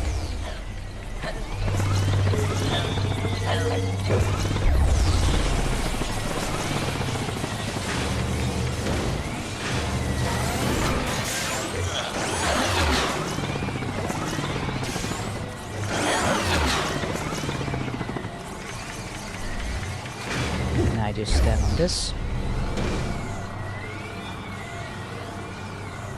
Why does blue fall off? I don't A recorded understand that. entity has failed. Omni sequencing complete in temporal substation Delta. A recorded entity has failed.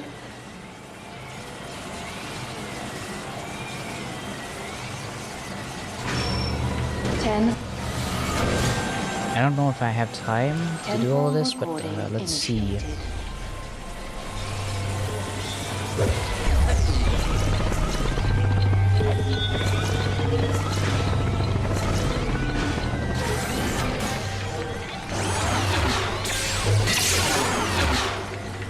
And I run back.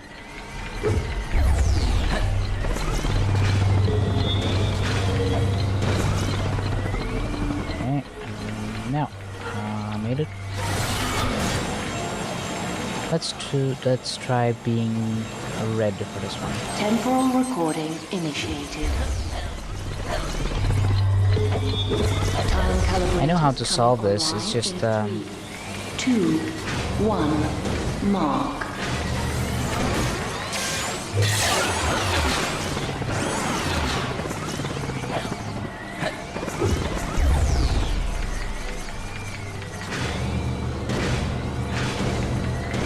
oh, whoops! I need green with me. And now go. Okay, I need to speed up green.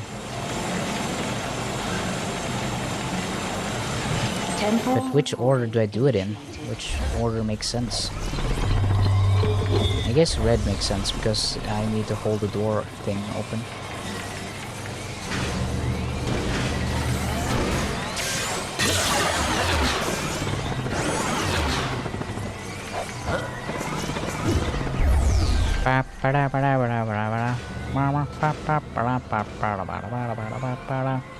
Omni sequencing complete in temporal That's it. substation And then we Delta. walk. Just imagine that green is still with me. A We're recorded doing that we entity made has it back failed. down here. And I step onto this.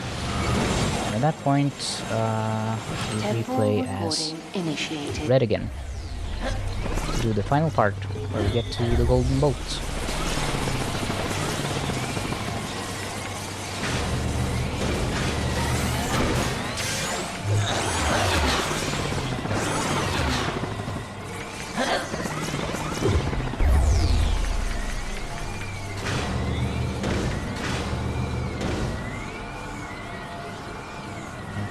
He's in.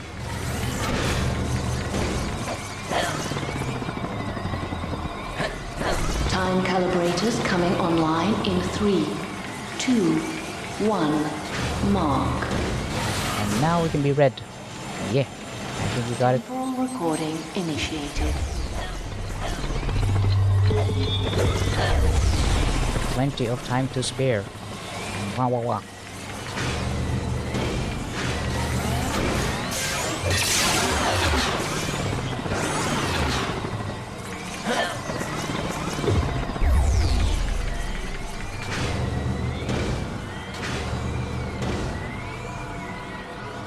Okay. Go. Auto repair sequence complete in solar chamber echo. Okay, don't miss the cue to hit the button. Come on. Yeah.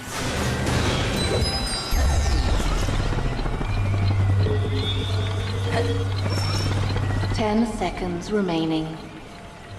Yeah, don't worry about it. We got this. 5 seconds remaining. Maximum recording time What? exceeded. I was right there. What do you mean? I was in the room. I can't do that. Can I even get there in time then? I mean, I can try flying. Temporal recording initiated.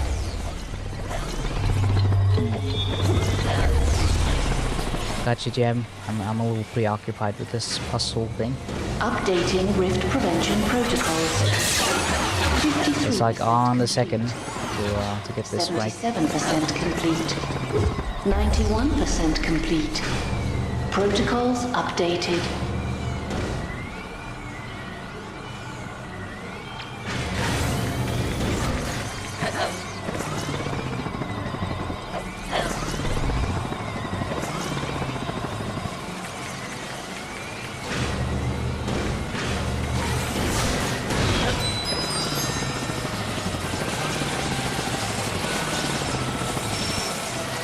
Seconds remaining. 5 seconds remaining. Come on, I got it. Yes, that was on the second. I could have probably solved it with a few other ways. But, yeah.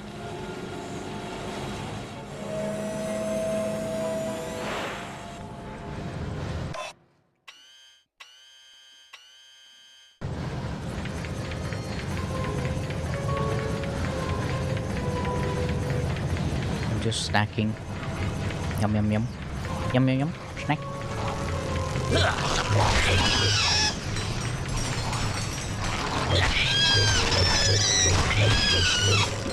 Stop. Don't look at me. Hey, I told her not to look. Don't you know this is a violation of my GDPR? Wait, is that GDRP? DRP? The European privacy laws. Update. Angry. Meeting rift prevention protocols. 53% complete. 77% complete. 91% complete. Protocols updated.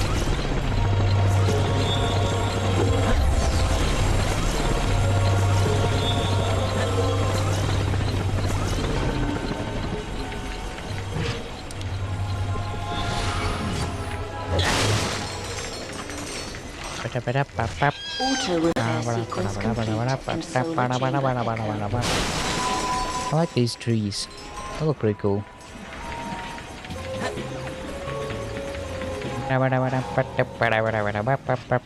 Skip.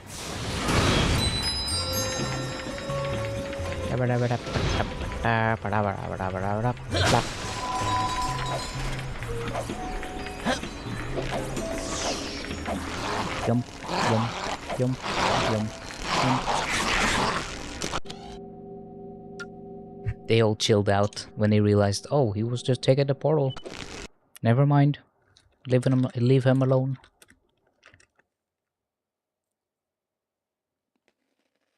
Sir, you should try one of the challenges I programmed into your subconscious.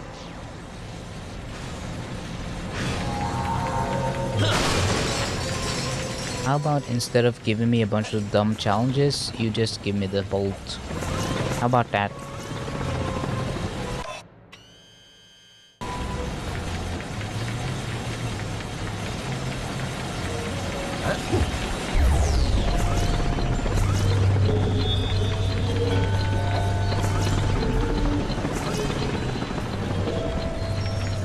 Will a junior caretaker please report to Grav Station 7 for VersaFuse maintenance? Thank you. Punk. Punk.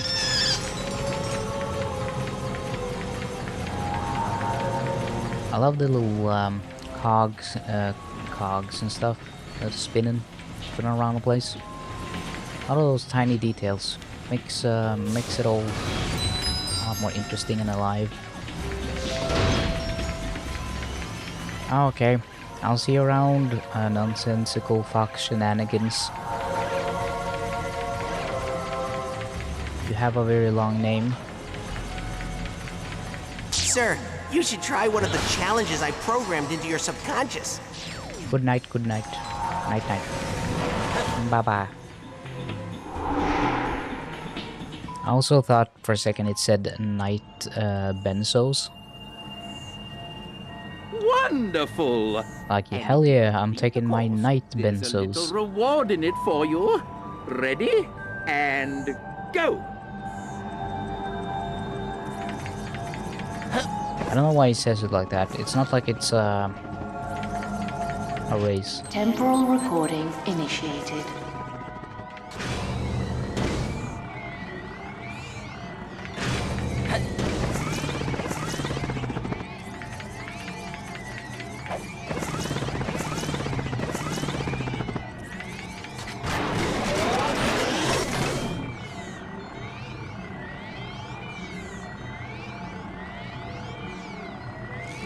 Okay. Temporal recording initiated.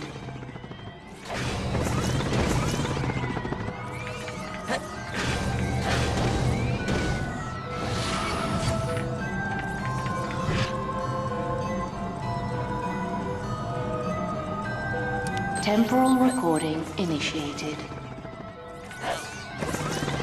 Alright. Oops. I gotta do the thing. Temporal recording I'm initiated. being dumb.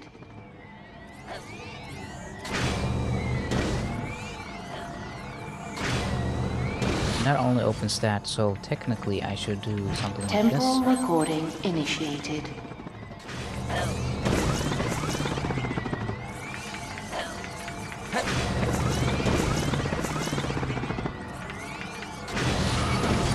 Oh, and that opens.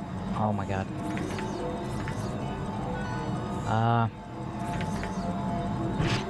Temporal recording initiated.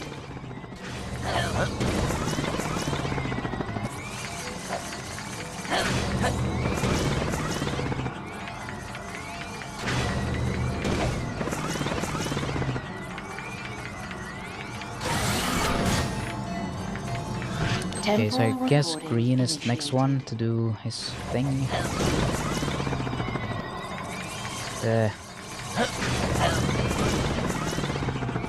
And then green is that. Oh, come on. Now I can leave and I can stand on this.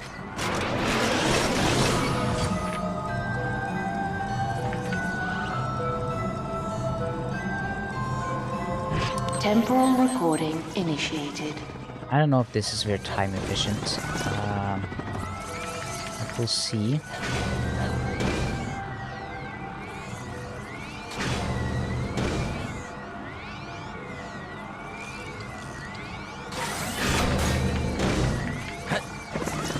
A recorded entity has failed. Oh, I went too early. Temporal recording initiated. I was a little impatient.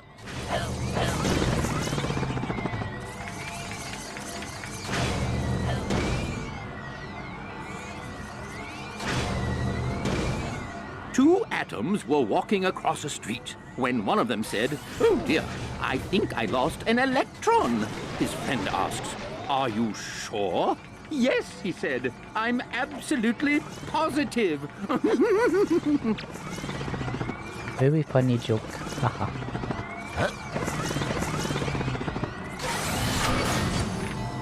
Okay, so the next one is red. Temporal recording initiated.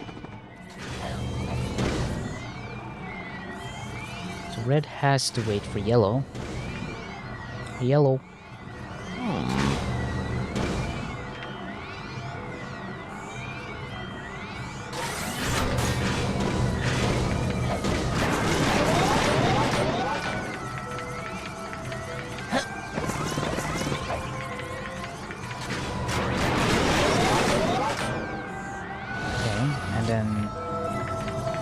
That's green. Yeah. Temporal recording initiated.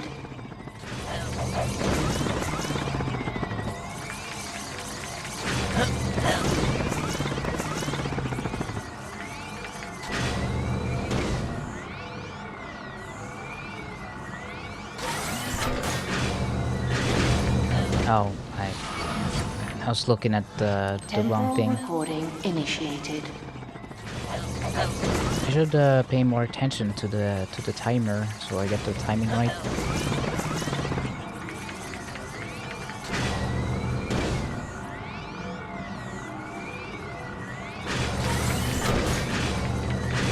Green has to stand here.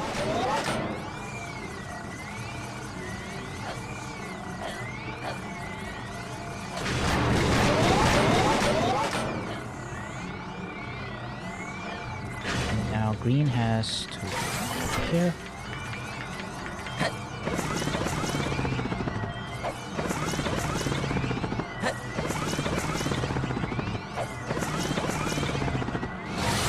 Okay, but I don't know if red has enough time to make it. Temporal recording initiated.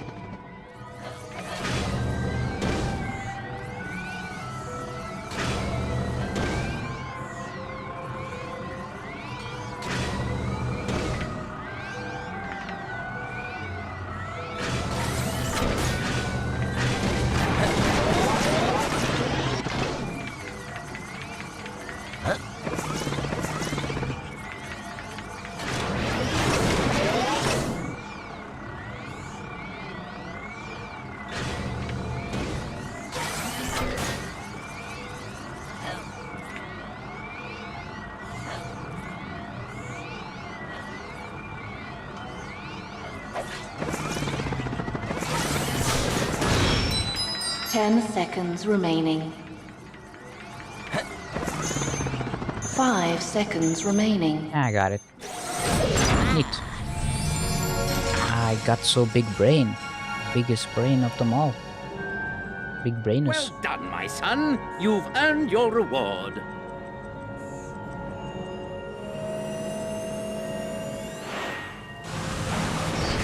Oh yeah, dishwasher is pretty nice.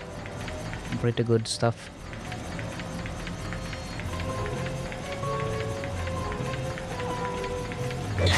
Is that why you scrape your teeth on the utensils? Because you're used to eating off plastic ones, so you don't you're not used to it actually being a negative effect on your teeth, grinding the food off the fork. Sir, you should try one of the challenges I programmed into your subconscious. It's one of those things that always makes me cringe a little bit, because it's not like there's nothing wrong with that. You're only hurting yourself technically. It's just I can't imagine the feeling of biting down on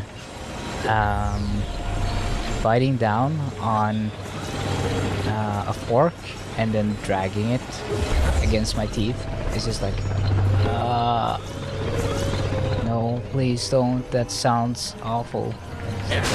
The feeling of metal against your teeth, I don't know, man.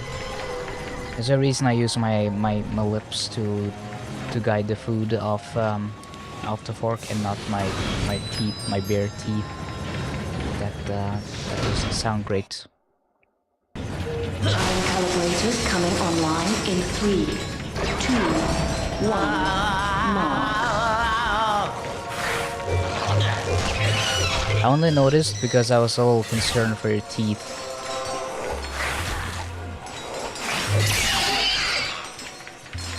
My sister does the same, by the way. It's not like it's something I've noticed in more than just. I don't know why it is. I guess some people don't notice or think about it, but she has. I think she's cracked or messed up her teeth a few times. That's probably it. Yeah, I gotta use them. I gotta use my lips. I haven't. Gotta put them to good use.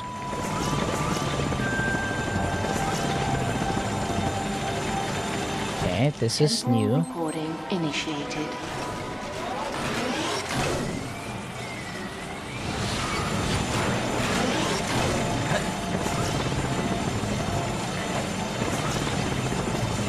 Okay, what does this do?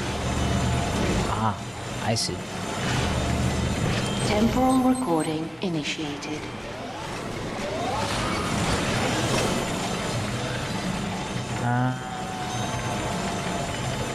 Okay, I should check how long it takes Recording initiated. to get up here.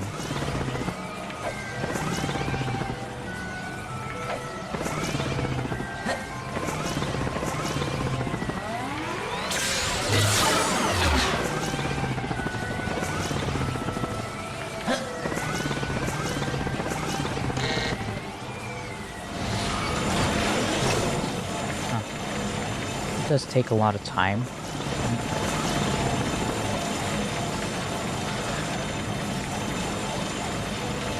This thing in the middle is obviously there so that they can do a thing. Temporal recording see. initiated.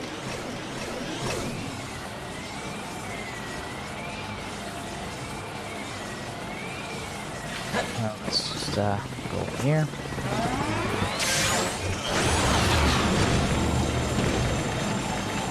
Let's see, what this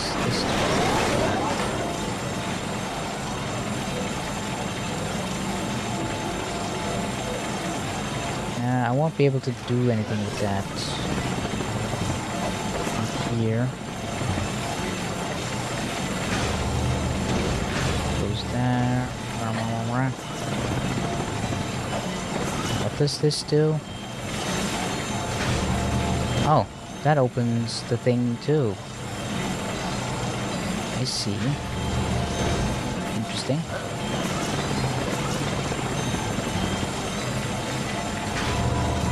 Oh.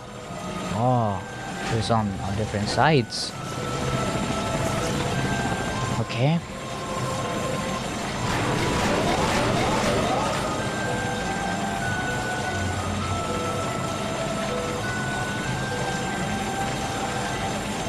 Right, but I can't wait for Blue to do both of them, can I? That would take too long.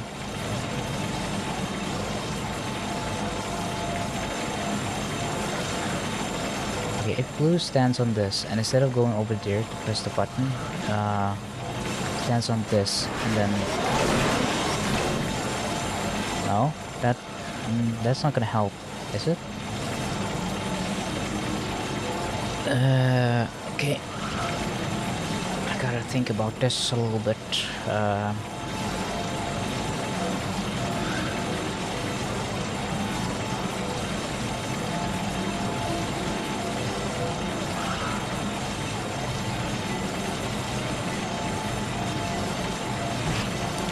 What if I do this side first? And then red goes on that side instead. Would that make sense? Temporal recording initiated.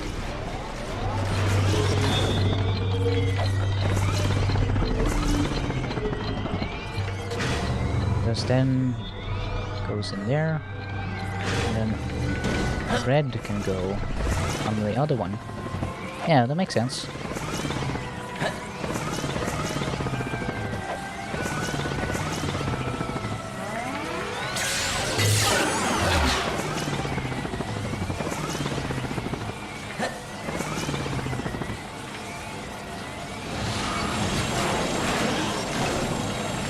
But I need to do the thing here so it's open.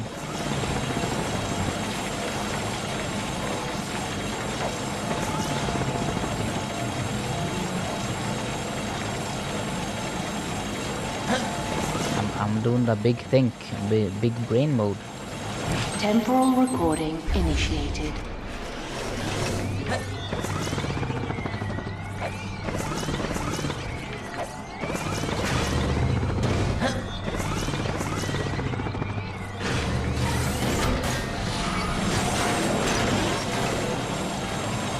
Then okay, I wanna go get some more soda. I am very thirsty. Also, don't worry about my teeth. I have 4 less. Yeah, but those are the ones in the back, not in the front. But true, they do have 4 less teeth. Give me a few minutes. I'll be back again. I'm just gonna get some soda and stuff.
didn't add soda to the soda to the soundboard. The Biden thing. I don't know how my brain put man into that sentence. Biden, blast! I guess a lot of stuff was happening in my head all at once. I was having a moment. How does my Vtuber look? Ah, okay. He's not too bad. There we go. Yeah, I just love men. It's a real problem.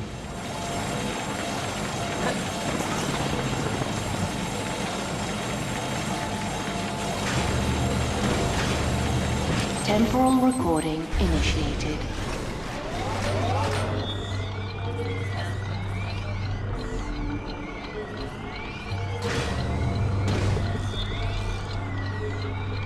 Here, what does green do? Is green just gonna be jumping into the thing at the very end? Is that gonna be green's job?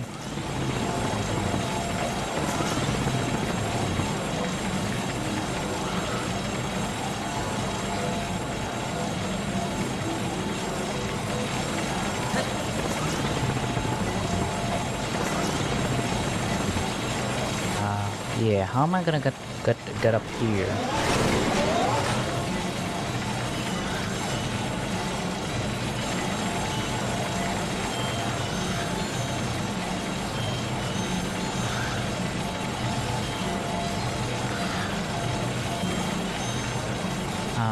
Brain do be thinking. Brain do be thinking and stinking. Temporal recording initiated.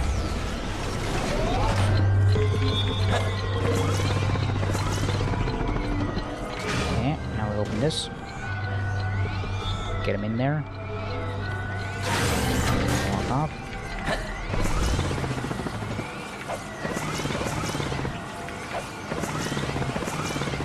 Blue can step off around 35.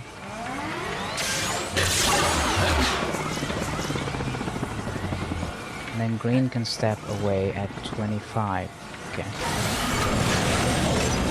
So green is gonna have to do the thing at the very end. So blue has to be prioritized to still do this, I guess. Open this and then have green go up there and then blue. Oh yeah, blue's gonna have to crunch, do a little time crunch towards the end. Okay, blue can change buttons at 35. 35.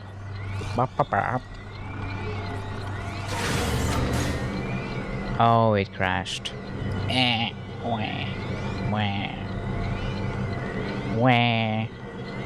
Wah, my baby. Wah. I am cute. I'm a cute loot.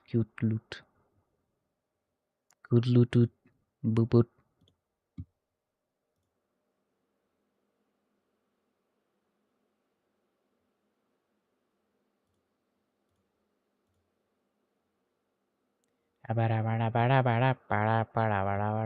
It hasn't crashed. I'm seeing the counters going. Yep. I got the 6 cents. I got the 6 cents. No, cents. Sir, you should try one of the challenges I programmed into your subconscious. For if it's crashing or not now. 6 cents. I don't know why that word is so difficult. Ah. No.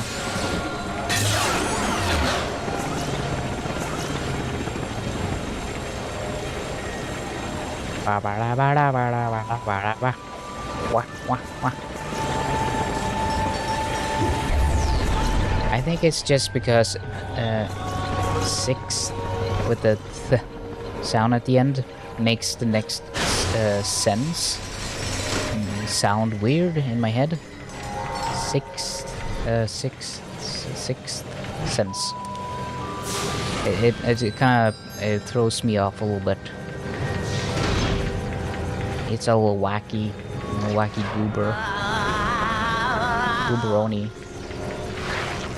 Gabaruno. Bababoni. Babalaboni.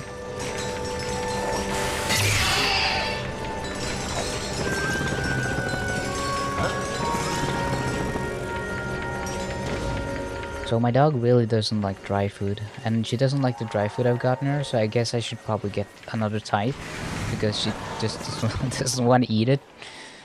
So she's like always waiting for the last second. When she's so hungry she can't even wait anymore, then she starts to eat. Oh, you're not gonna say anything this time, Orvis? No jokes or anything? Well, would you like to exit your subconscious, or give it another go? I'm gonna give it another go. I was just wondering why you weren't talking to me. And also, I'm stalling for time while I'm pouring myself some soda. I want my soda, man. I want my water, Baba. Practice makes... Yeah. Practice makes. Very true. Temporal recording. So blue is the one that's probably the most stationary. Temporal recording initiated.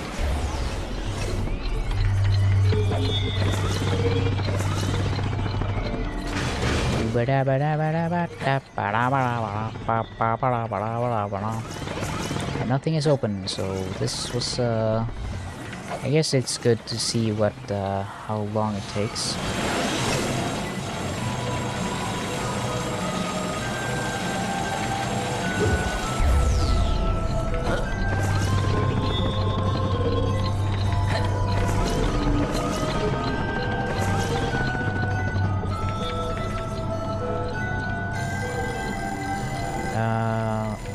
This opens that.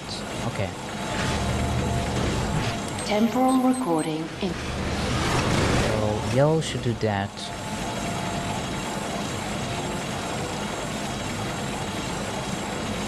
Green still needs to open that thing.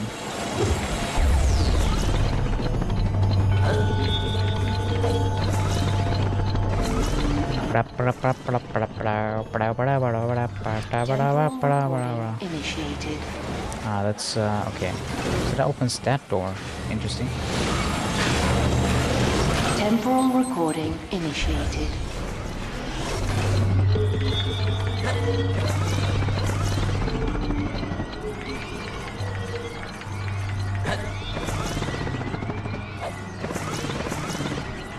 Maybe no, because I need green down there to open the thing.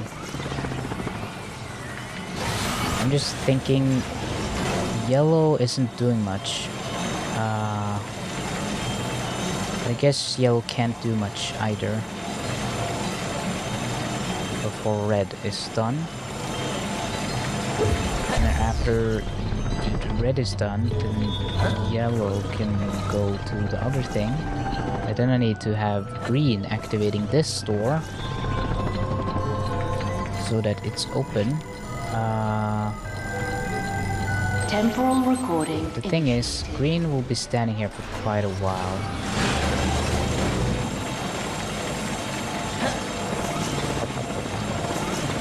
I started doing the thing that Saga does, where she does the tongue clicking. He does that when I'm trying to think.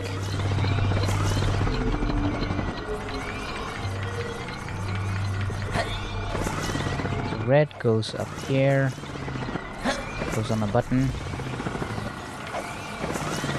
I couldn't optimize the time that much more than that.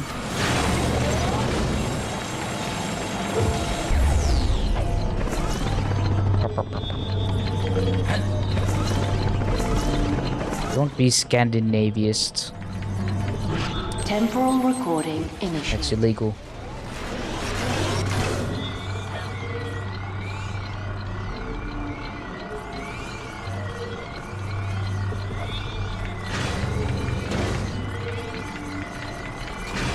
Okay, so this is Temporal recording initiated.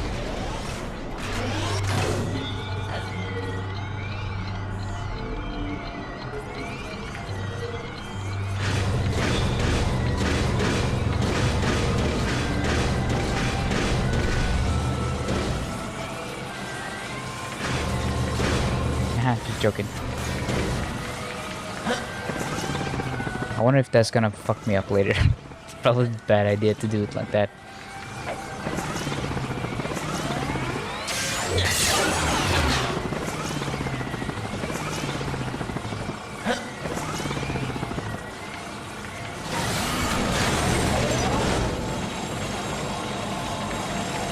Okay, but that means Blue will be busy that whole time.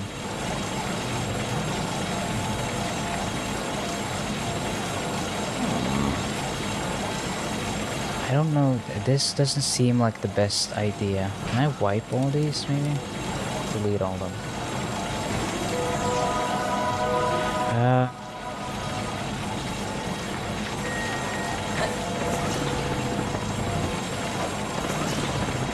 Because Blue is kind of stuck here for a very long time, and I don't like that he is stuck for that long.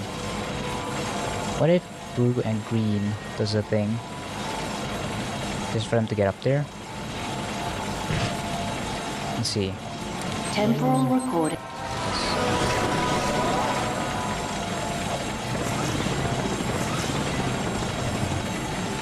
I just want to try it out, you know? Temporal recording initiated. Let's see how this works out. Because then we have both ways open, and then I can play around with the green and red. Let's see.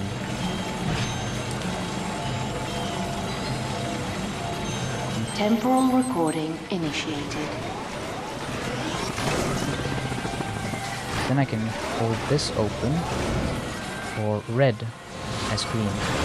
And then red will be completely out of the picture because red is just one of them.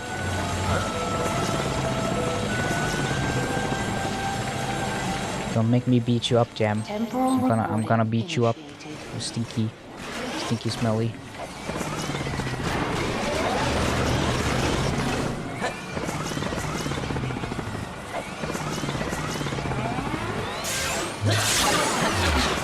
I'm gonna do a little shoulder punch.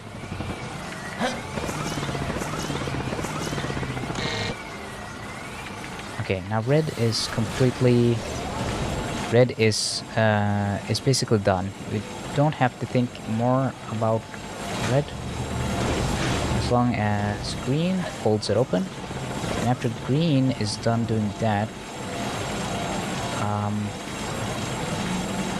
that also means blue don't have to worry about that anymore.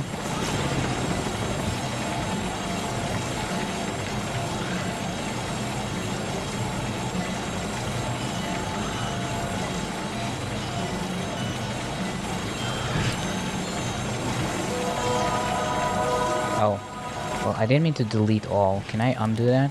No, I guess not. Well, that was my thumbstick slipping. Never mind that. I guess I'll focus on this side because it's easier to just get red across the finish line. Temporal recording. But what is green supposed to do? Oh, this is happening to make this more efficient. Because then blue can go to the other side. The second red is up here. And green can just do that, I guess. Unless green should just do this. And no. Temporal recording initiated.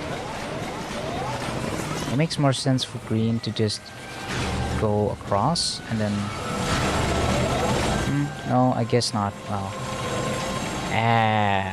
I'm doing a large brain thinker, and I'm doing a lot of thinking in my brain. To be thinking. Recording initiated.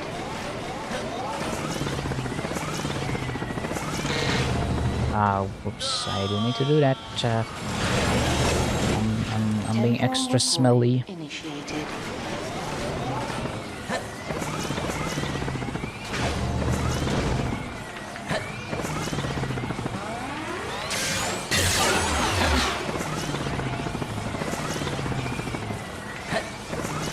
go so slow when he uses the propeller thing. Okay. That's red out of the way. Green can't do anything because blue has to stand on the unless, well, yeah, they could shift places technically. That's an idea. Could work on car walk. It could, in theory. But first off, we have to focus on blue doing the red thing, and then just going instantly over to the other side. It's only like 10 seconds-ish. Let's try that.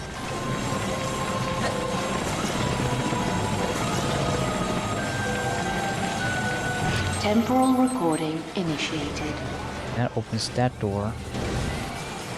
So I just have to wait for blue to do the thing. One.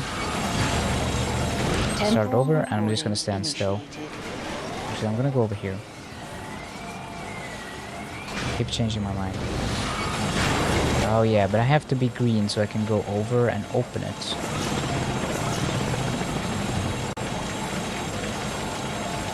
Temporal recording initiated.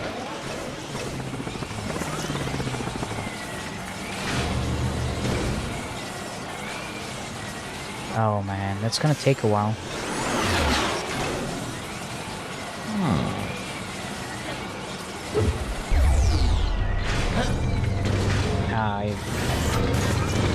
I should probably redo that.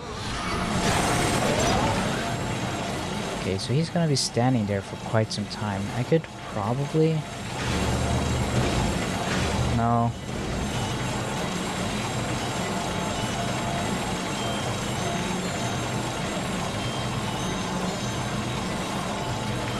Temporal recording. I can't think of a better way to do this.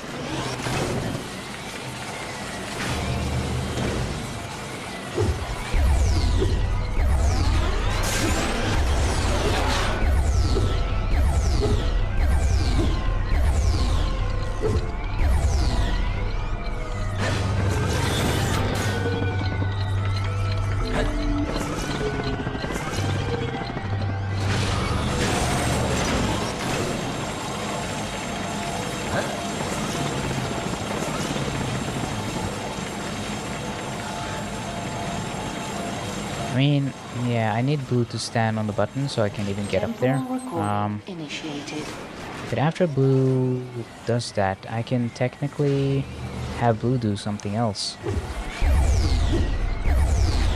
Yeah, well, I can have blue stand on the thing.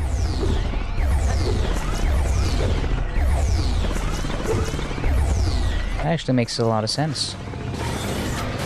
Because blue is doing nothing right after that. And then green can go back to his thing.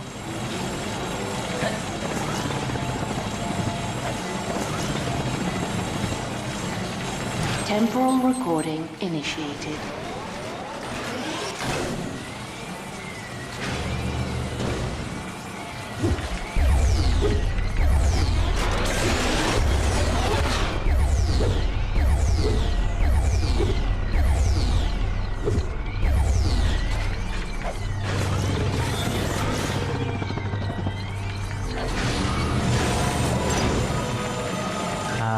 I hope that's gonna work. I don't know if it will. Because I kind of stopped. I walked off the button a little too quick, I think.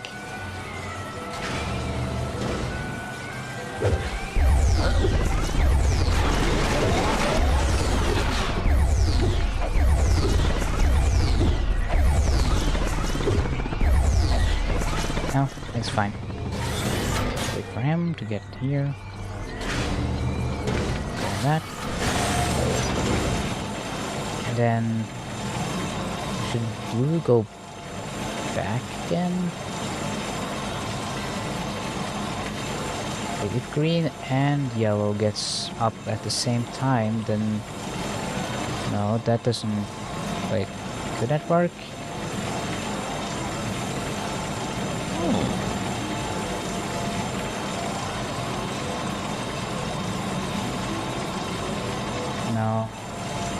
Maybe. But then yellow has to wait longer. Temporal recording initiated.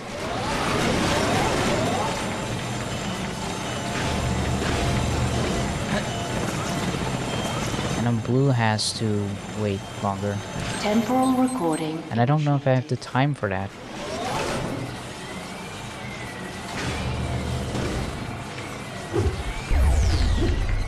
And go over here.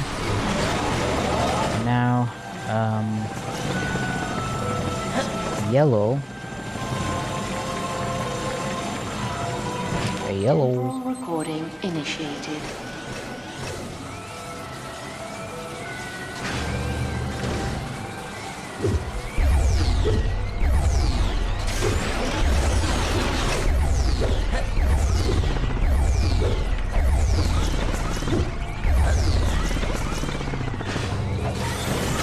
I guess green could go back to this thing and then open this.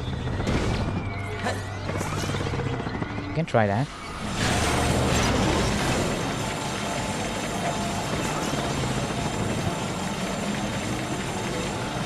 Temporal recording initiated. Because then I don't have to think about making it back there.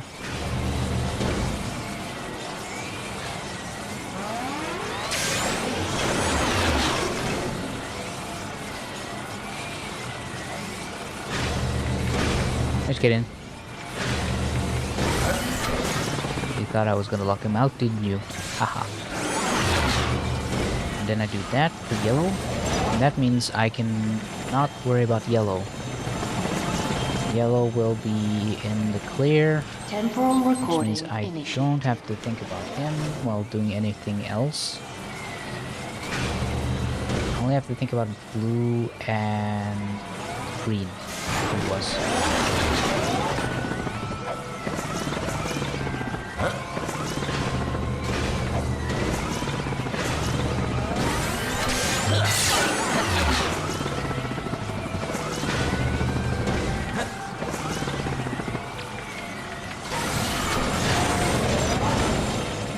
Okay, so that means blue still has to stand there until I can get up. And when I get up there, blue has to jump on this and then run to the end, I think. That's gotta be it, I think.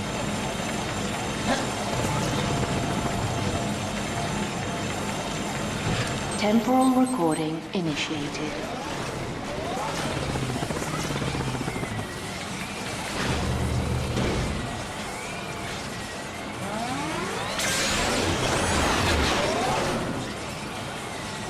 I'm just doing this so I know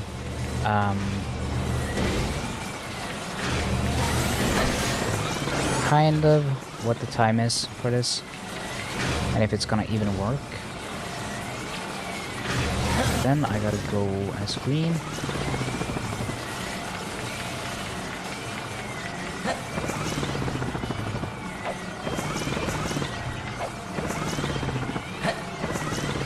Yeah, I think this is gonna work. Okay, let's see. Then I gotta be blue again.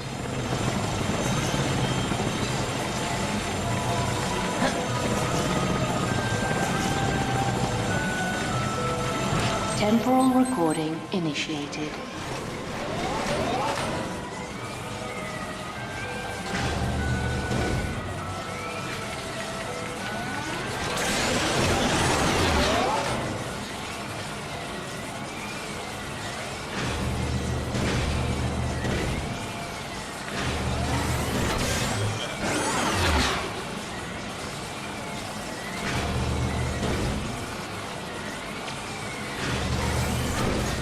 I could have done this in a different order actually. But yeah.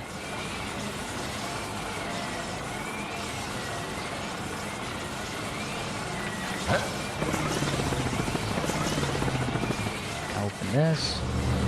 Then I keep going. I don't think I have enough time, but we'll see. I think this is basically not gonna work, but you know, I'm gonna give it a shot. I'm gonna try. I can see how I can optimize this though. do have a plan. I do have a thinker. I do have brain think. Think to be stink in brain.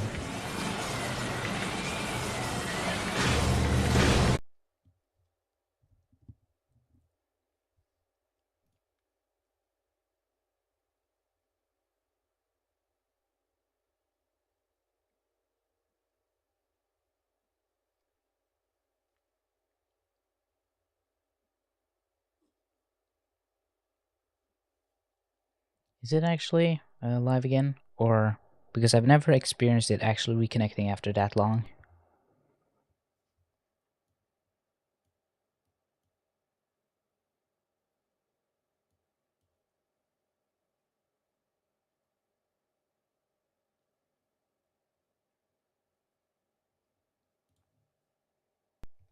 I guess it is live again. Huh. Huh. Interesting. That's good for me because that means I don't have to make another stream. Yeah. That's good. Neat. Wow, wow, wow, wow. I do like when it do work. When it just do be working.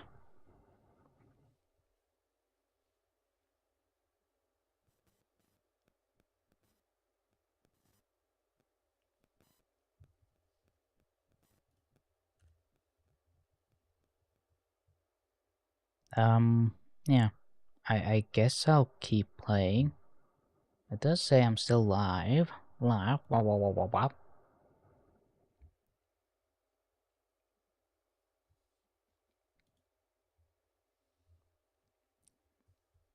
I keep the thing in the background just so I can double check that it's not a fluke. Because I don't want to keep playing this and then it turns out that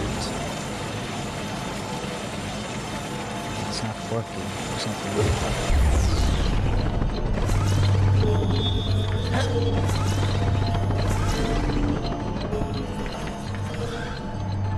Temporal recording initiated. You know, it is back. That's very strange. I've never experienced it actually reconnecting after that that long. Hold on. Temporal recording initiated. I don't even know why my internet dropped. I just stopped for some reason.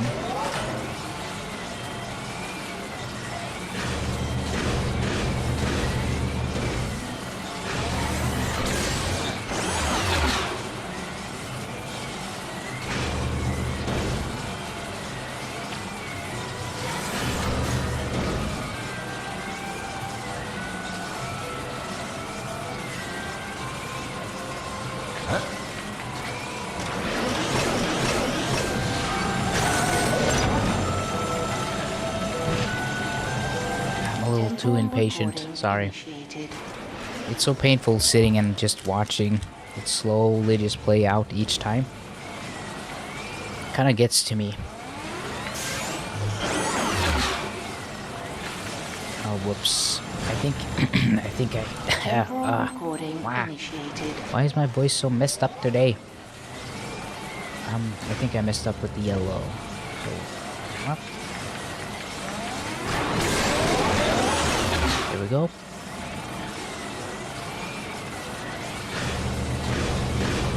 Then I just gotta wait a long time.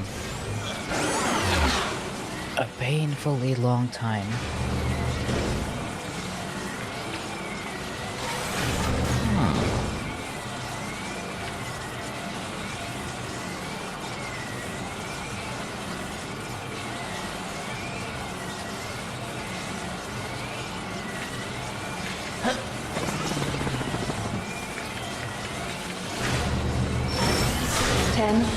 Remaining.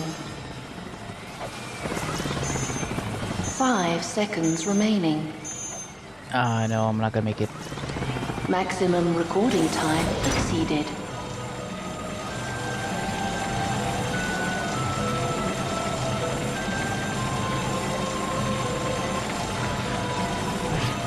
Temporal recording initiated.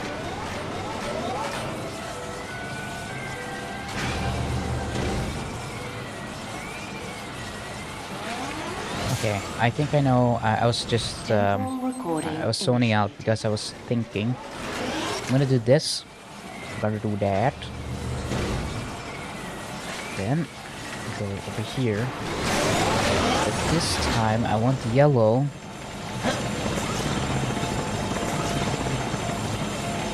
Yellow should go straight into the closest one.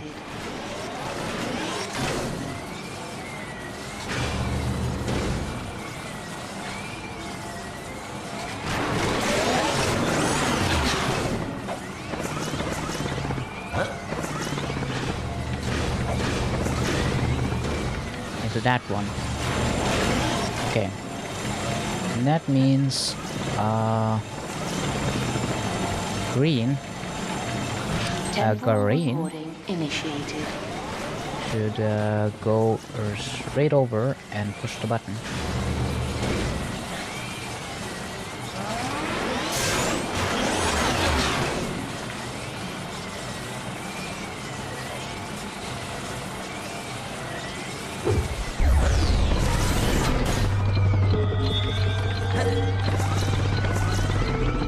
And after doing that, then green goes up here.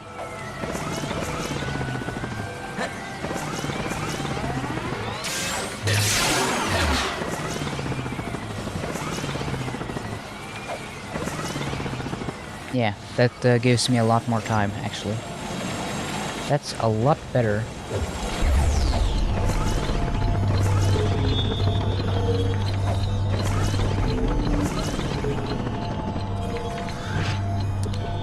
Temporal recording initiated.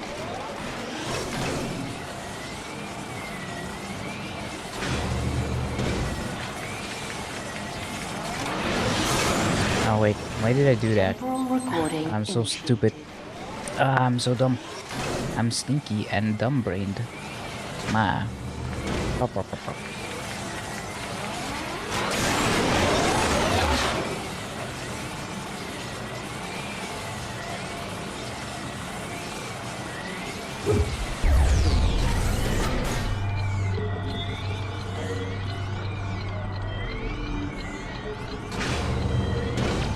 Goes in there, there. There. And the second green is right there. I do that.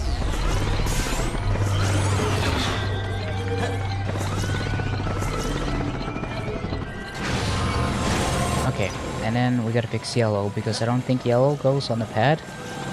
I didn't record that part. Yeah. Temporal recording initiated.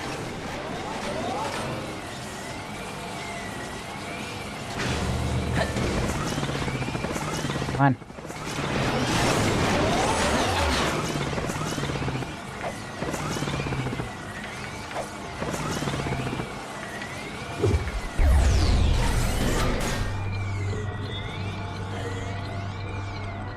Let me in.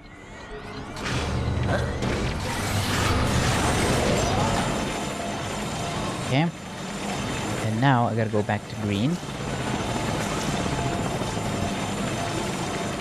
Temporal recording initiated.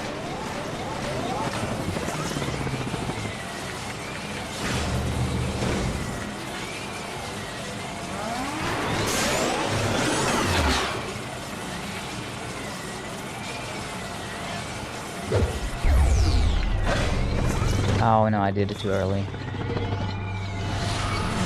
I'm too impatient. Temporal recording initiated.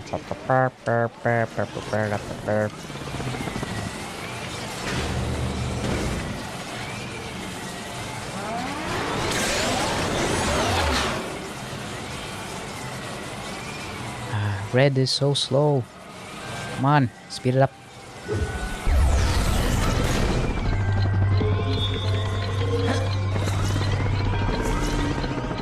Go, go, go, go, go, go, go.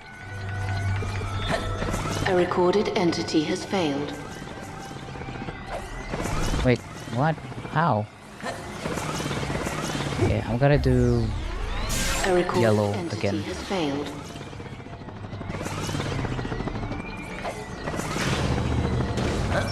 green is okay, so... something about yellow got weird. Oh, it's because I need to press the things. Why my brain is not working today? Temporal recording initiated.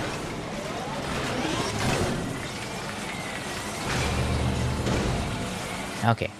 I gotta focus now. Focus, focus, focus.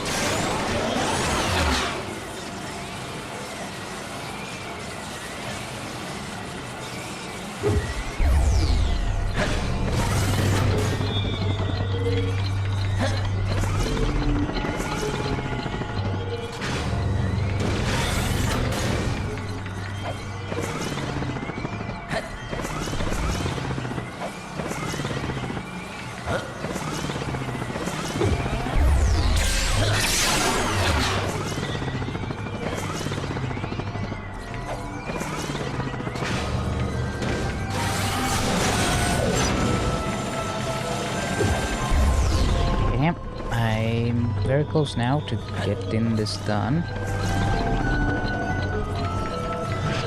Temporal recording initiated.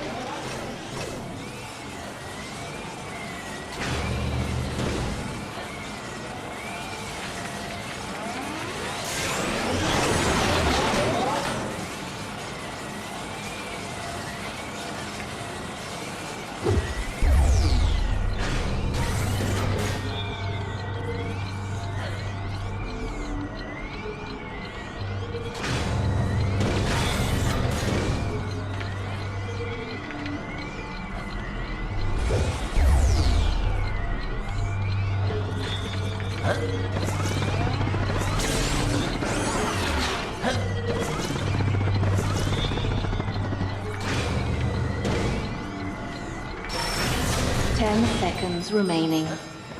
Yeah, I knew I had to just change the order of who went first. Well done, my son. You've earned your reward.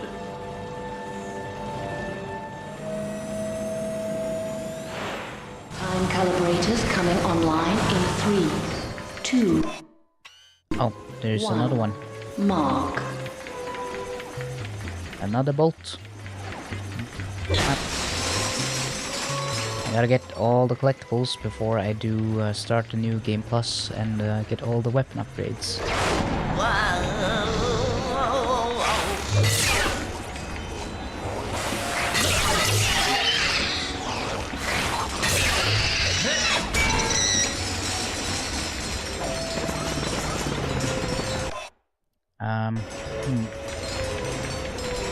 How would I get to that one?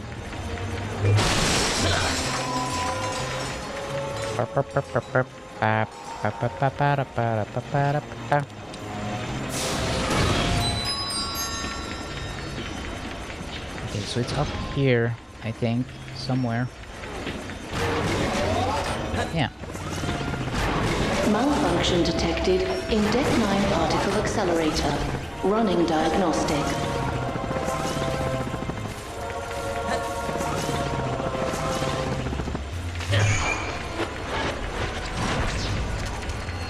Time anomalies detected on planet Fastoon. Temporal ribbon impact in 3, 2. I do like the little details that all these time errors, they do actually get fixed on the planets that you go to. Because that's how you got one of the bolts, because it was no longer the time around the enemies were no longer frozen when you went back there. But that's only because Clank fixed the time anomaly. Updating rift prevention protocols. 53% complete. 77% complete. 91% complete. Temporal ribbon impact in 3, 2, 1.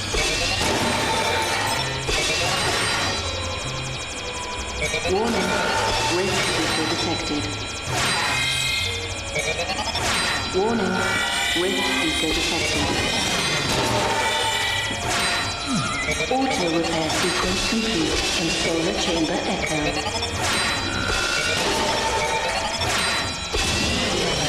There's so much happening.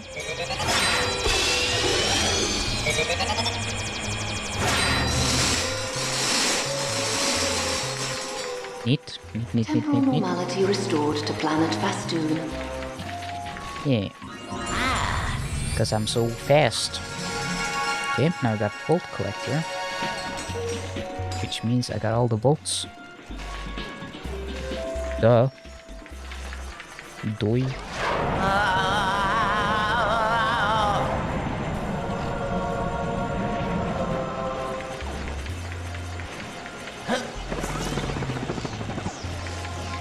Malfunction detected in Jet9 particle accelerator. Running diagnostics.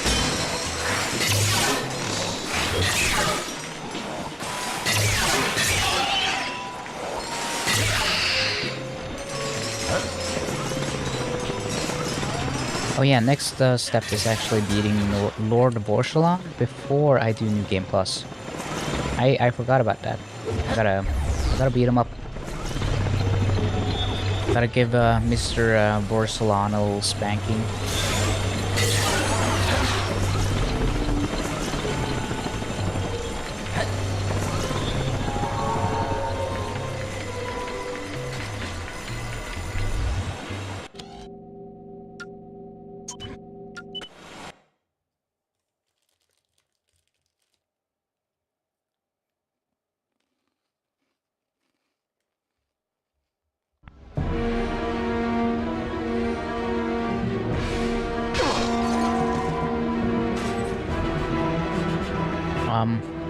Okay.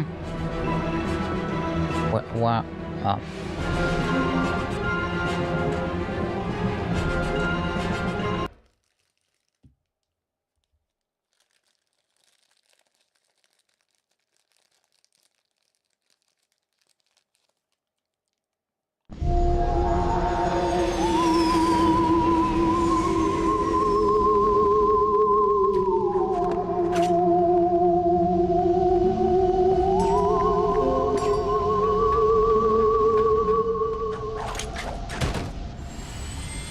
I've been eating a lot of junk lately. I should probably cut down.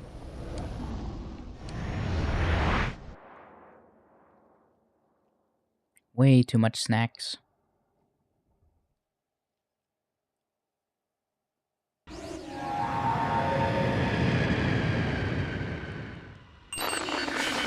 Okay, Mr. Borsalon, where the heck are you? There we go. Borsalon ship. Bop, bop, bop, bop. Warp.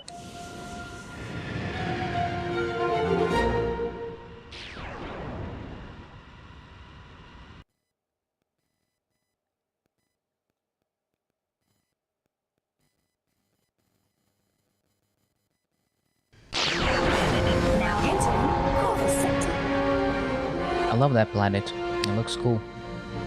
Looks like candy.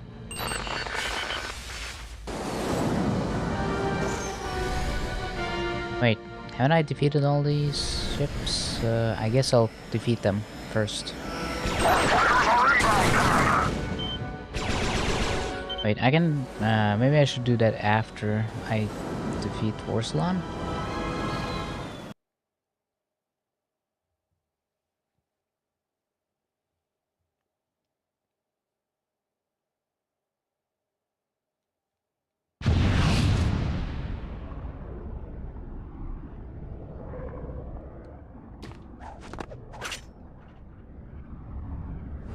Okay.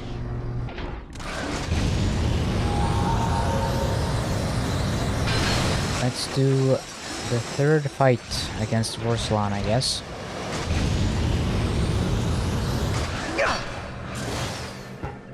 Oh. I need batteries.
guy.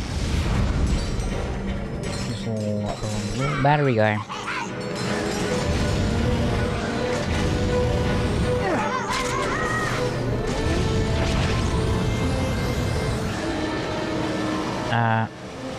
Where's the other battery? Oh well.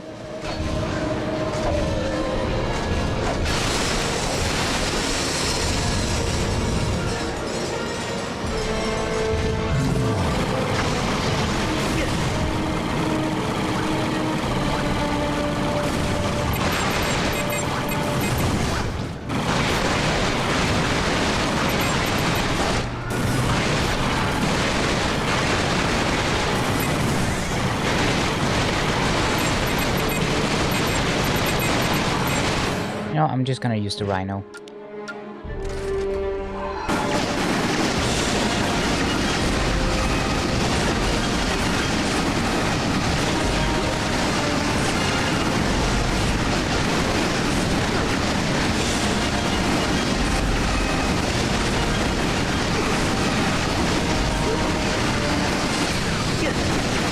Yeah, come on, stop.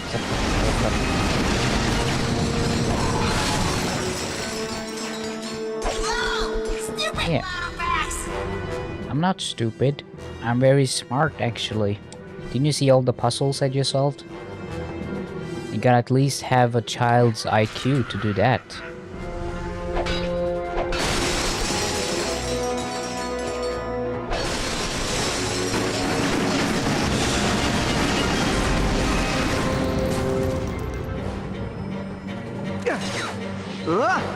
Come.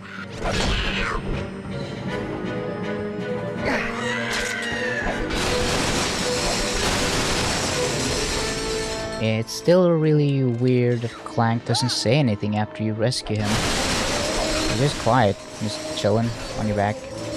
Being like, yep. This is what it's like. Just be hanging out, having a good time. He doesn't have any interesting to say, I guess.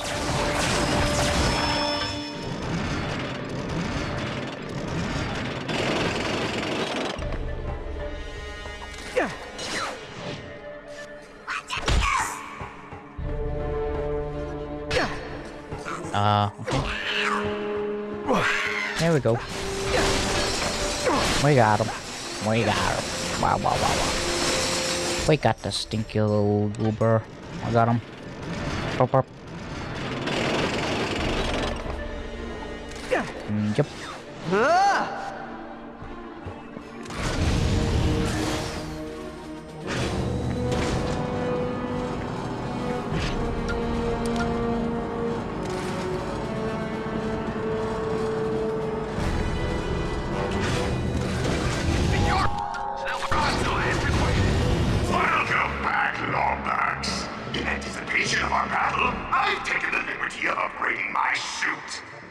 Yeah, I bet it's real stinky now. I bet it smells like poopy. This dramatic? Yeah, it's kind of his shtick. All right, Vorsalon, let's end this once and for all.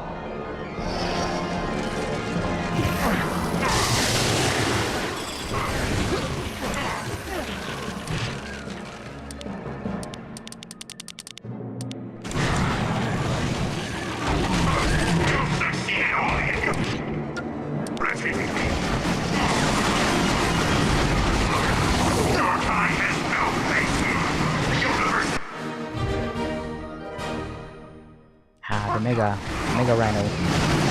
Pretty cool.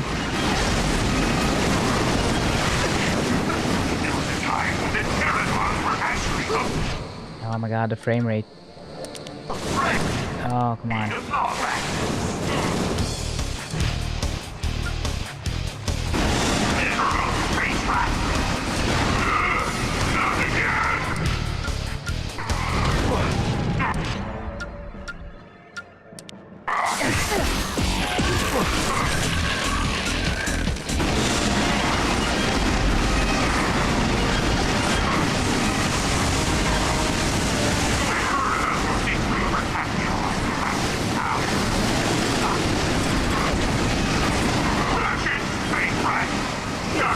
Why is the rhino not doing anything?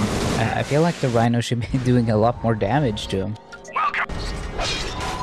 What? Well, why is it not doing anything?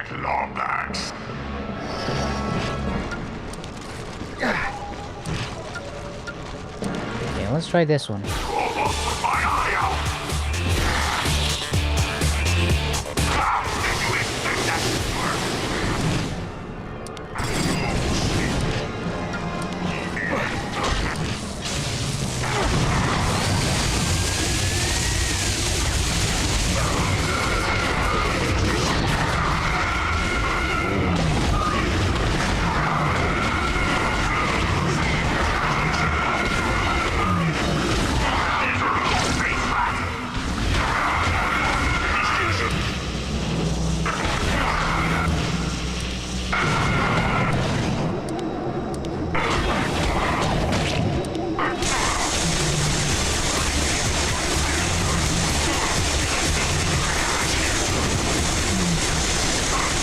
Thank you, Jam. Thank you for the good luck wishes.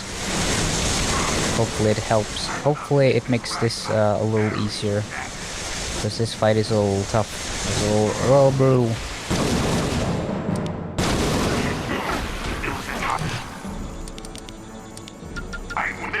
Nope, what?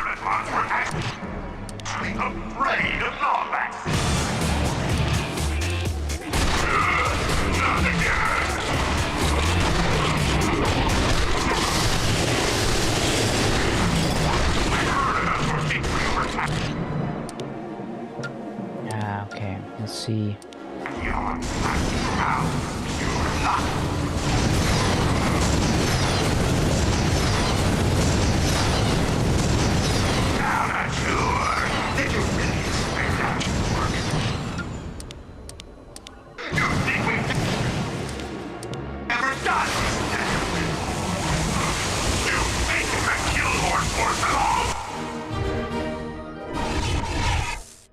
Oh, interesting. Oh, no. How to get out of this? There we go.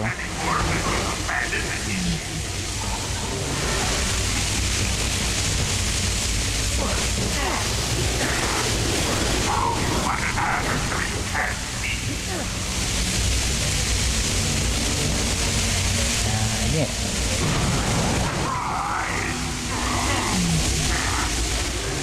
So dumb.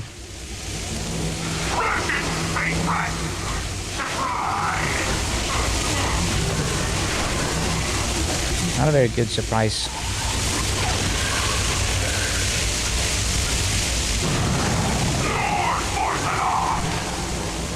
Yeah, I know your name. You don't have to keep repeating it.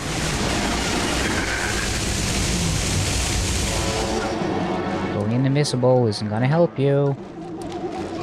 Just gonna prolong this, just gonna make it more stinky.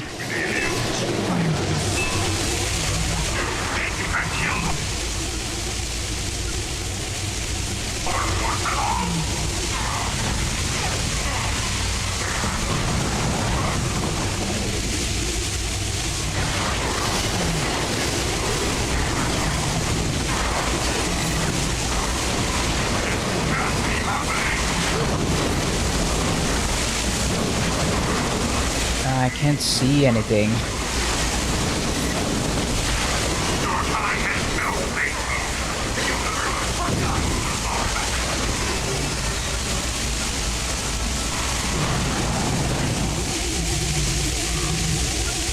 Okay, I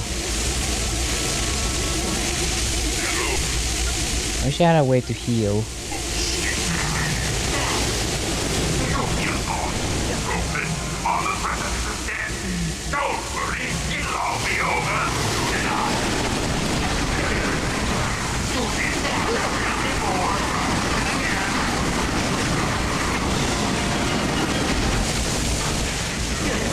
Oh, what the? Oh, I hate that attack. I hate it. I can't see shit. I can't control anything. The frame rate is so bad. No.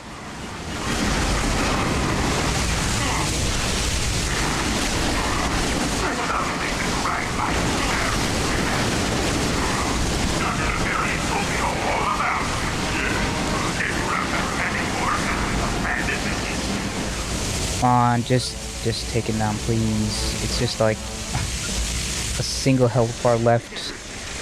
Do this. Kill before. Kill again. Over here. Oh, come on.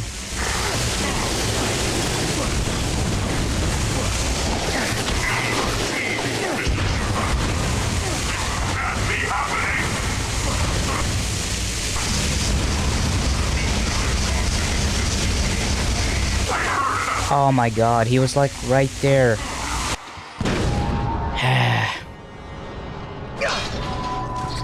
Alright, need a weapon. Okay, can I do some weapon?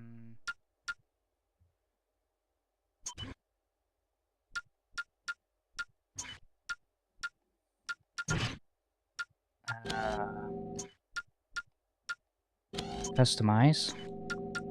Charge, rapid fire. That's cool. And a beam, maybe?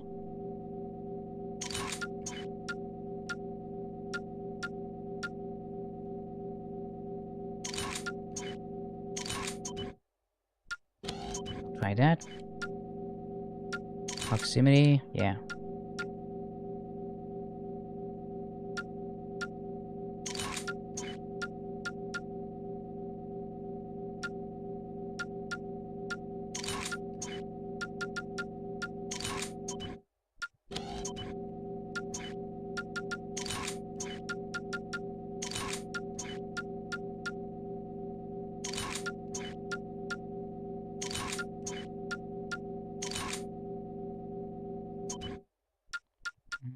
Yeah.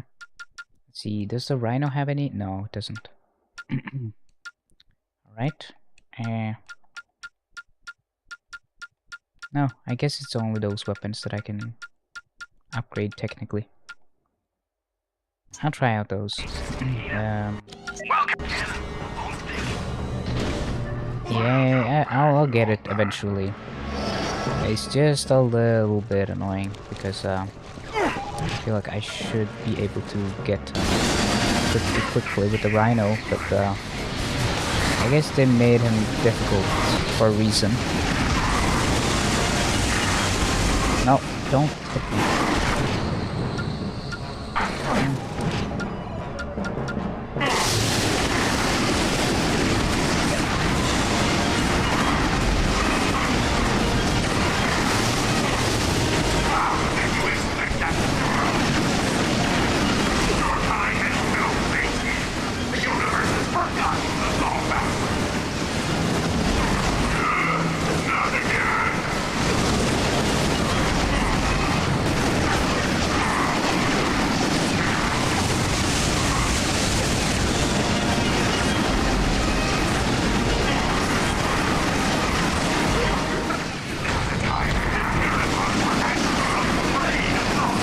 It's just impossible to control anything when I'm using the rhino because everything, the frame rate and everything is just absolutely bonkers.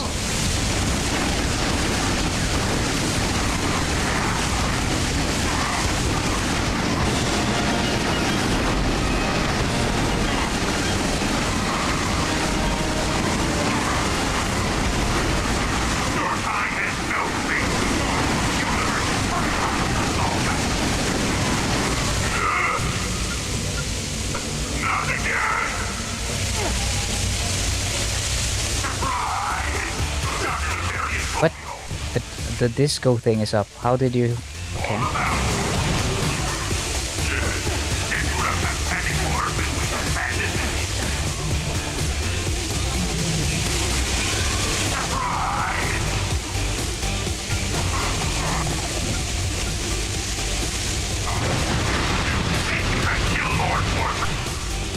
Damn, that does nothing.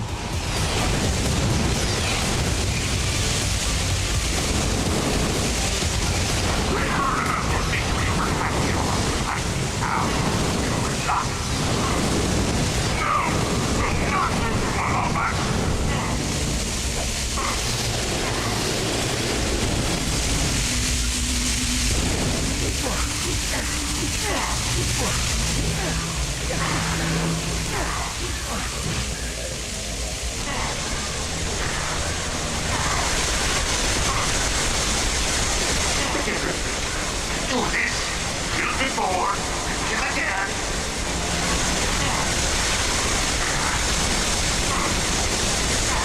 Now you see me?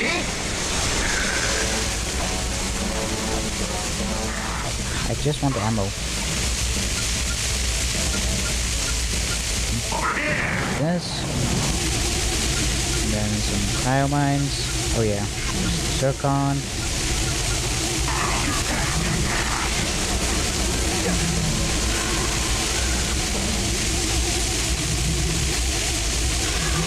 Where the heck is he? Oh.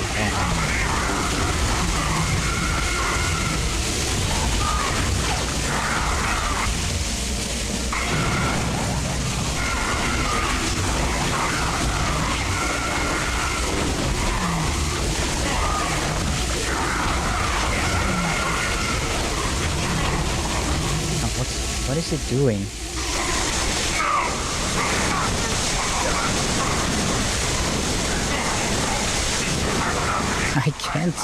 I can't control Ratchet when it's this laggy.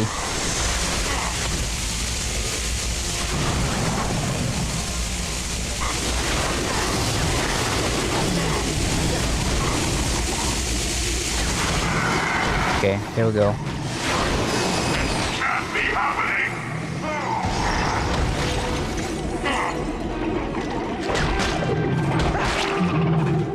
Oh wow, that's pretty gruesome. Let's hope he stays dead this time. Just smashed his head in. Attention. Pursuant to SOAR Loser Protocol 71406. Welcome back. Reactors have been set to overload. All remaining life forms, please prepare for annihilation.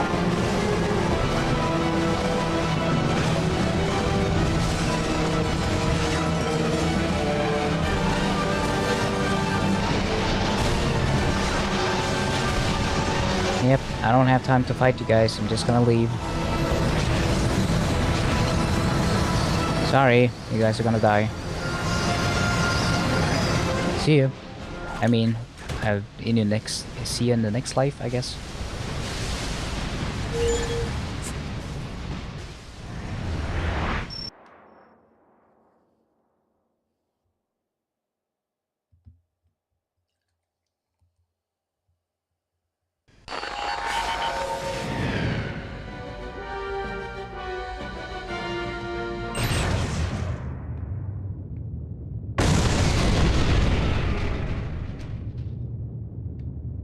It kind of looks a little bit like the Q-Force ship. Yeah, you gotta shower that stinky butt of yours. You gotta shower, Jam. Oh, the Insomniac Museum. Yes. I love the Insomniac Museum.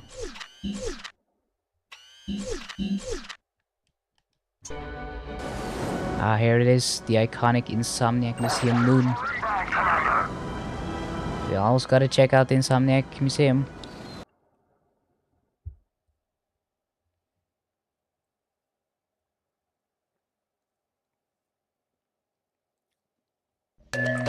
Yeah, talk to you later, Jam. Oh, fancy. Welcome, weary space traveler, to the fabled Insomniac Museum. Come inside, kick off your hover boots, and feast your eyes upon all that makes up Ratchet universe, lost levels, forgotten enemies, tantalizing videos, and it's all here in one place, ready to fuse your synapses into a tangled mess of smoldering goo. Thank you.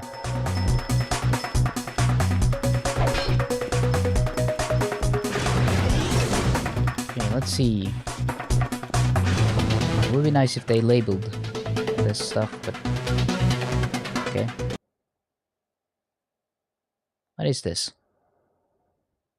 What did I just agree to? It was just some guy patting his belly. Oh. That leaves things. I didn't mean to leave. I didn't understand what it meant. It was just some big guy patting his belly. I didn't know that meant, do you want to leave? That was not very intuitive, Insomniac. I didn't understand what I was asked. I was just very agreeable. Okay, so wait. Going into this, and then it's like, oh, it says exit, but it's in like a very small. I thought it was like the top choice to exit. Yeah. And this one? That's also exit? No, thanks. Okay. Where do I go then?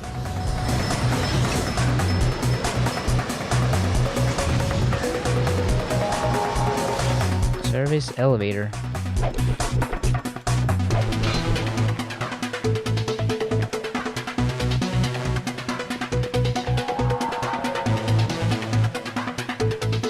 Pole moves. We always wanted to give Ratchet some more acrobatic moves to highlight the Lombak's animal nature. One idea was to give him a series of climbing and swimming moves, swinging moves to climb vertically and horizontally horizontal poles in the environment, pipe scaffolding, etc. With the amount of custom animations required for what was basically a complex jumping puzzle, we decided to cut out Ratchet's pole moves. Is everything all right, Ratchet? Huh. Also, who said that? It sounded like Asmith. So, there's some doors here. Ah. Oh yeah. Here he is. Oh. Holy shit.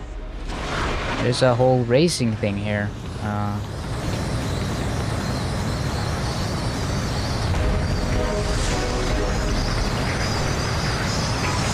Damn, this is all completely finished. Why did they have to cut this from the game? And this is basically done, isn't it?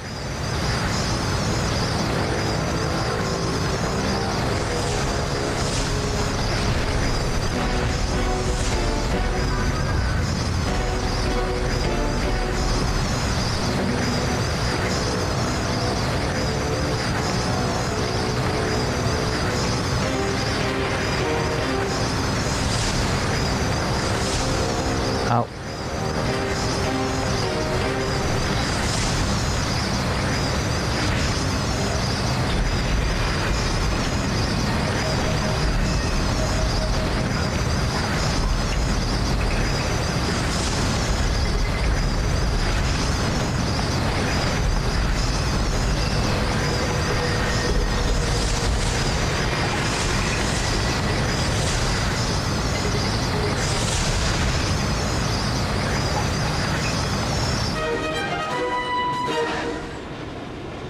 Okay.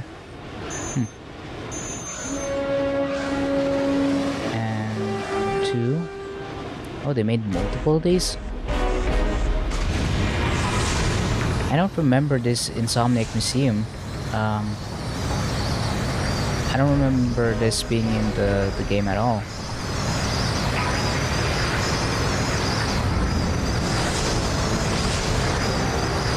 Whoa, what the heck? I didn't know I could go that far.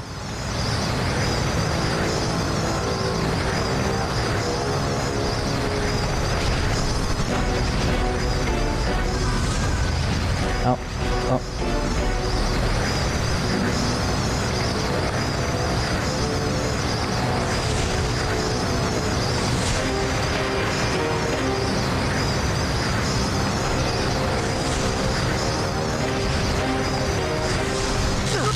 Ow.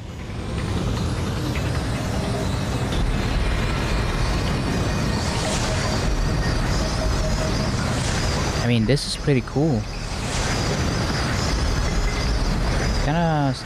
It's a little sad that this is cut from the game.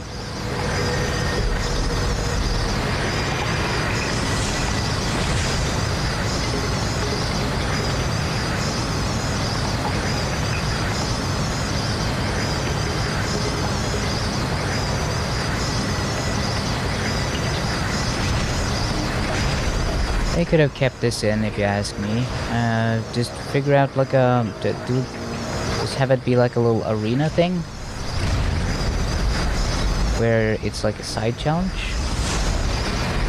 It doesn't have to be connected to the story. Oh, you just instantly die from that.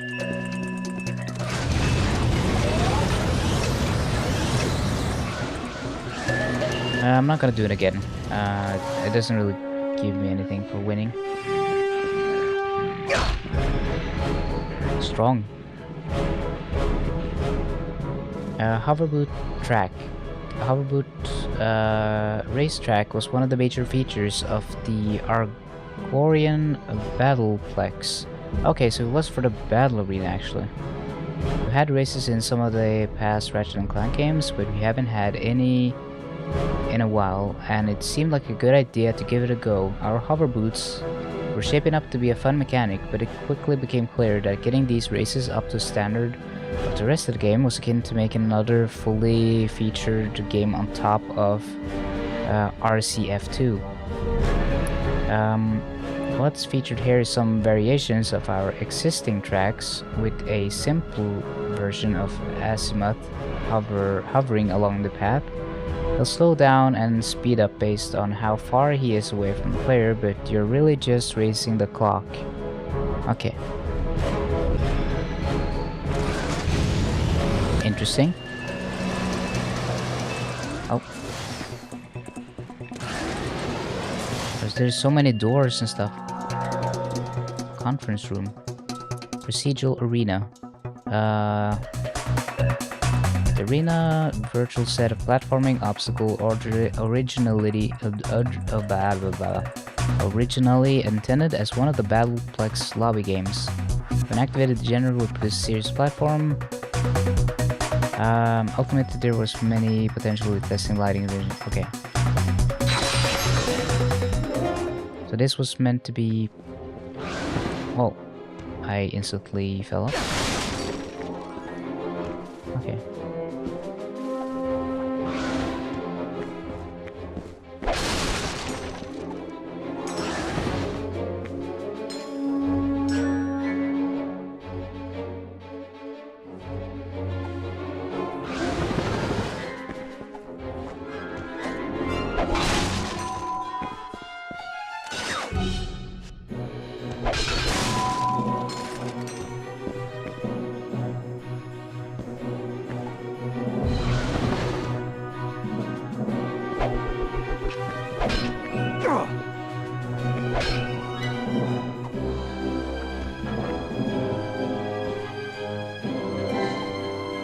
Yeah, this isn't that fun, so I guess that's probably why they cut it.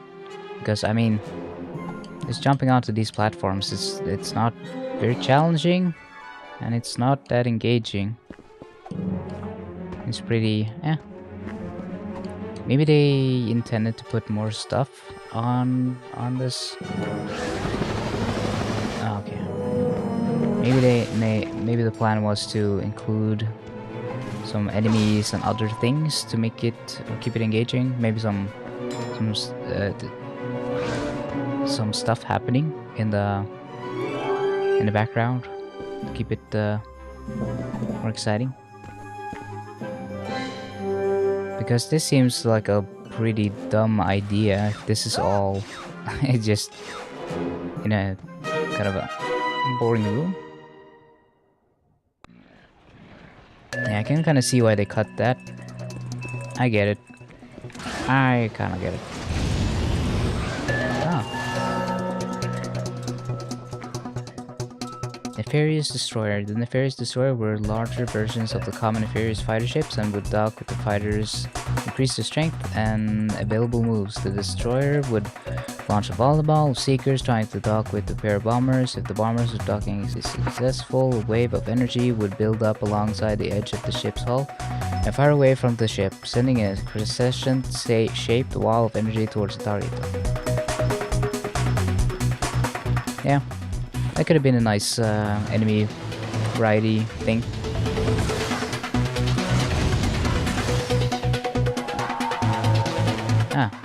Look at all of these screens, all these computers. Level design. There are core principles behind the level design of Ratchet and Clank. Emphasis on fun, not realism or simulation. Worlds are highly saturated with color, a sense of exploration, adventure, and wonder. Fun, cartoon violence, combat, non-realistic. The key to successful level design is the interweaving of gameplay mechanics and grounding the player in the fiction of the world. As designers, we must seek to create the perfect synergy between the two.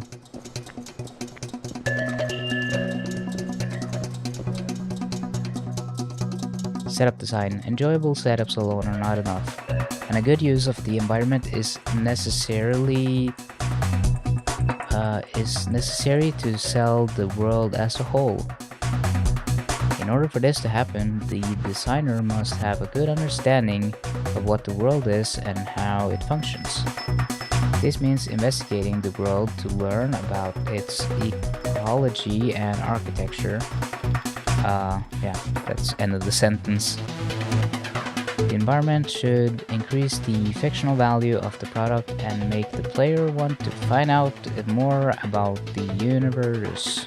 In terms of pure gameplay, it should provide obstacles and scenery that fits naturally and complement the mechanics. It's also critical to involve representatives from the design, art, program process, okay. So it's like their core beliefs, their core goals, what they think makes a good game, what they think makes good level design, how to work with your team. Design theory. Fundamentally, a Ratchet level can be thought of as an exploration of a sci-fi world that is densely packed with a variety of fun interactions and mechanic uses. These activities themselves are separated out into what we refer as setups, each its own micro-story of things conspiring to obstruct Ratchet's progress before they are overcome by the player. These obstacles can be things such as enemies trying to defeat Ratchet, navigational problems, or simple puzzles that must be solved. Each of the setups should be treated as its own little micro game that should be interesting, fun, and provide a right amount of difficulty and challenge.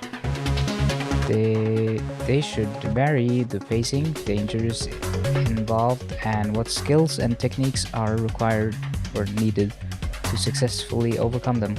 I don't know why I even inserted that word in there. My brain works in interesting ways. Creative.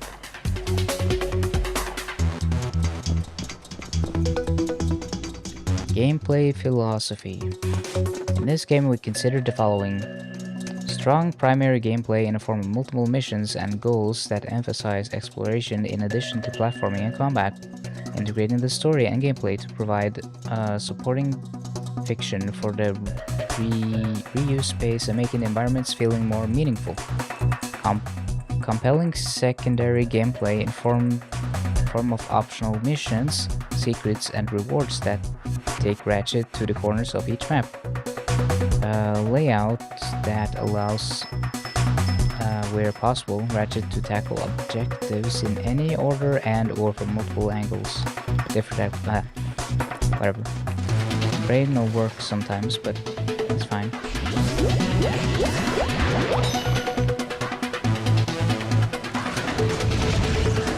You know, your brain might not work well either, and that doesn't mean you can't do good things like me. Oh, that's cool. Got some slow-mo action here. In the FX apartment.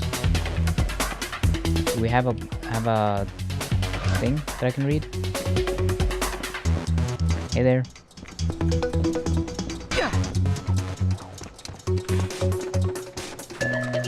I guess the FX department missed their memo and didn't include anything.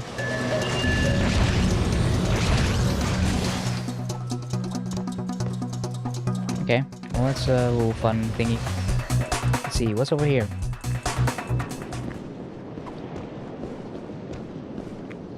It doesn't look like anything. It's just the void. Kind of looks like the insides of Clank.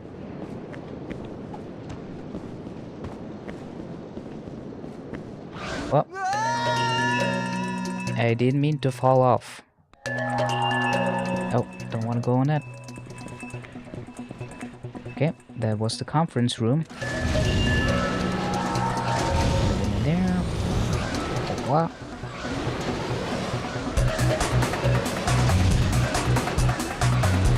What's this?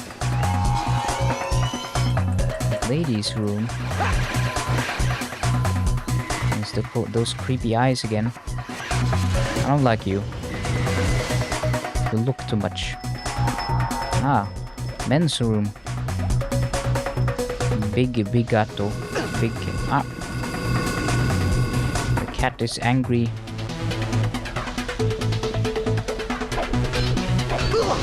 Why would you do this?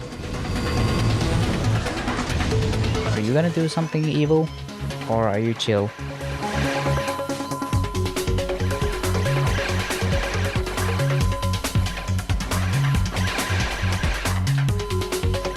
I guess the ladies' room is more chill. I like the idle animations for Ratchet. They're pretty neat. They're pretty nifty. Pretty cool. Okay, this is just back into this department. Got it. Oh, stuff is breaking apart here.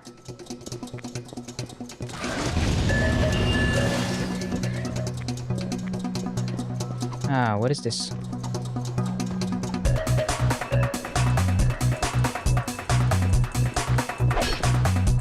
Oh, machine here? Doesn't look like it's doing anything. Audio.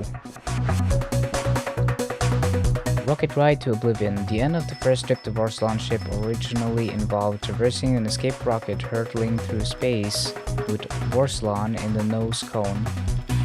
The player would start at the bottom and have to negotiate a gravity boot path peppered with obstacles. Okay, sadly the rocket didn't go anywhere. I guess they didn't have time for this and they had to cut some stuff. They always do this for all the games, obviously. It's not like to get everything. We got some funky audio.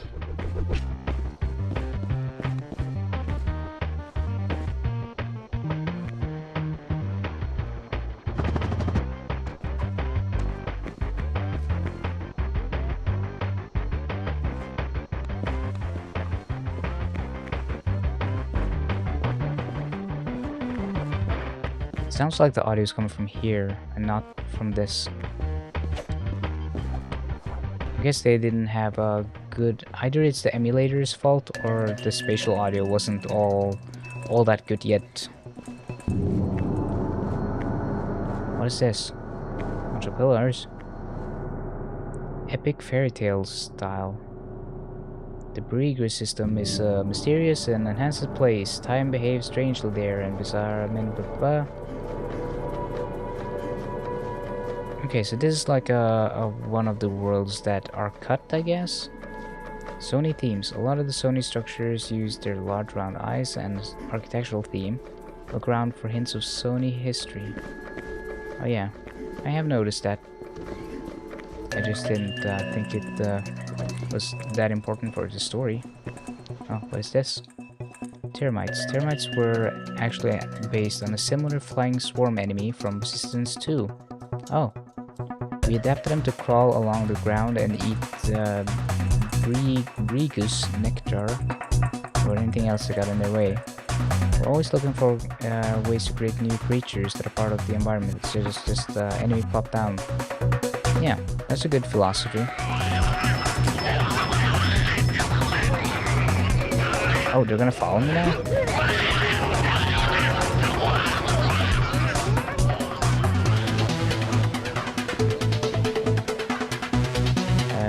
Genre consistency. Conceptually, the forums can be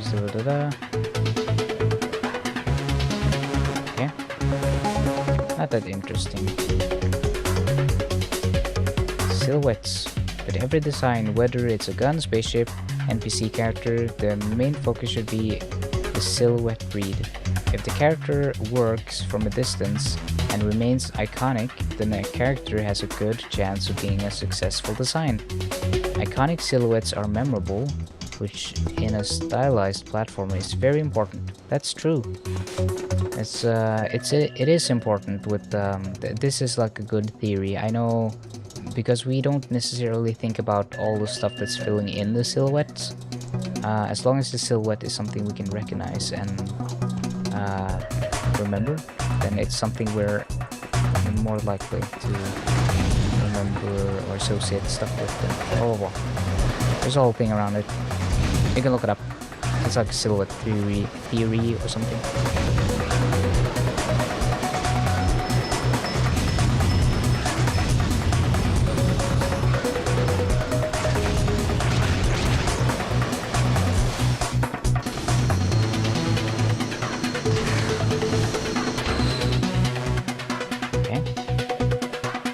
Building stuff that works, sort of.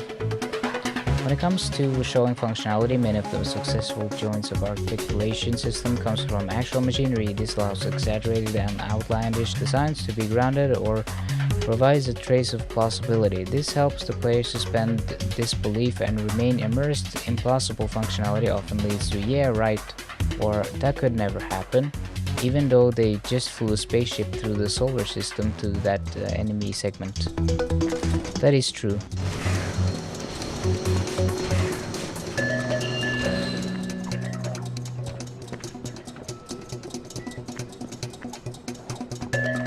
I have actually thought about that, how for some stuff we will suspend our disbelief, but for some other stuff we just can't, and I don't know how that works exactly.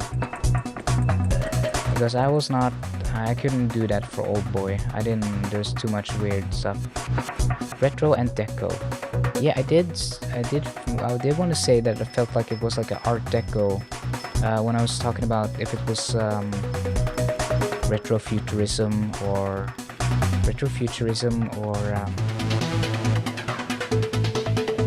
that other the other design visual thing. I can't remember words today. Retro appliances and Art Deco furniture has the clean line with visual functionality featured in almost every Ratchet and Clank character asset. The main reason that these forms lend themselves well to the franchise are the large surface areas that are complemented by small clusters of detail.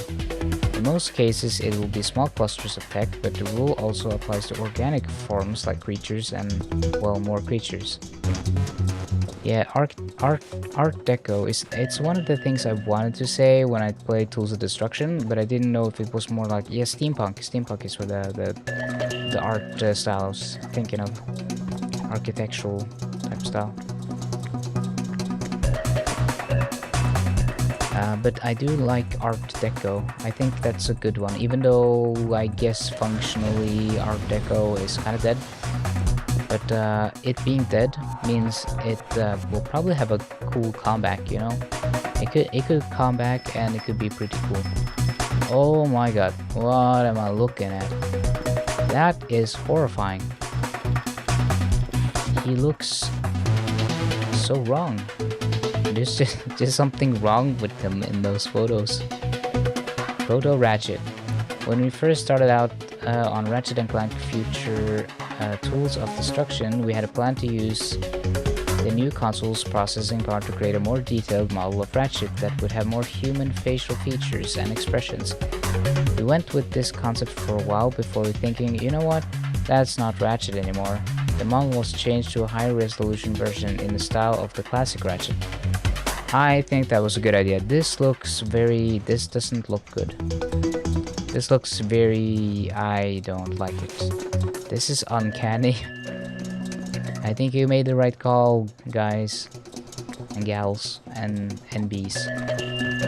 I think that the character model was not. That was not it. They winning. I'm doing well.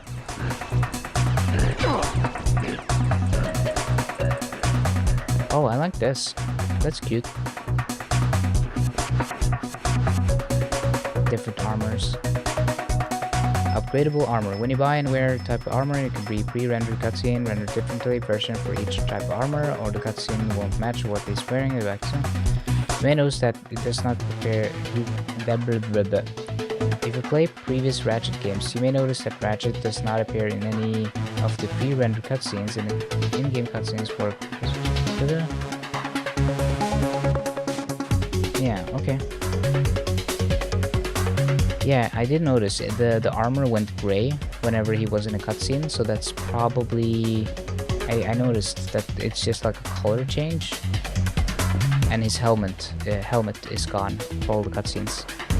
I think that's a smart choice, because you don't really think about it too much. It's like, oh yeah, his armor is gray now, but it's still the same armor.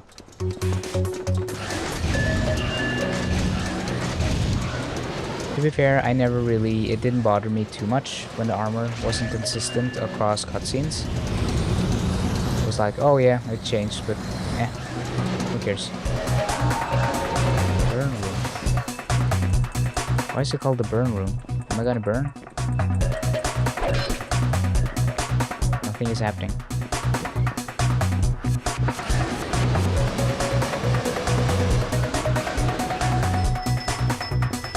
That's cool. I like the little device. Like a little clock. Support. And it's empty. Of course it is. There's no support to get around here. But there is a little nefarious on the table. No Ratchet. For a while we toyed with the idea of a mini Ratchet device that would let the player investigate small areas. In the end we decided it was more of a one-off gimmick. This is a little fella. But why is he in support? Does he need emotional support for being tiny? I get that. I am tiny as well. QA. Not seeing anything here.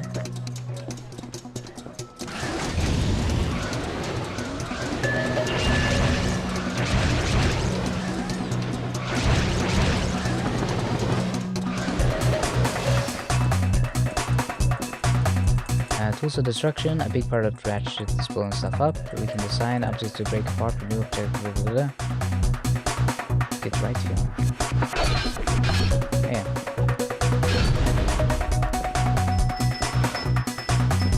Oh, I'm stuck.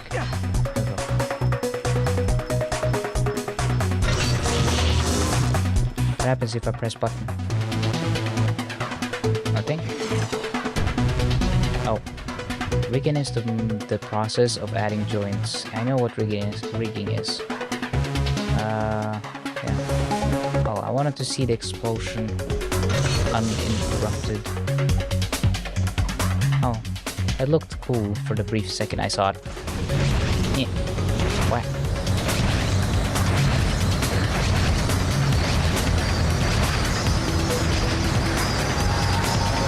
Facilities, and it's just a table. A single table. Okay. I don't always understand what how these segments work.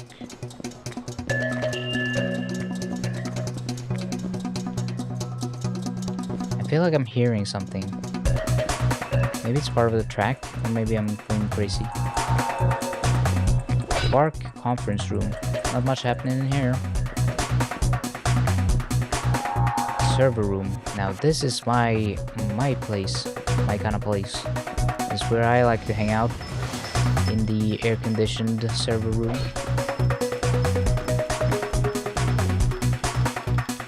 Dimension crates. Like other crate types, dimension crates are triggered by damage being inflicted upon it. Once damaged, the crate implodes and then explodes into a frame large enough for Ratchet to walk through. The inner part of the frame fills the portal bonus dimension, which... they should bring this back, because they could do dimensional crates now, and it would work really well.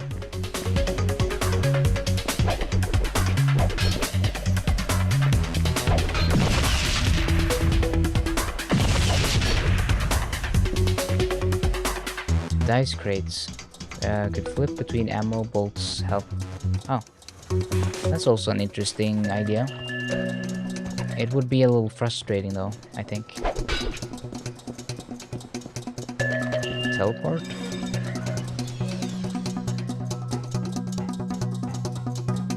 What am I looking at? What is this?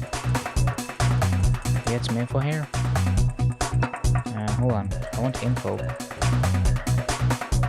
Teleport floors. The nefarious space station originally had a set of puzzles around the security grid.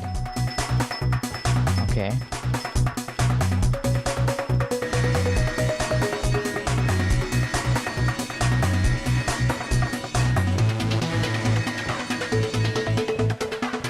I mean, it's kind of flashing all over the place. Am I supposed to understand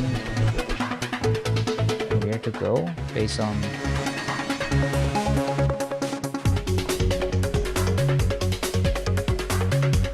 Yeah, this is way too difficult for anyone to actually do. That's inhumanly fast.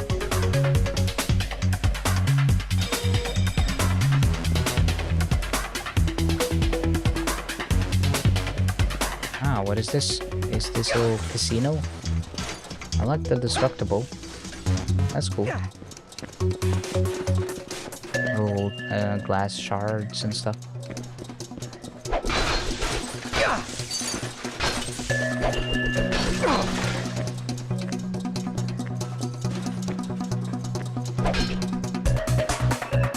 Right.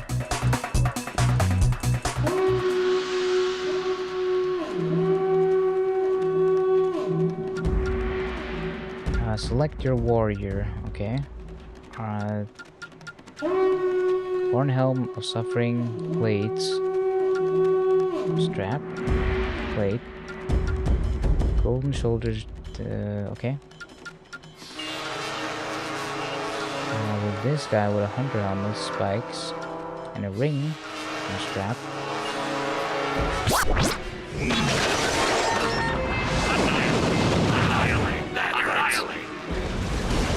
Oh, interesting.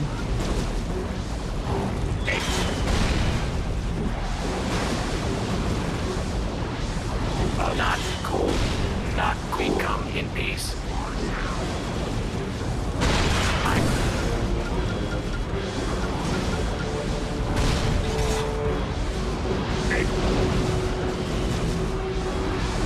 Ow, that hurt. We were just kidding. Do you want to go have some pie?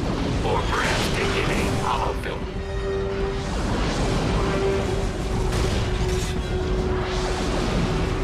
So is this kind of part of this thing where you're supposed to fight them with was this supposed to be a minigame?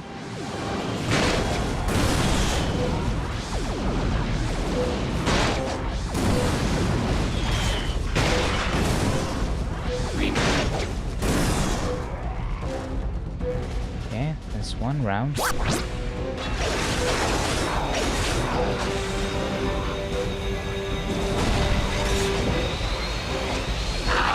That hurts. Annihilate! Annihilate! Annihilate!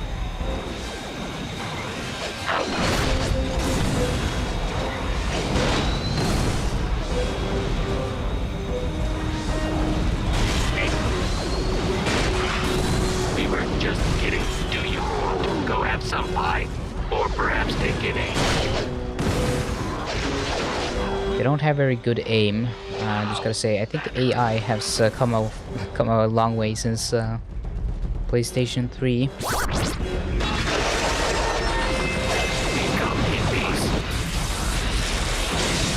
Now the question is, did I pick the best warriors, or are they gonna fail?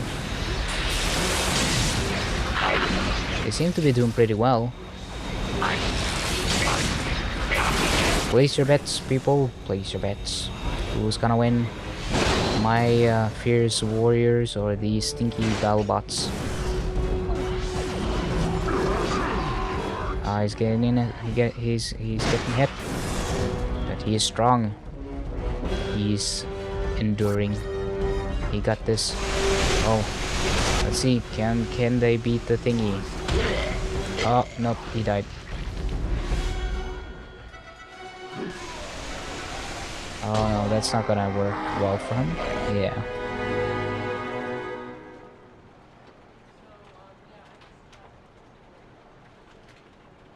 Disaster Commander. We have been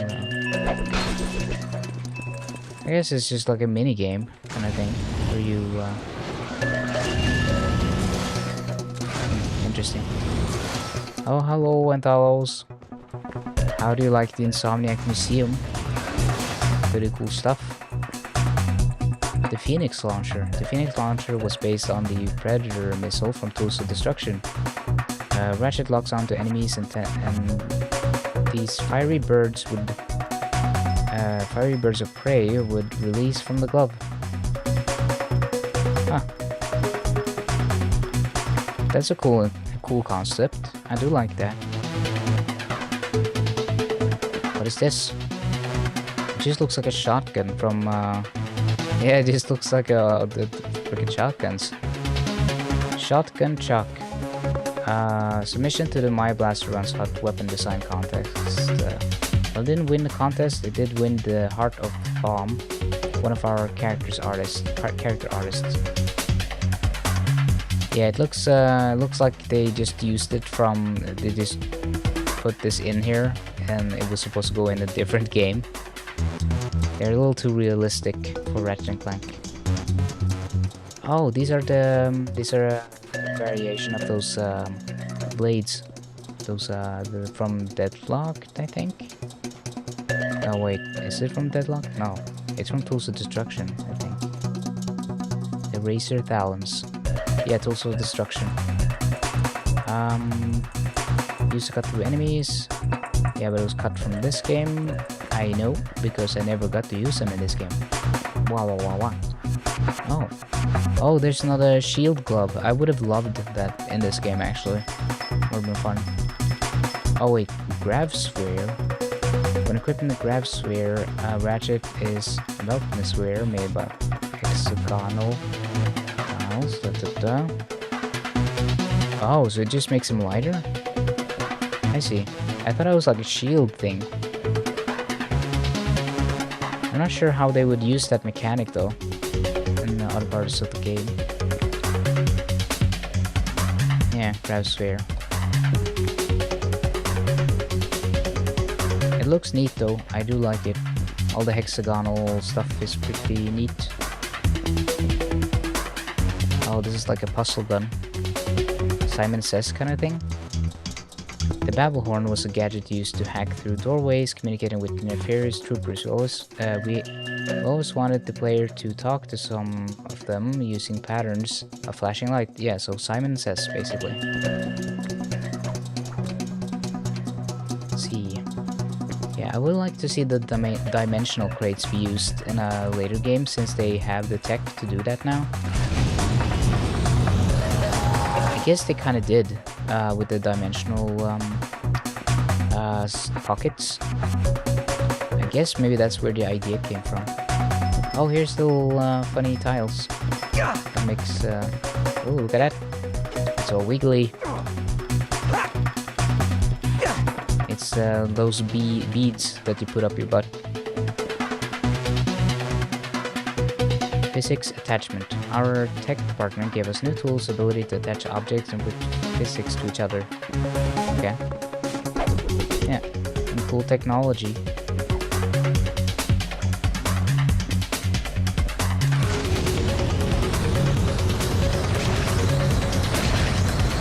Okay, well, where does this go? Where do oh, this is just like a planet thingy.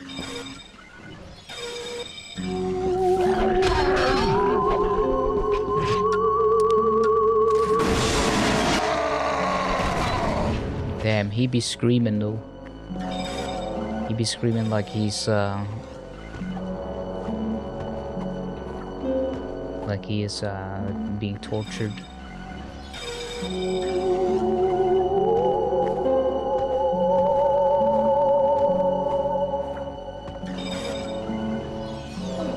Okay. Where am I going?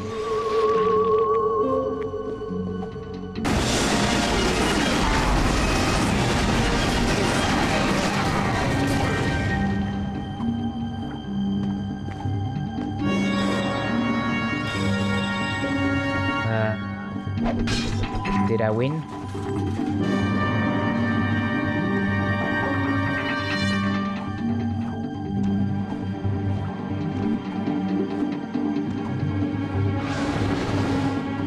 I didn't expect the Insomniac Museum to be this big, actually. I don't remember much from this museum at all.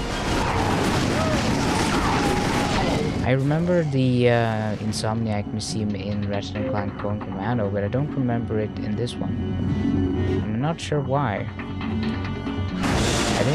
Maybe I was never in this museum?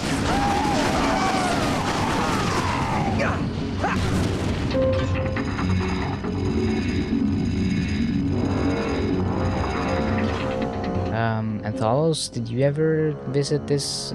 Have you ever seen this Insomniac Museum? Because I don't remember this. Kinda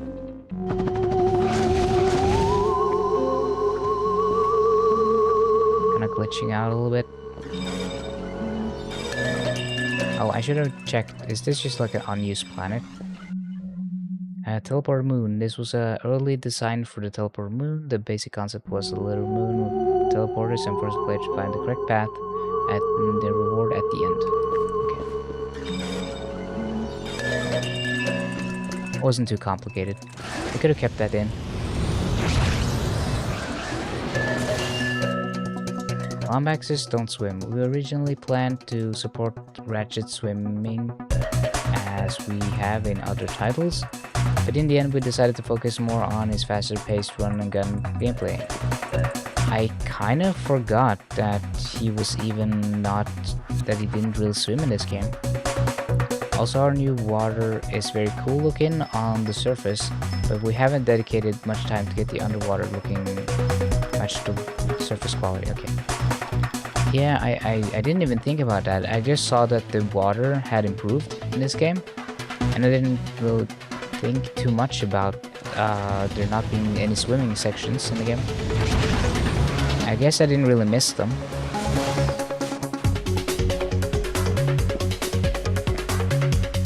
Nefarious Carrier. The Nefarious Carrier is a large ship that launches waves of fighters and bombers to defend objectives. Okay.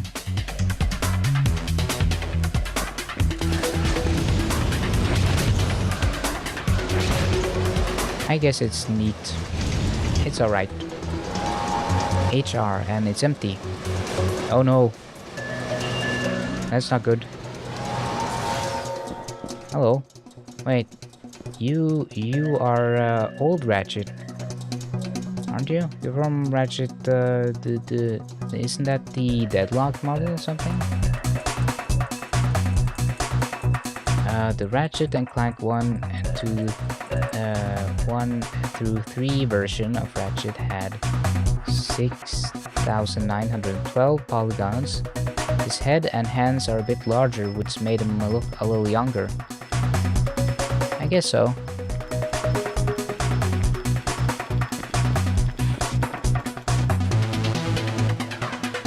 It's interesting seeing the wireframe for the new one.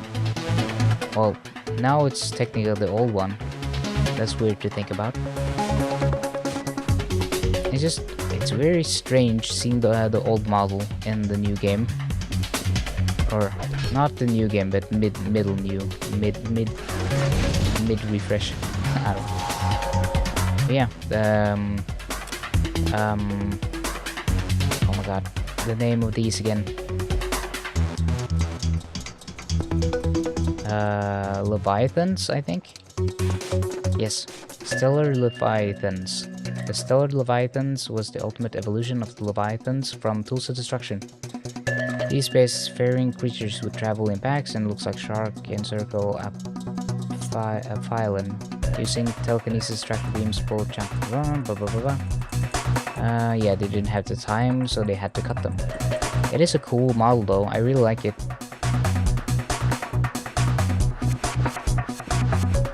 It's pretty cool, I like him. It looks like a good shark boy. An old shark lad.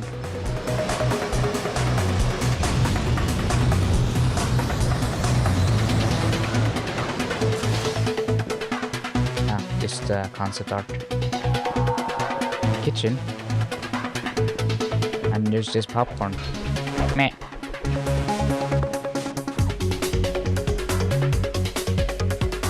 Argorians are dim-witted, warlike creatures who abide by an asinine warrior code, which they make up as they go along, usually suit their own purpose. During the early days of Ratchet and Clank Crack in Time production, we decided it would be fun to see the Brigas system as sci-fi versions of high school. The Argorians designed as the alpha, meaning they would be brawny, athletic bullies with limited mental faculties and tendency to consume massive amounts of protein bars. Okay. So they were meant to be bullies, basically. Space bullies. Kind of.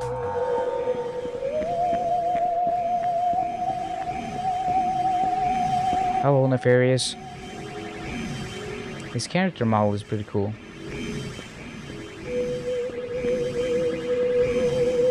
Okay. Sci-fi B-movie style. Dr. Nefarious and his gang of robots have invaded the Beaker Star system, hoping it would create a new dystopia where villains rule the universe. From pencil to computer. All these characters are described in a 3D world while still maintaining these qualities of 2D world. Okay. Animal influences. The creatures aspect of any given character have become more abstract. But like the tech, many of the designers are derived of surface and forms of quality of animals. The endless numbers of patterns, rhythms, and anatomically the structures can add to the sense of believability. The idea of believability is a huge subject that will keep attention. Okay. Fun factor. And of course, let's not forget the fun factor without characters.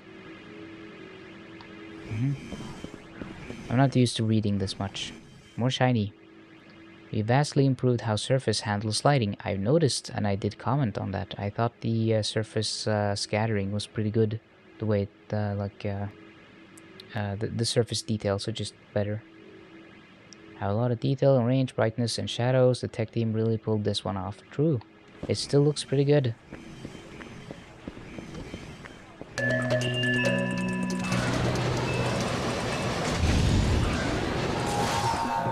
And some dude is so excited about the black screen TV. Hey there, congratulations on unlocking the behind-the-scenes video for Ratchet & Clank Crack in Time. My name is Brian Bernal, I'm the project manager, and we're going to take you around the office now and try to answer the question, who is the Argorian warrior? I love the resolution on this. When we first set out to create all the different factions in our CF2, we decided that we wanted it to be, in a lot of ways, almost like a version of high school. You have the Arachnoids who are kind of the geeky IT guys that kind of sit off in their own little table in the cafeteria. Do we know any girls? Who needs girls when you have pizza and a VG9800 game system? And then you've got the cool guys, the Agorians, who are like the jocks who are always angry and bumping each other's chests and just, you know, downing energy bars. They've been around for 3,000 years, as other races have recorded them to be known, and they haven't evolved at all. All they do is fight. That's all they've ever done.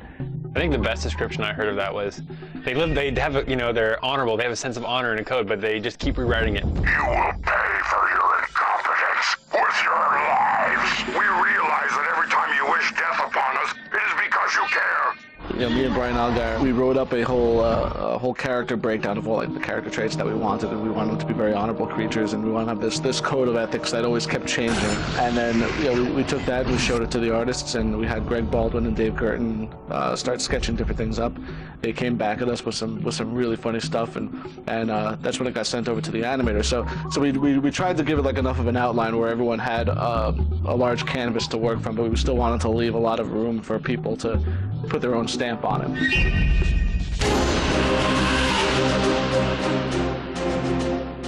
So at Insomniac, when we start designing an enemy, we start creating these rough sketches and diagrams. We'll typically use a program like Illustrator where we can kind of create our little maps, create diagrams of what the characters might look like. Holy shit. And so with They the were using Igorians, like we wanted to Windows 98 or something. ranges of combat. That's like because we when knew at that point the player Windows would have a lot of 98, weapons. yeah. It'd have like a sniper rifle style weapon and some mid-range weapons and some short range. So that's how we designed the enemies.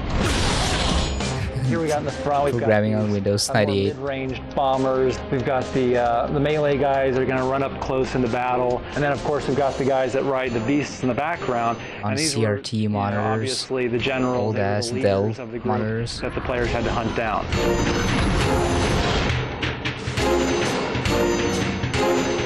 Usually for us, it's good enough just to have a drawing that really kind of captures the feel of the character, and it's up to us just to interpret that and put that into 3D. For this model, we had about maybe a week and a half to really get the high res down before we started going for the actual game asset. And once that's all done, it's sent on to rig and the animators, and then we get a living, breathing character that you're going to see in the game.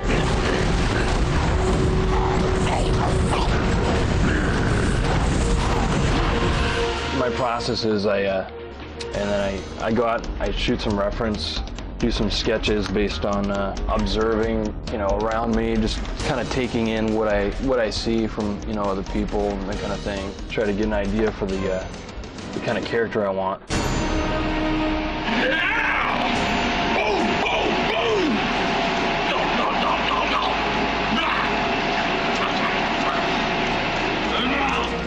Cinematics, you have close-ups, and so you can get these subtle things going on in the face. And so I can use my mirror to get that, but in the in-game stuff, I really want to get this sort of overacting, kind of loud, kind of way. Why are they using Windows 98? I don't understand. Wouldn't they have Windows XP by this point? A little bit of themselves into every character that they work on. Initially, they wanted to animate specifically to growl sound effects. So I growled and yelled and made myself hoarse one day, yelling in my office. Of course, I drew on my experiences in high school because I was the varsity football player. I think it's obvious. There's been talk that this Igorian warrior resembles me a little bit, but I don't see it at all. I couldn't even keep a straight face doing that one. I definitely wasn't the IT guy. I don't draw inspiration from people at the office necessarily. So as far as who the Igorian warrior is, I couldn't really say. I don't know.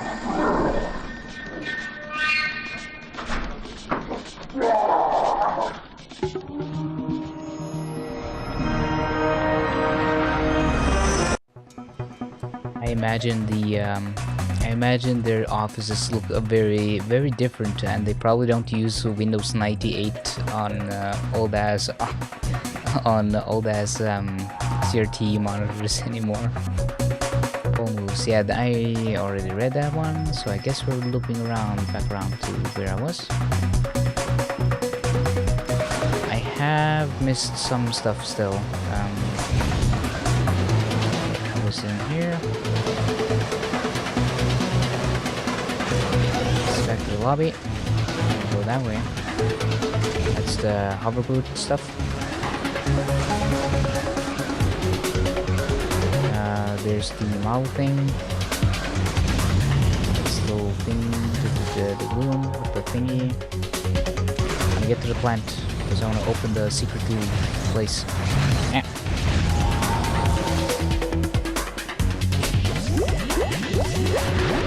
Thank you. Now we gotta go find where the termites are. Where do they be? Was there anything over here? No.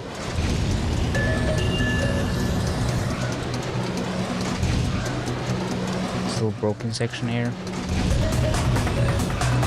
Right. I think they're over here. Yes. Oh. Follow me, please.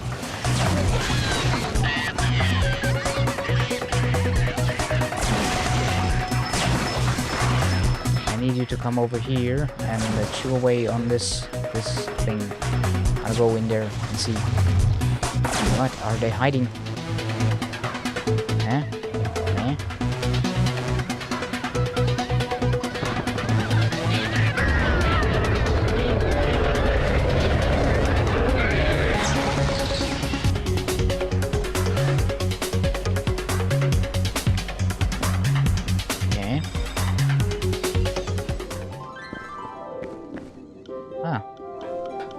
Unused level.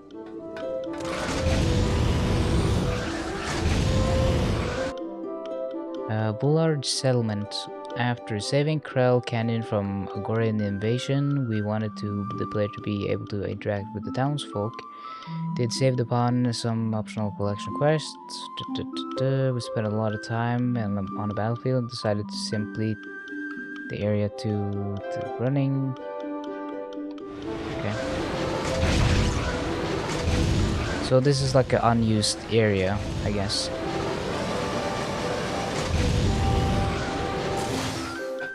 I guess there's supposed to be characters here and stuff. People to talk to. Some little quests to do, I guess.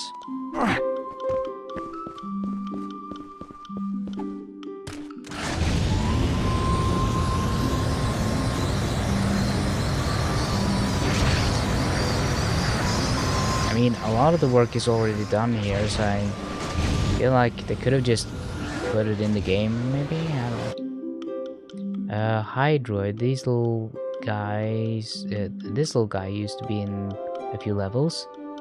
He's an animal version of the Hydroid plant, and pick him up and carry him around to new areas requiring big jumps.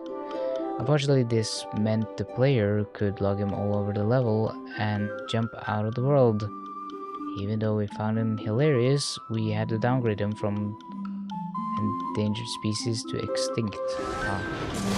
Oh, I didn't even notice. Find him hilarious? I feel bad for him. Look at the poor guy.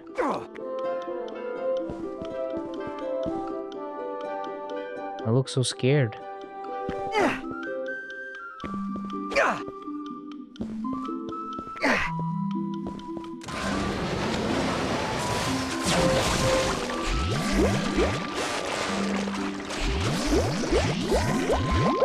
Look, thirsty gun. Gun be very thirsty.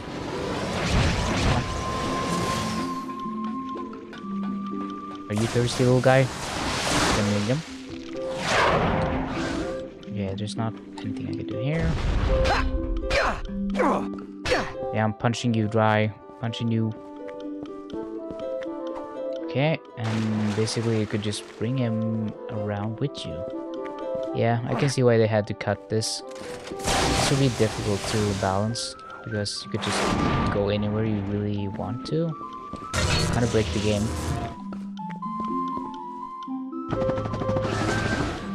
Oh, I'm seeing an oil thingy.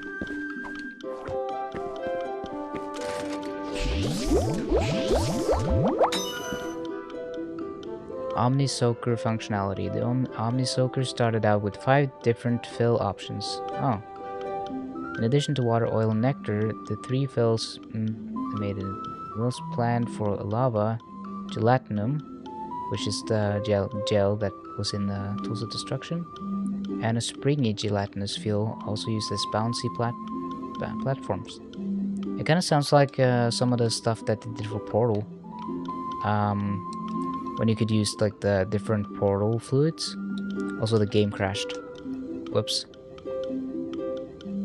Don't worry, we'll get back into it straight away. Won't take long. A lot of interesting facts, I gotta say.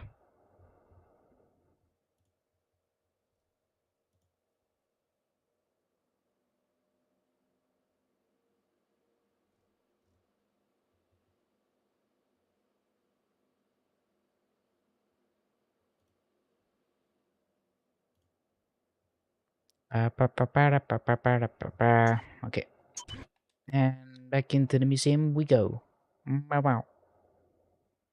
Oh, wow.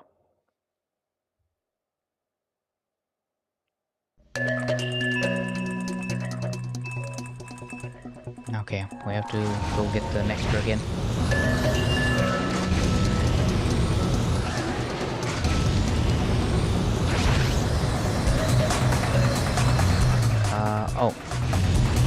The other side? Wait. Now I'm confused. Is it? It's go down here. Map. Map. Map. Map.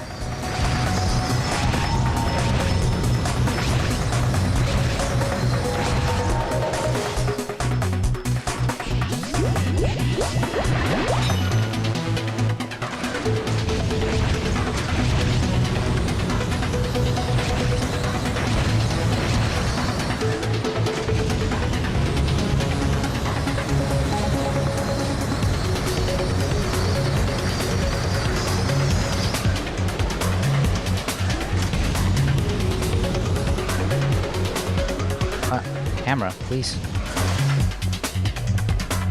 Up. You guys coming? Come on. I know you're hungry.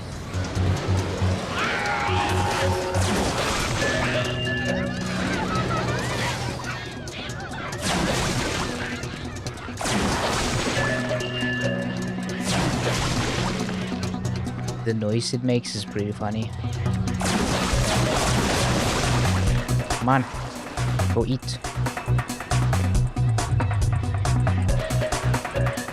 No, it's right here. Eat this.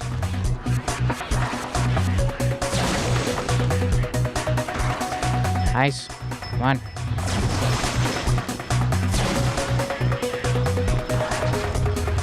You can eat that later.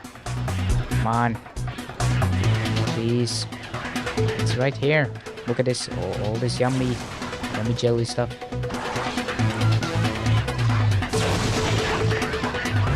Come on.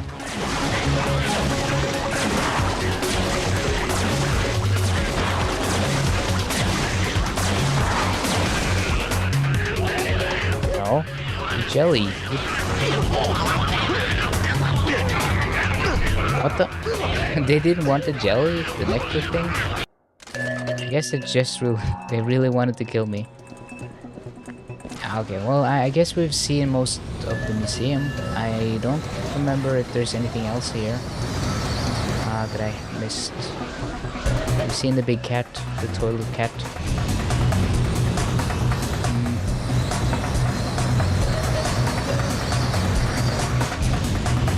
Trying to think, is there any other place here? This is not the map for the museum, so that doesn't help me.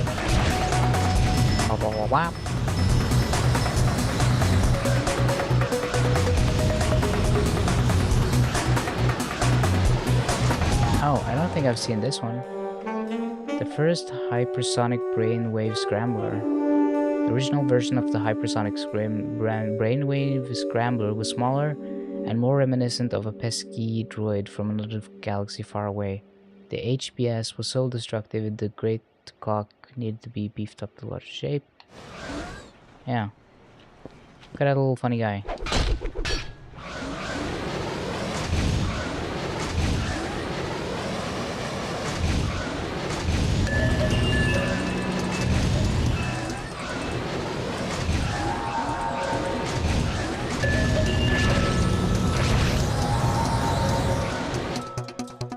Character texturing, the color data for characters holding something else, blah blah blah.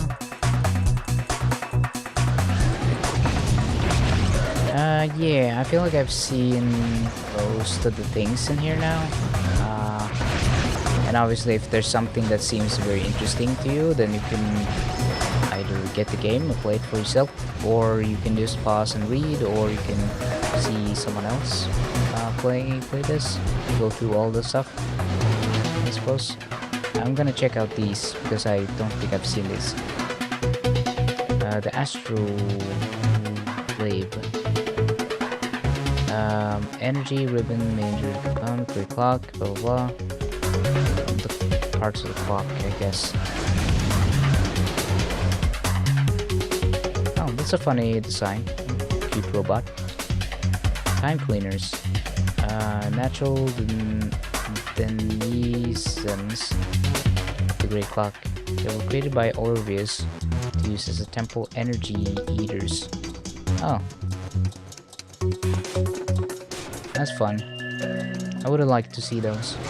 Would have been a cute little addition. Extinct enemies. These creatures were moon-specific race squishy brain organisms in power suits. We want to use them as drop-hid models for tool destruction. Blah, blah, blah. Alright. They look cool. I would have liked to see them as well.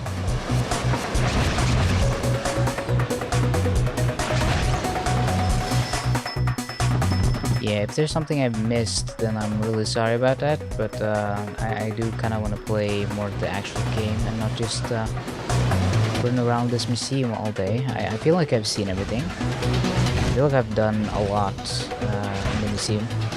Probably more than most people would. I'm just inherently interested in what kind of stuff they would have removed or kept in, or what they think about things and what. Yeah, I don't know. There's probably some secret here or something that I'm missing.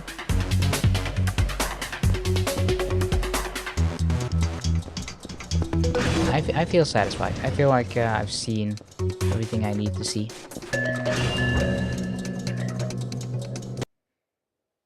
It was pretty fun. I did like the museum. It was pretty cool.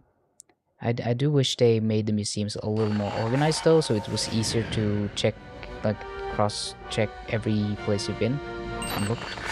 I don't think there was an Insomniac museum for Rift Apart, which is a little sad. I wish they had kept that. Let's see, weapons, great clocks.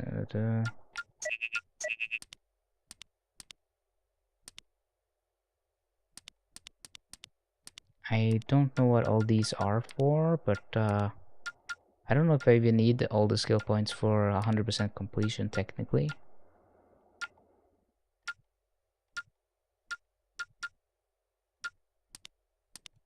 Dance, monkey dance is probably just using the monkey gun and making a bunch of them dance, I assume.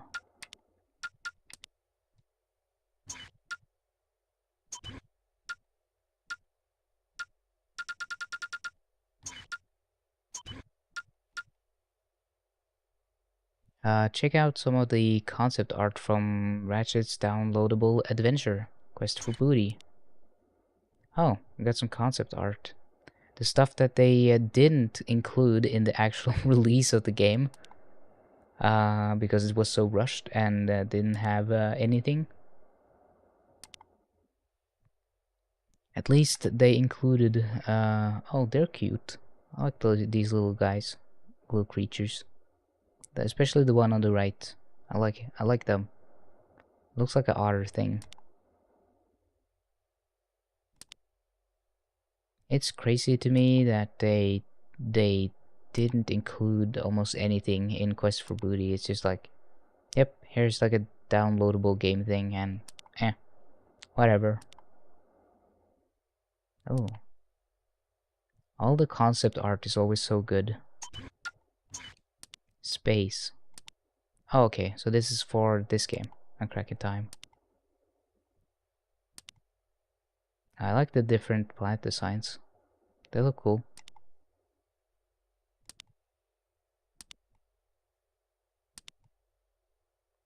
Okay, so this is like what they had in mind. There was the they got pretty close, I guess, to what they were aiming for. I would have kind of liked the health bar to be like that or something. I do like this UI. It's pretty cool. Yeah.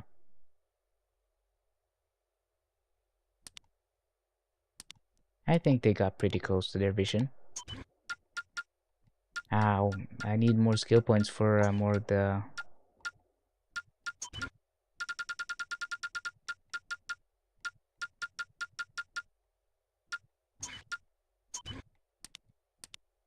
Ah, Mustachio is back.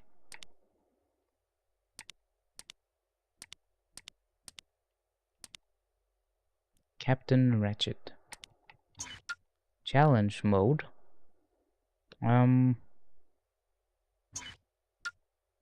That's New Game Plus. So I guess I can do that now. I assume. I don't think there's any. I have to think.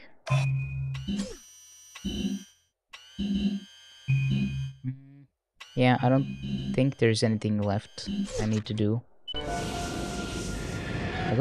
I'll go to the Great Clock and I'll beat Azimuth again, and then I'll start New Game Plus.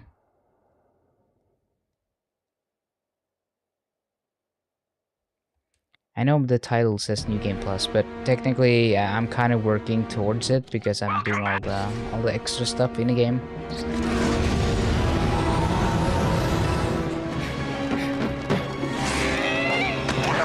Yeah, yoink his ears, his stinky little goblin ears. I didn't want it to. Yeah, get frozen, Stinky.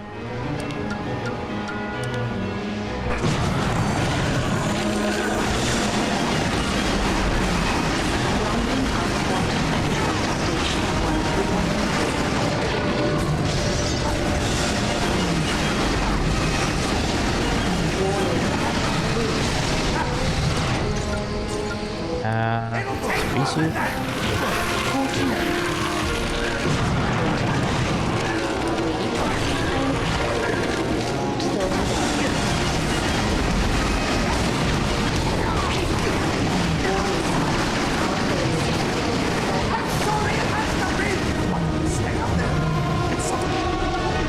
Can't hear you, it's all loud.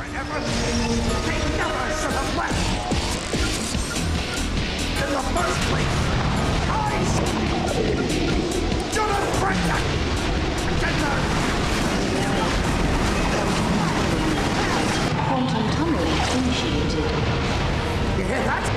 In a few moments, we will be able to prevent the greatest injustice. Yeah, don't worry about that. I'm gonna kill you, so. Around you, Alistair.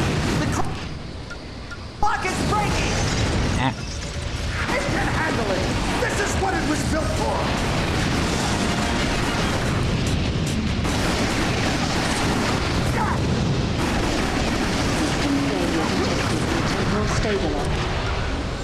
What if he actually killed Ratchet?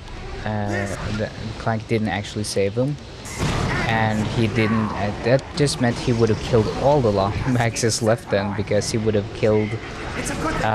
He would have killed himself to save the universe, and he would have killed Ratchet. That would be quite the ending.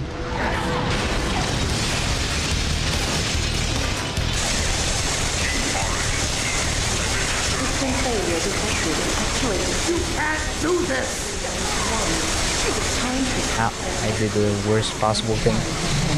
Did you see all the debris? All these things? That was impressive. Watch your footing!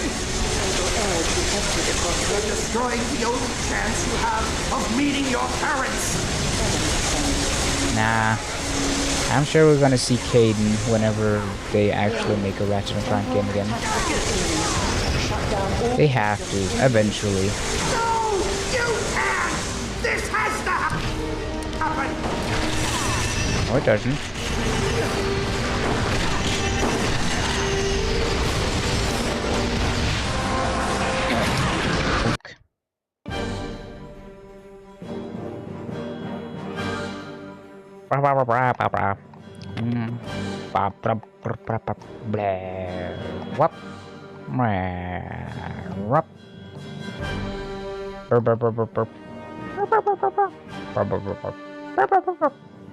Okay, enough of that.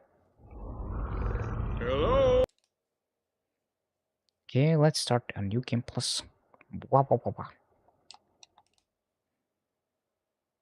Yeah, year 2037 we'll get the actual conclusion to Ratchet finally getting to Caden. I wonder if they're. Am I in New Game Plus now? Wait. Follow the caretaker. Am I in challenge mode? I don't understand. I feel like it kind of skipped a step here. I'm gonna do that just in case, because it didn't really give me an option. Have I ever told you about my son? Yeah, every time I boot the game. Remarkable boy. Quite smart. Yeah, I know. He was born in a robot factory in the Solana galaxy. Yeah, I know. I played all the games. Thank you. He was created much farther away. Alright, My nice son's skip. name is XJ0461, but the universe knows him as Clank. Yeah, good for him. Now let me skip, please. Let's skip. Oh. Nemesis. Not so smart now, are you? Sir, the Zoni are inquiring about our progress. How much longer must we pretend to be friends with those twits? Sire does not remember. You must fix. Yes, I'm fixing. Why is the Sony trusting Nefarious? I don't understand that part of the story. Favorite color's green, favorite number's 83 billion and 4.7, blah, blah, blah. Access denied. Neural safeguard activated. No! Locked out again! It's in here, Lawrence. Somewhere in this brain lies the key to the Orbis chamber. No Orbis chamber. Your Soniness. If we could take but a peek at the chamber. No Orbis chamber. Chamber is for Sire only. Very well. Then I think it's time our partnership came to an end. Say hello to... Not the hypersonic brainwave scrambler. the Hypersonic Brainwave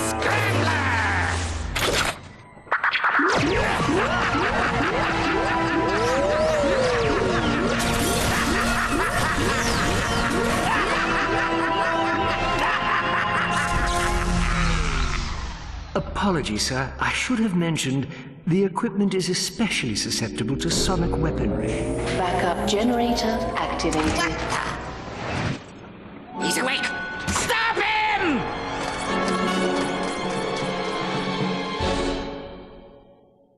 Okay, now I'm pretty sure it's in Weekend Plus, at least. Where are you going, Clank? Why are you so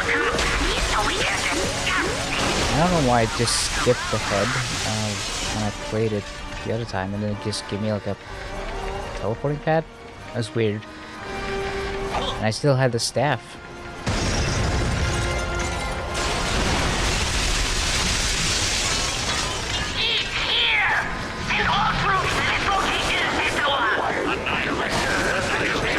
Is there different languages? Can I change the language? Just for fun. I don't think I can. I think I had to change it on a system level. I remember there being like a Norwegian dub or something for this. Listen carefully. I'm your There was probably like a Spanish one, or probably some for a bunch of different languages. Good. You're safe for now. Where am I? What is Dr. Nefarious doing here? I'll explain everything as soon as you're safe, sir. But right now, we need to calibrate your ocular response processes. Try looking at the ocular scanner on your left. Then my right, Good. then up, Okay, then now down. look at the one on the right. Or is it down and then up? All right. Look at the scanner above you. Okay, I got it right. Now, there's I'm so one smart. more beneath you. Got it! You're recalibrated. Now, keep moving. I'll hold them off as long as I can. You got it. You're recalibrated. He's like accidentally he slips up. Sonic device in Sector 1. Repeat, unauthorized sonic device in Sector 1. The registry shows that the number of Zoni has dwindled from 117,000 to 205. Zoni! Come back! I was only kidding! Come on! We had some good times, didn't we? I completely forgot that Nefarious technically just dies in this game. Logical explanation for that. I kind of have some questions as to how he is still alive for Rift Apart, actually. They kind of skipped that part later on. I guess that's I did mention this, but it's like this soft reboot thing where characters that should be dead is just back and they don't address it, and that's kind of why they call it soft reboot. Hurry up, sir! Use your HaloPie! Malfunction detected in 0-point energy generator. They're on their way, sir! You have to move!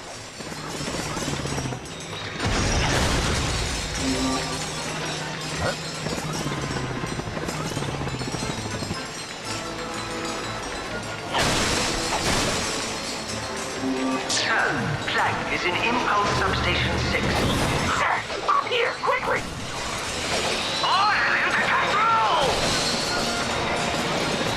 I wonder what the trophies are for this game. I kind of forgot. Can I bring up a menu to actually... Okay, I can... Hurry, before the energy dissipates! Oh, what the heck? What? It pushed me back. Interesting. I am. Settings. Oh. Audio. I see.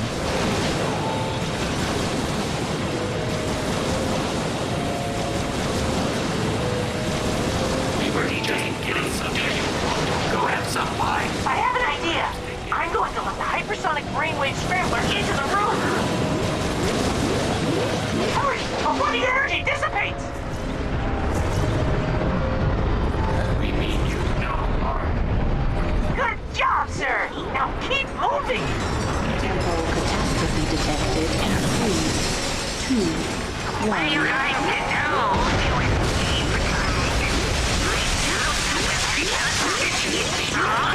I feel like the audio balancing has always been a little off on Insomniac's games stuff. It's only been in like very recent times where their audio has gotten a lot better. Like the audio mixing and stuff, it's always been a little loud and always a little like a lot of stuff happening all at once.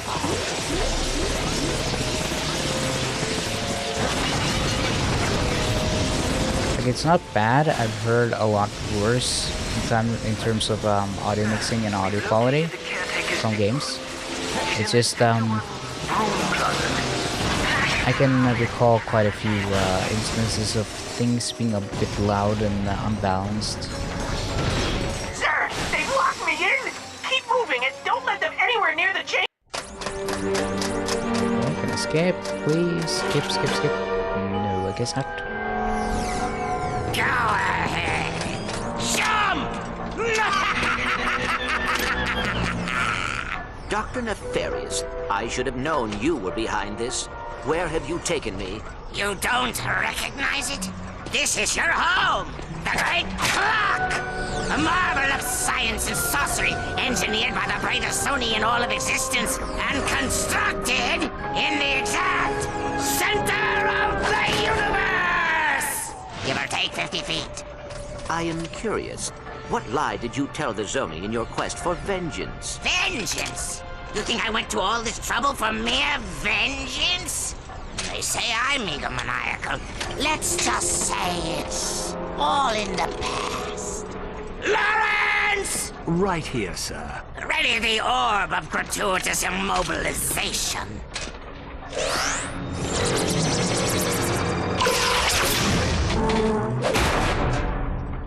Shall I prepare the mnemonic station again? No, I have a better idea. But, sir... Patience, Lawrence.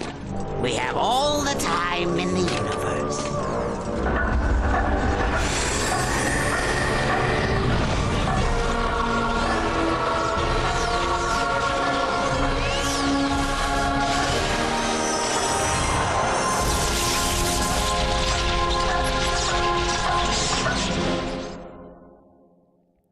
This I was just checking my phone because I've seen these cutscenes already, so I was just doing other stuff. Alien planet. But would inevitably pit him against the most terrifying evil of all, nature. yeah, Pork. You don't have to constantly monologue. Yeah, I was just reminded of how terrifying the idea of having anything pierce this, because imagine having your nipples or your nose or anything else pierced. I'm just worried what happens if someone yanks on it real hard, you know? Like, I don't know if I want that. I don't know if I'd like living a life where suddenly someone could yank my piercing and just freaking rip something off, you know? It's a little scary to me. I say I don't know if I want to get a piercing ever. And there's also the chance of if you pierce certain parts of your body, you can get keloids and infections, and I don't know. It seems like an unnecessary risk. I just don't want it. Nature is attacking! Oh, I don't remember it raining before. Is that a new Game Plus thing? For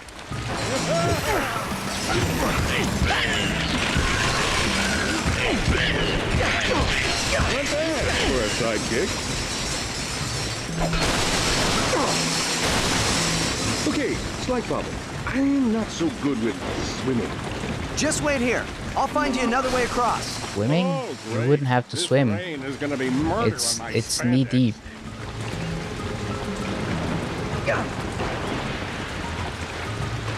Oh, heck.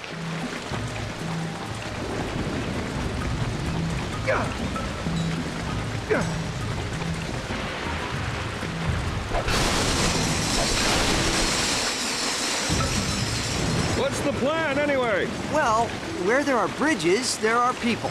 Where there are people, there are ships. You see where I'm going with this? Hey, that's pretty smart. You're gonna make a great sidekick. Look at this beautiful native craftsmanship. Look at all the puddles and stuff. Yeah, I don't know if I just forgot that it rained. Are you seeing this? When I first played this? Something is seriously wrong with this planet. It's like time is all not working.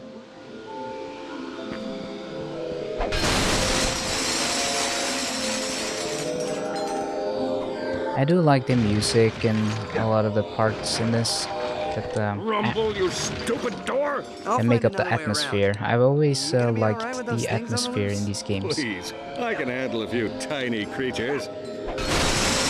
Yeah, now the moms are here. Help! The parents are here! Yeah. The parents.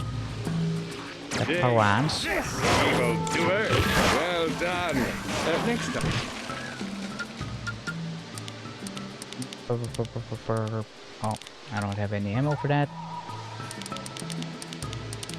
I know something cool in the book, like chill out. I had something in my eye. Do you see the size of those things?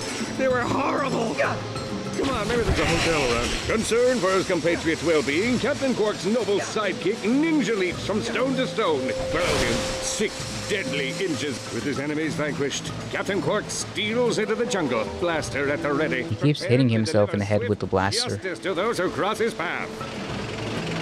Every time I look over, he's like, oh, shaking his head. Great news, Chief. Okay, so we got the Omega versions of all the things here. Omega series. They're upgraded versions of your current weapons, modified to do maximum damage to enemies. Enjoy your new Omega weapon, Chief. It'll upgrade with experience. Let's see. Enjoy your...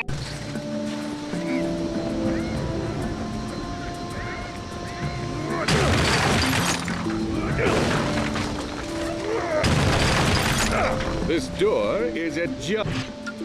Oh, brother. Well done. Next time. Say something cool and appropriate. Chill out. Yeah, maybe later, Park. I'm not really into the one-liners like you are. Smelly Quark. Help! Help! Please! Yeah, oh yeah, I'll help you. Sidekick. Sure. Smart thinking. I'll just stay here and hold the fort. There in that ledge! Please! Disease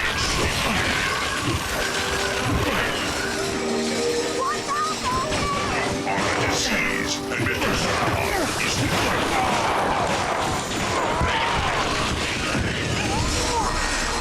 Are you a real Lombax?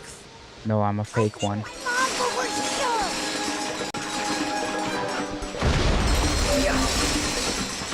I'm a fake Lombax.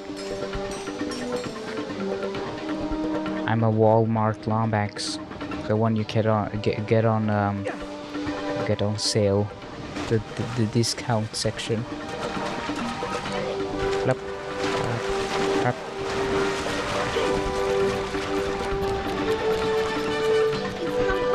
There's a guy here. A little Tommy and Kayla are still out there. Please. Watch out! They're coming in! That was so cool! Wow! Thanks, mister! My mom's over there! Uh-huh. Okay. Praise Orbis. You're all right. I still haven't found Kayla. Mom! Dad! Somebody!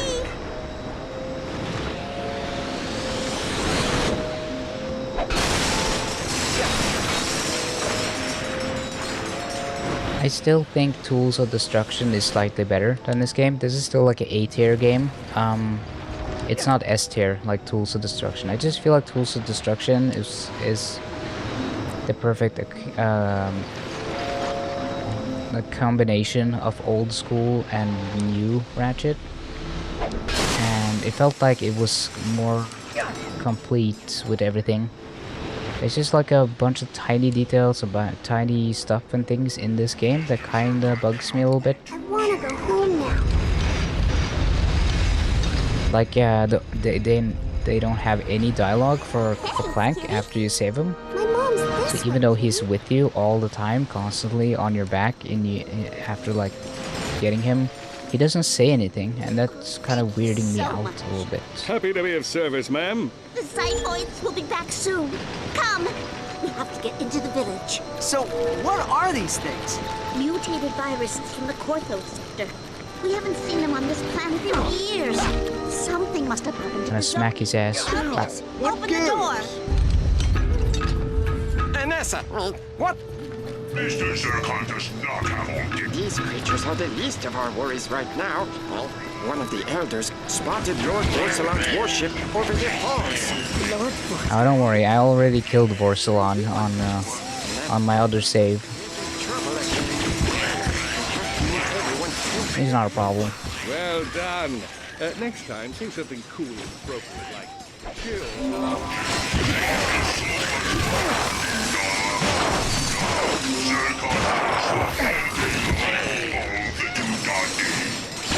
I love Mr. Zircon.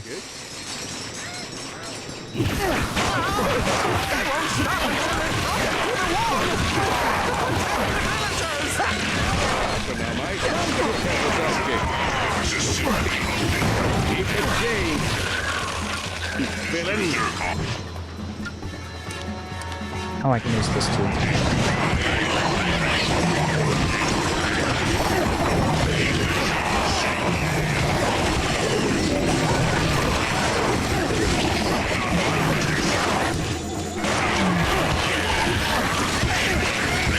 These woods are no longer safe. Now, come, we can offer you sanctuary within these walls. True.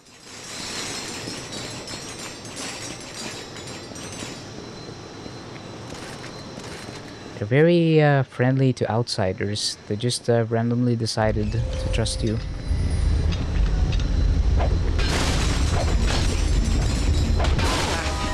I saw your starship crash on the other side of the ridge.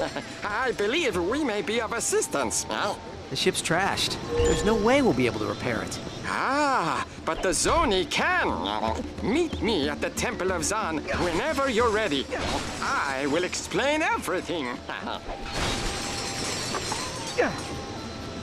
Oh, get up. Yeah. I also don't like that you spend so much of this game just not having Clank on you. It doesn't feel as much of a Ratchet and Clank game and feels more like a Ratchet game where you have like parts where Clank is there. But for the most part, he's kind of just not in the game. Besides his own like little sections. So I'm kind of like, as a Ratchet and Clank game, it feels too much like they're not really there for each other for the most part of the game. So I don't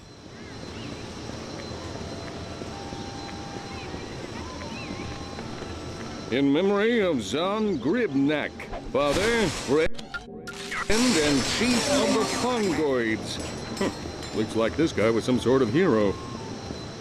Fongoids. It sounds like a disease you need like fungal cream against. Beyond repair, but fixing it will take powers beyond anything this universe has ever seen. Yes, I can keep a secret. Not to be taken lightly. Can you keep a secret? Well, these Zoni are powerful creatures, capable of almost anything. Funny thing is, when I was younger, I kept choosing no, I hate secrets, because I actually do. I don't love keeping secrets. And I was like, why is he not letting me in? I was getting very angry because I didn't understand why he wouldn't. It was like, I don't want to keep secrets. I'm not good at that. Asking me to lie. It's like the worst kind of thing you can ask me to do because I just hate it. I don't want to lie. I don't want to.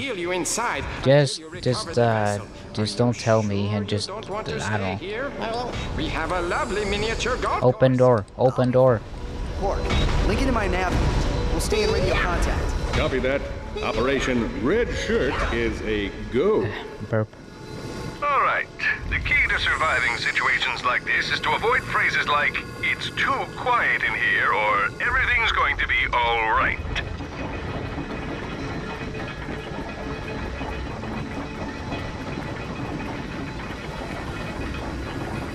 I'm through. Let's hope this vessel is worth it. According to the chief, it's one of a kind, brought to this dimension by Orvis and entrusted to the Fongoids. And he's sure it'll fix Aphelion? He said it'll do a lot more than that.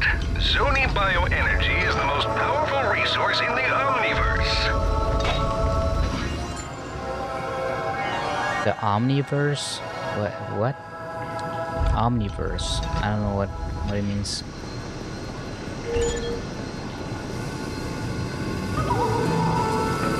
Universe and Omniverse. What is the difference between a universe and Omniverse?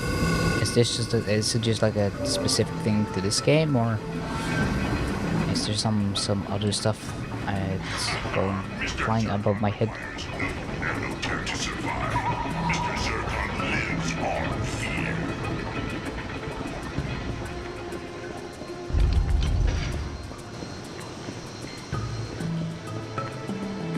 You survived? I mean, you survived! I told you to do it. Well done! The vessel is yours! Oh, he was suddenly in front of me. I don't know how that happened. They're kidnapping the villagers! We have to stop them!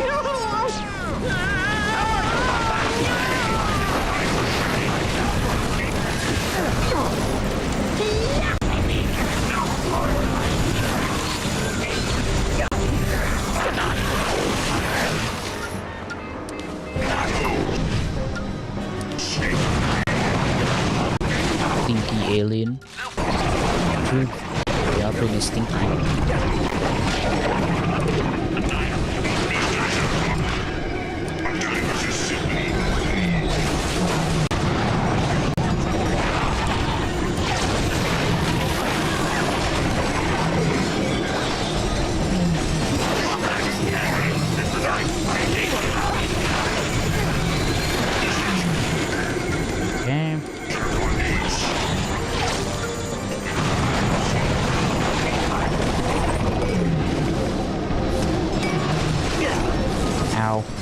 lost my multiplier.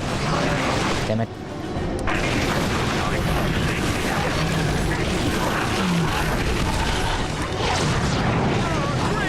Just what I needed! Cover me while I open the door! I have a You're getting cover from that thing. Take you back to your ship. Stay close.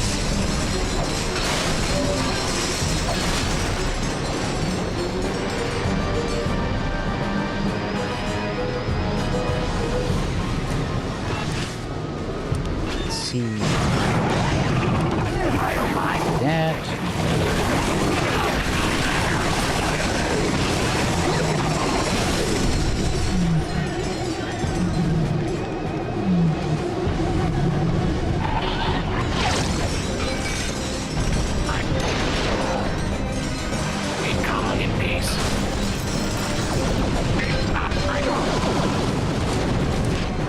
It's funny that they say they come in peace and stuff.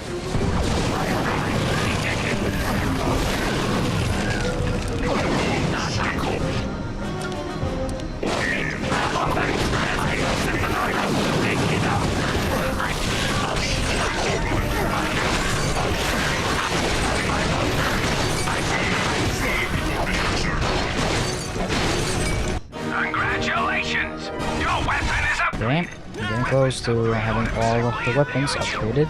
This increases their damage and has no modification.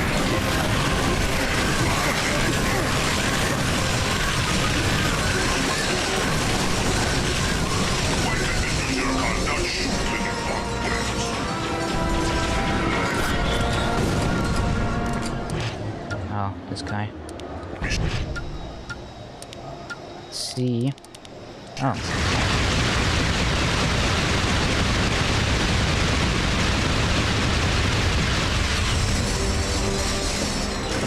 We're too late! Vorsalon is leaving! Yep, he does that every time. He do that. Dibbity do that. Babidi boop bap. Open door. In here, quickly! This is the last shred of technology in the entire village. I remember being confused when he said that when I played this game originally, because it was like, what do you mean technology? These are just sticks. But he's talking about the teleporter up here. And I never figured out what, like, it didn't make sense to me at the time. Yeah.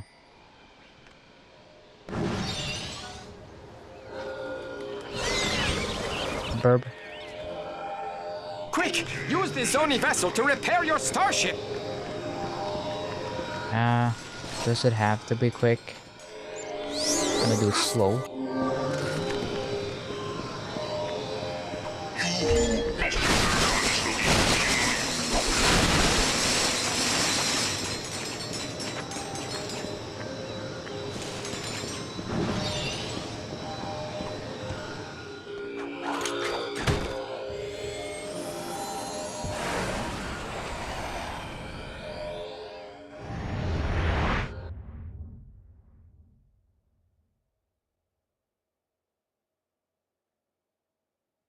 Okay, so I don't have to collect any Sonys or anything like that this time around. I only have to worry about upgrading my guns.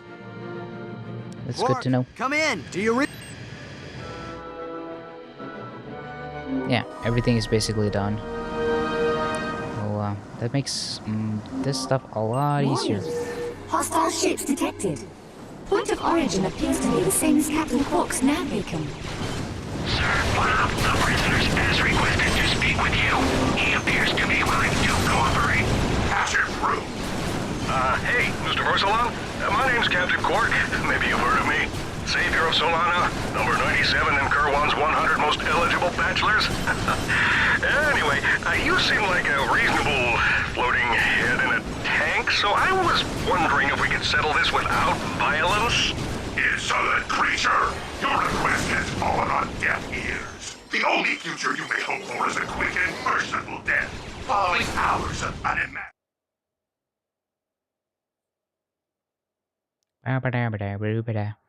I'm not talking a lot because it's a little late and I've been a little sleepy today.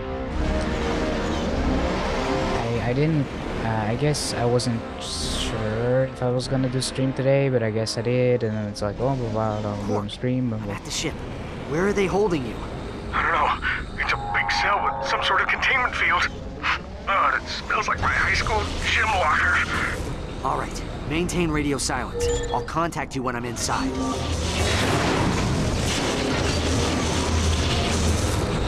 I also remember being afraid of this burning me because the other one down there, that's timed, but this one, it just stops after you pull out the bolt. But that's also not always that obvious when you do it.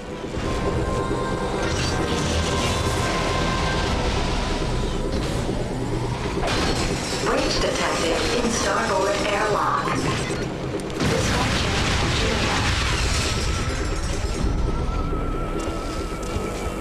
It's not a ray gun, it's a gay gun. Haha.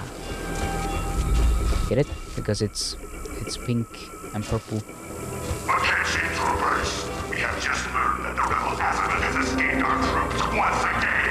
I have spoken with Dr. Delius, and he has agreed to raise the bounty to 50,000 bolts, dead or alive. I am ending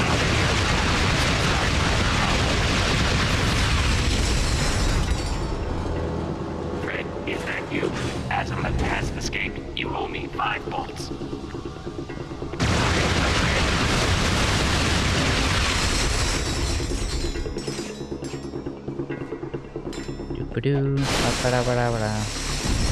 I wonder what the max multiplier is for this. It's usually 20, but it could be higher. I'm actually not sure. Hyperspace fueling module released. Attention, troopers! This is a reminder that no one is to execute the prisoners until we have extracted the location of the rebel azimuth. Also, we will be serving fried weasel in the cafeteria. That sounds yummy. Can I have some?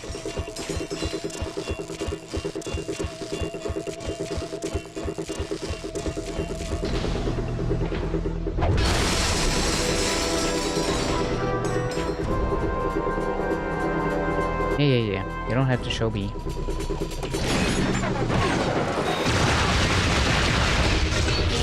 Containment grid visible.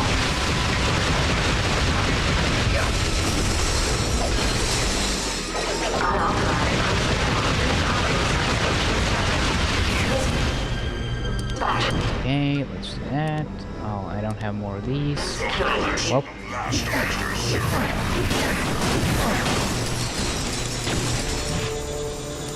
Empty. You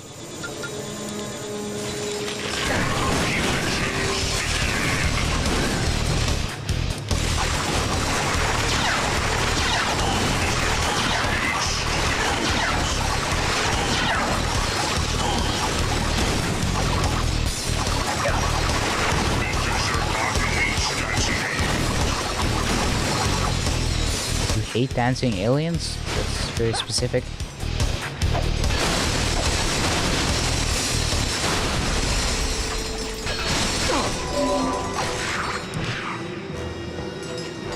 Let's see. This gun.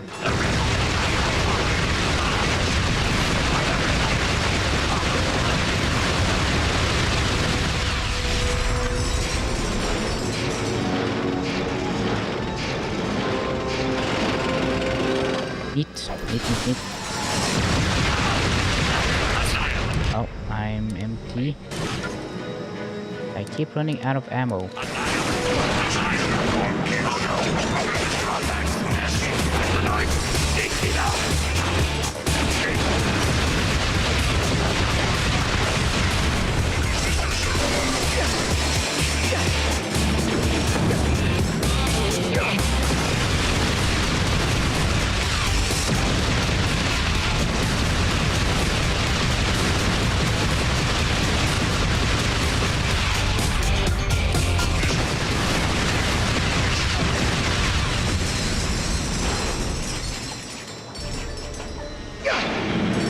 Oh, I don't have the rocket boots. I keep forgetting.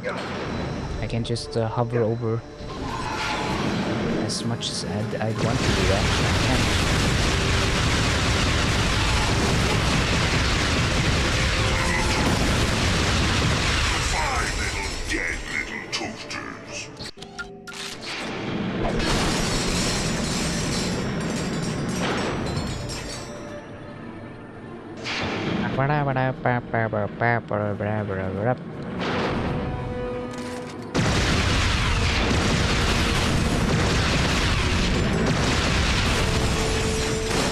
Ah, come on. Could have made it.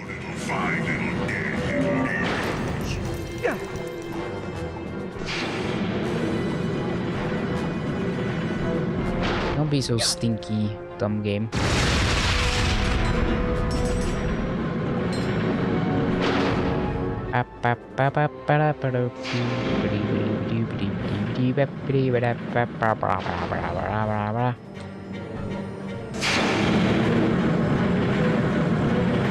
Do I have a box breaker? Can I? Oh yeah, I do have a box breaker. That's cool. Pretty cool.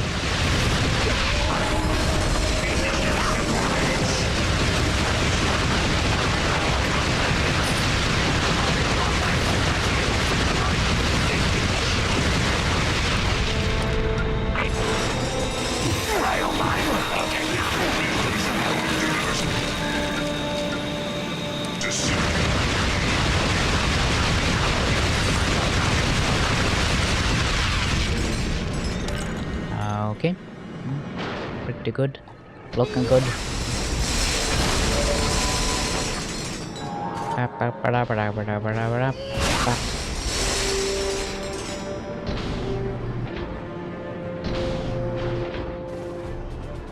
Quark, give me a status update. Hey, hold on. Force along means business.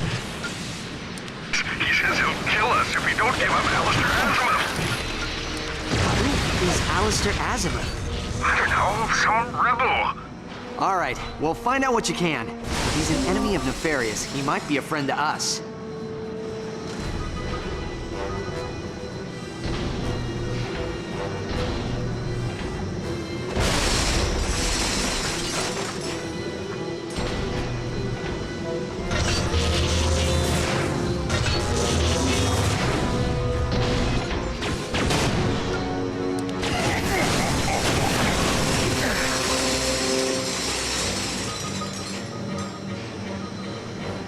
Right, how did I do this again? Did I just get to the middle? Yeah.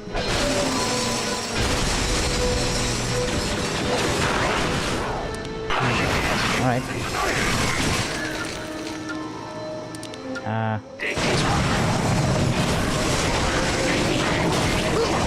No, I got hit. Damn it.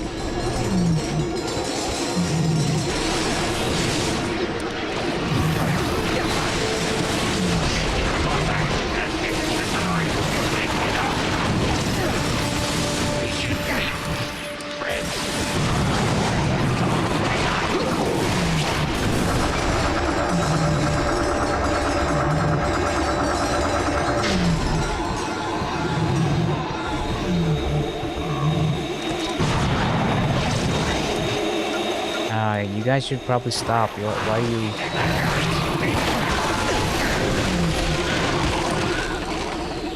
I do not quite understand your strategy there, but okay. Stand still. Yes, thank you. Yeah.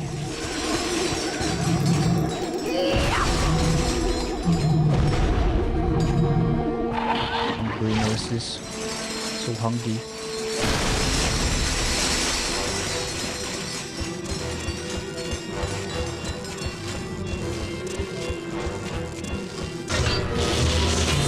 Hyperspace fueling module released.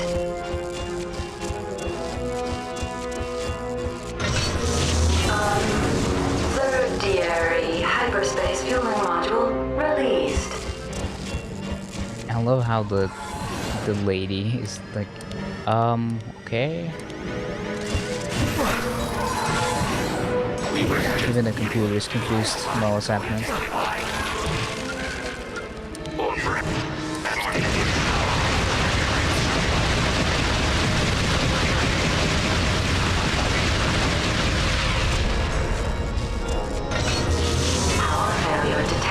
In auxiliary server room.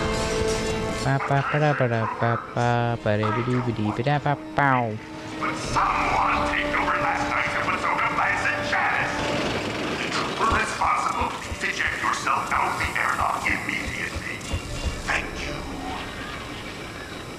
I love the delivery of that line. Thank you. Now.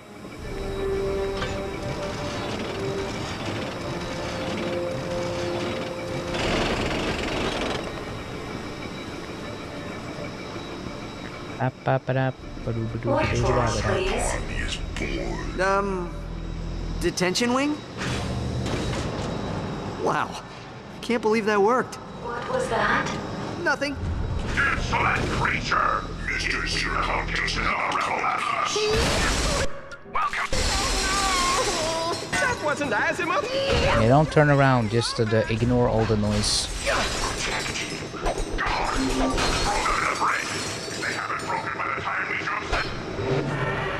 It's the Green One's sidekick! We're saved! We did it! Everyone follow me! I'll get us out of here. Stay quiet. We don't want to set off. No, scream louder. Very good.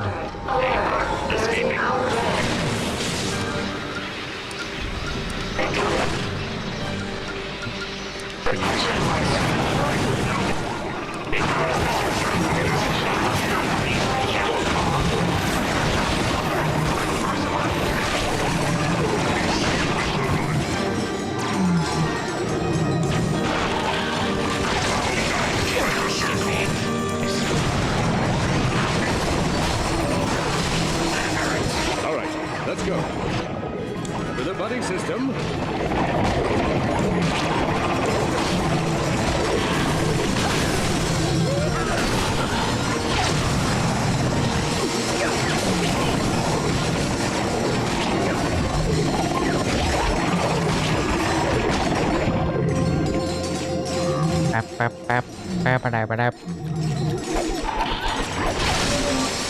The bridge is up. It's up. Out.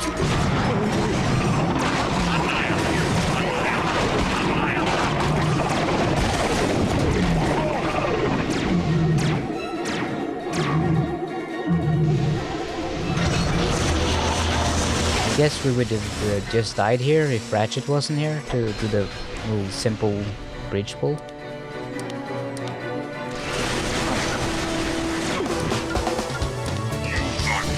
You might see the last of me.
The prisoners must not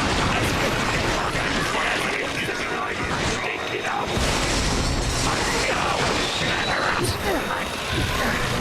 Mr. I'll open the doors. You get the Fongoids to safety. Okay, anybody need to use I'll the get some bathroom? fungoid I don't want to cream. leave the loading bay and then here one of you has to go. Alright, I'll play for 10 more minutes and then I'm probably gonna call quits because you probably noticed I'm getting more and more quiet because I'm getting tired. I'm getting sleepy. Been going for a while now, been playing for a while. I got a lot done though. Got a lot of stuff done.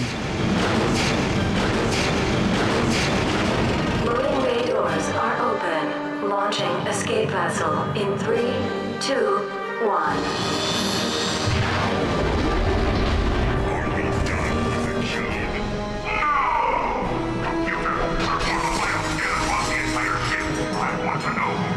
where to go now? Oh, here. Auto scan indicates one null mass life form.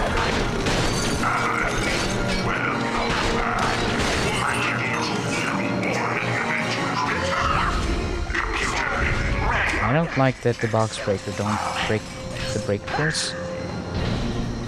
That's a little weird. It should break more than just the boxes, I feel like.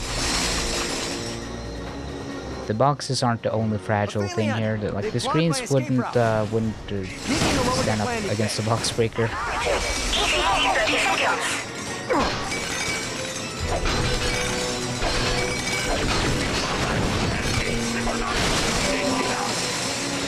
Neat.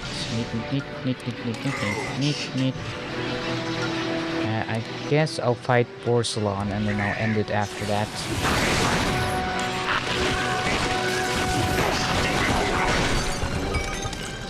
Welcome. Porcelain shouldn't be too difficult. I got a lot of good guns. Pitiful creature.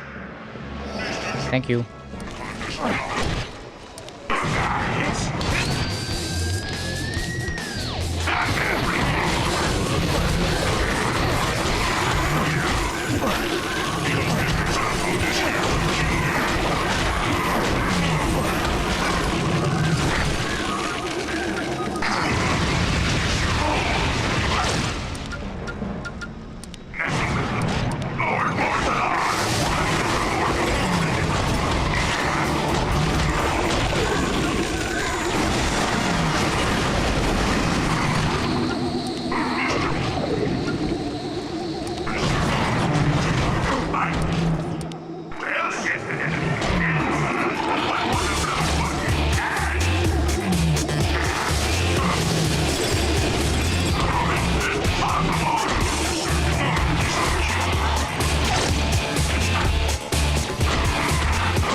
Don't do that. I hate it when you go invisible. That sucks. Coward.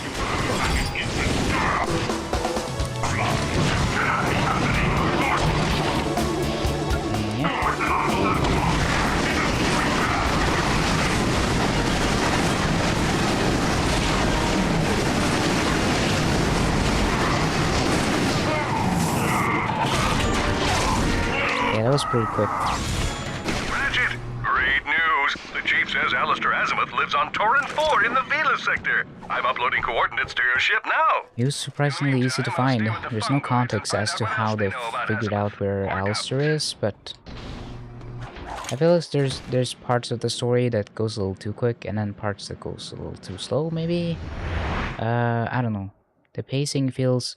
it's okay. The pacing is okay of this game, but I feel like there's... The story's maybe a little short, and they under-explain a lot of stuff, and they over-explain some stuff that doesn't really need to be explained.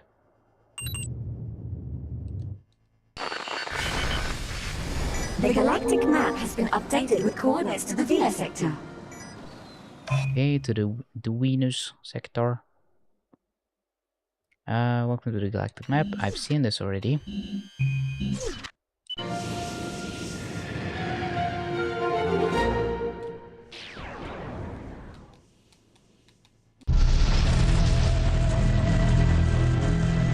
Can I not skip this, please?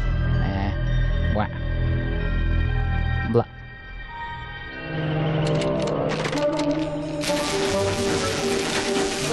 He's violating him. He didn't consent to this. Hello? Ah, I'm sorry! I was only trying to help! Back up! Don't make me use force! Weapon!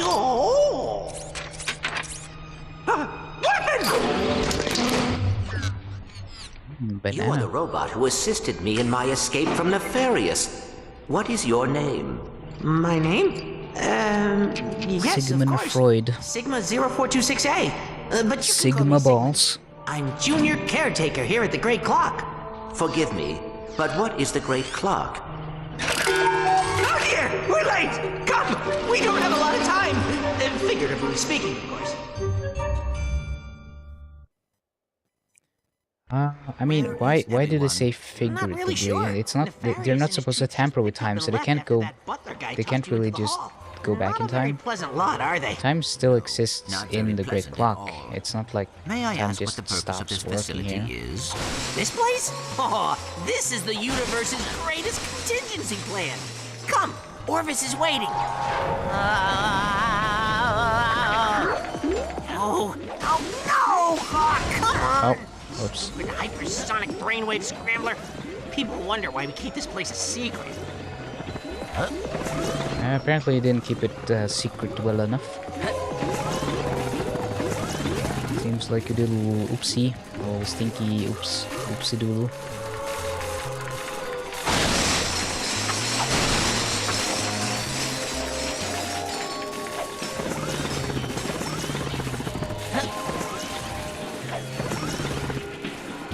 Access denied. Senior personnel only. Open your optical drive. This is senior personnel. I'm with XJ0461. Punch.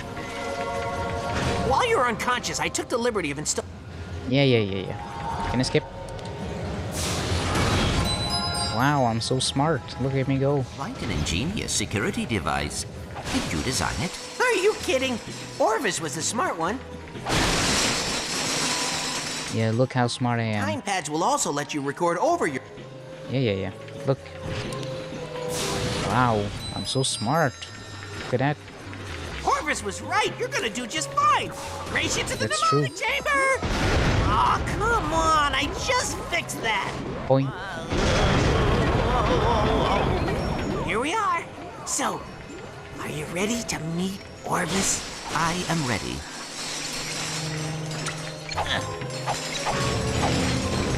Okay, let's go. Where Let's is get the Orvis? thingy. He's in your head, of course. Locked away on a secret partition in your memory banks. Dr. Nefarious Oh, spent it over a crashed. year trying to hack Well, in. good as time as any, because I was thinking about ending stream because it's getting late. It's getting way too late. I gotta take a break. It's too late. I gotta finish this some other time. But thank you all so much for watching. I really appreciate it. Yeah, I've been streaming for almost 8 hours. Not counting the part where the stream stopped working suddenly for no reason. That was a thing that happened briefly, and then it all worked out okay. But yeah, I guess I'll stream more of this since I gotta complete it. I really want to complete all the trophies and stuff. Let's see, can I see a trophy list for this somewhere? I'll look into that and I'll get a list over all the skill points I need and skill things and everything for next stream. And I'll see you then. Bye bye. Thank you so much for watching.